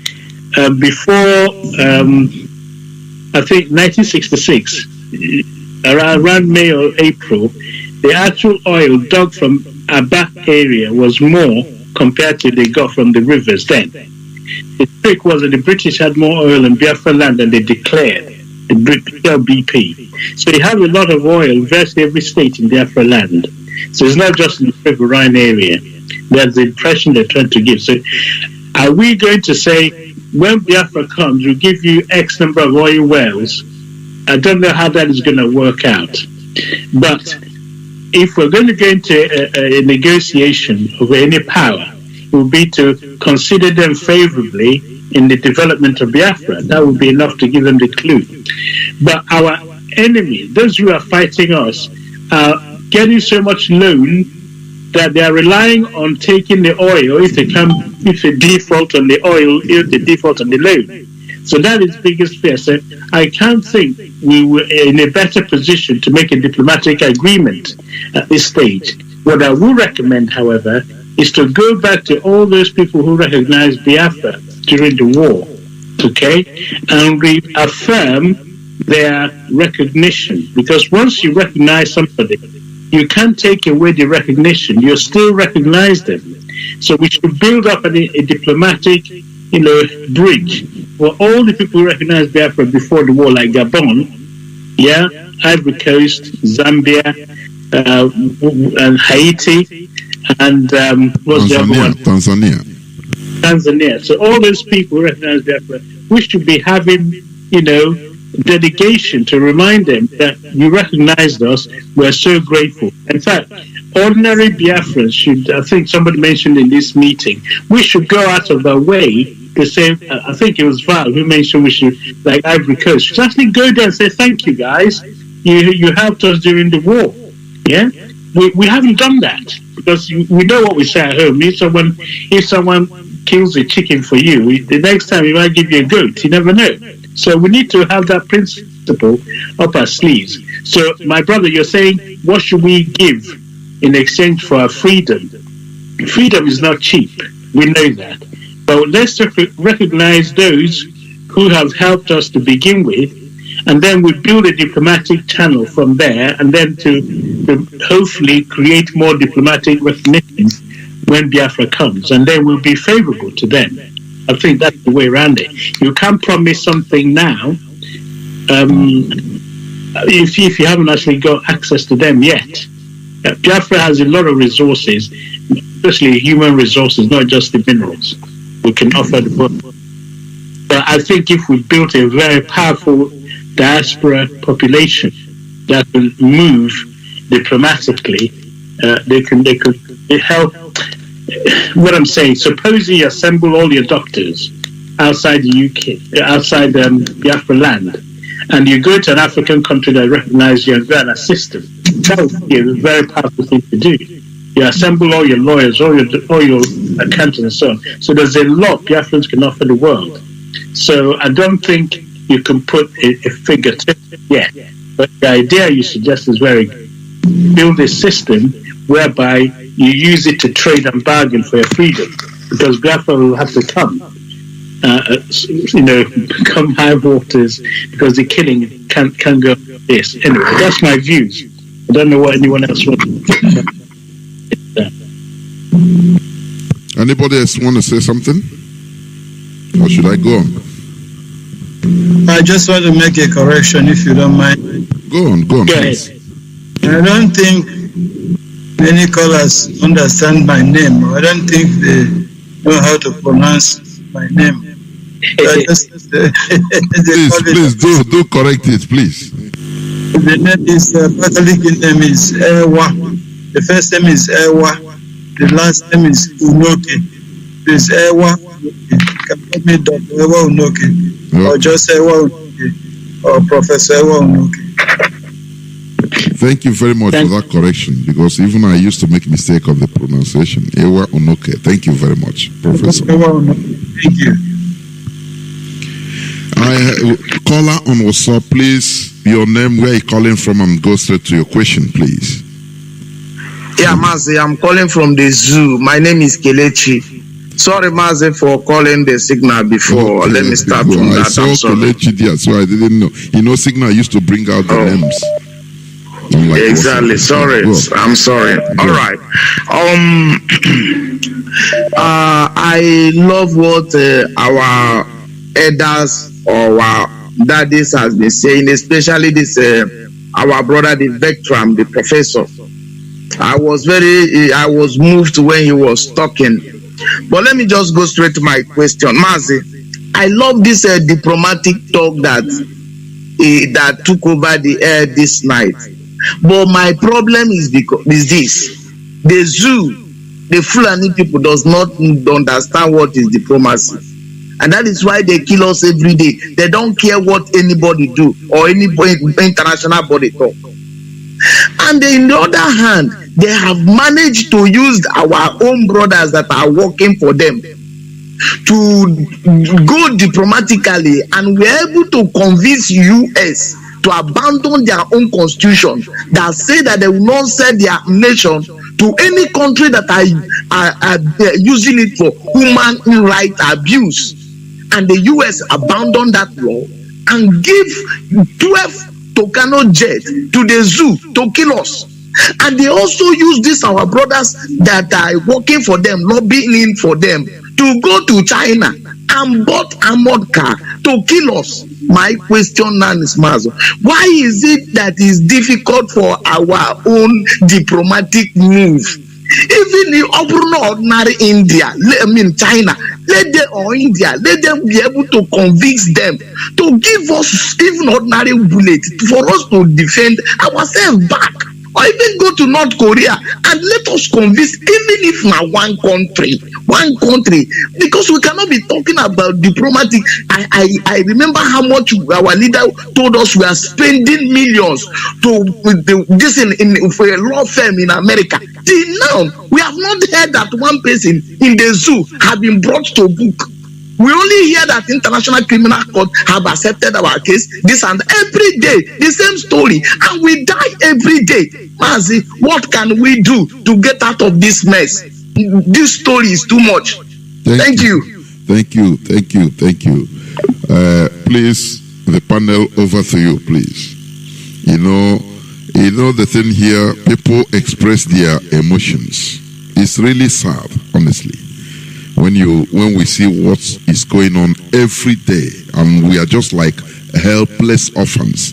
So when you hear how our people express their emotions, we should not be, we should not feel another thing. That is how it is, honestly. Go on the panel, please. Okay, it's important that they realize that not everything that we're going to do or can do will be aired. That's the radio. That's the most important plan. So the second thing is we can't give away every single plan we have. Well, come on air. But diplomatically, remember what I said, if someone kills a chicken for you and you thank them, they might come back and kill a goat for you next occasion. We have to develop gratefulness to those who helped us during the war. The Irish people, for example. We have to have a strong tie with them.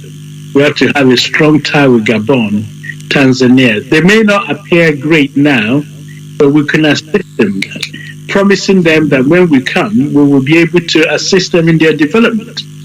Okay, there are so many things we can do. And as I said, if we go to North Korea, we're not going to tell the whole planet, are we? That we're getting getting some assistance from them. Then you got to be careful diplomatically what it is you do. But at the long run, we need to have strong lobbying to the United Nations and re-strategize where we are now, which is very, very important to. But I don't want to again talk too much on it because we are on air. We can't tell the UN what we're coming to do, or the African Union what we're going to, the European Union what we're going to do, until we actually have a team going out there and explaining to them the Biafran story. So documentation is key. Let me come back to what can we do. Diplomatically, the people you're going to ask to help, you need to know why you want them to help you. Number one request is to stop the innocent bloodshed we're experiencing. So if there's anyone documenting those as well, that'd be a very big step.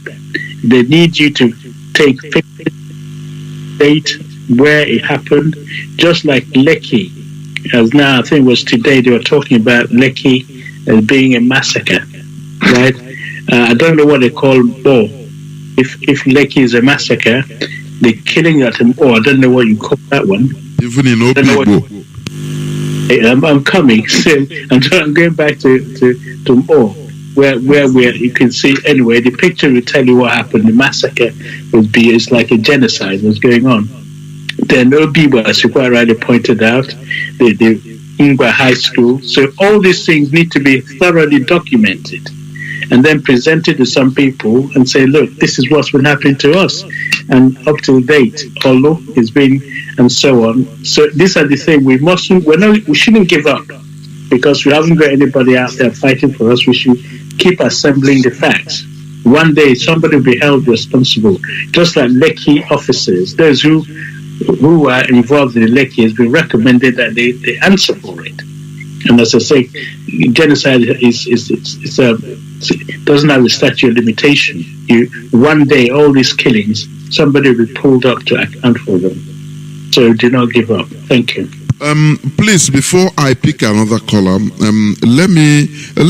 why not just talk about what I raised before? When we talk about this diplomatic outing, like during the Biafran war of genocide, you see that Okpa Biaseka was also going to counter the... Okpa Biaseka is an Igbo man, but because of his position as the governor, is the Governor General of East Central State in Lagos, he's countering everything, every diplomatic move that was being done that time. So, what was the role of Okpa Biaseka that time and Azikiwe? Because we talk about others, what about these ones that are our own people negotiating against us? Yeah, let's take it one at a time. Asika was the one who became the governor, or is it the governor of the East Central State? That was the sole administrator. Yeah, he became the administrator of East Central State after the war. Because Biafra was carved into East Central State, Cross River, and River as states, a part of Nigeria.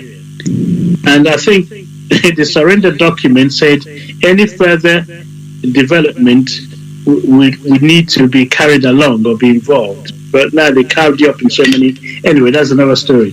Asika trained at, I think, Harvard. He was an economist. When Gowon divided the eastern region into 3 regions, he nominated Asika to govern East Central State. Ojukwu was swept away.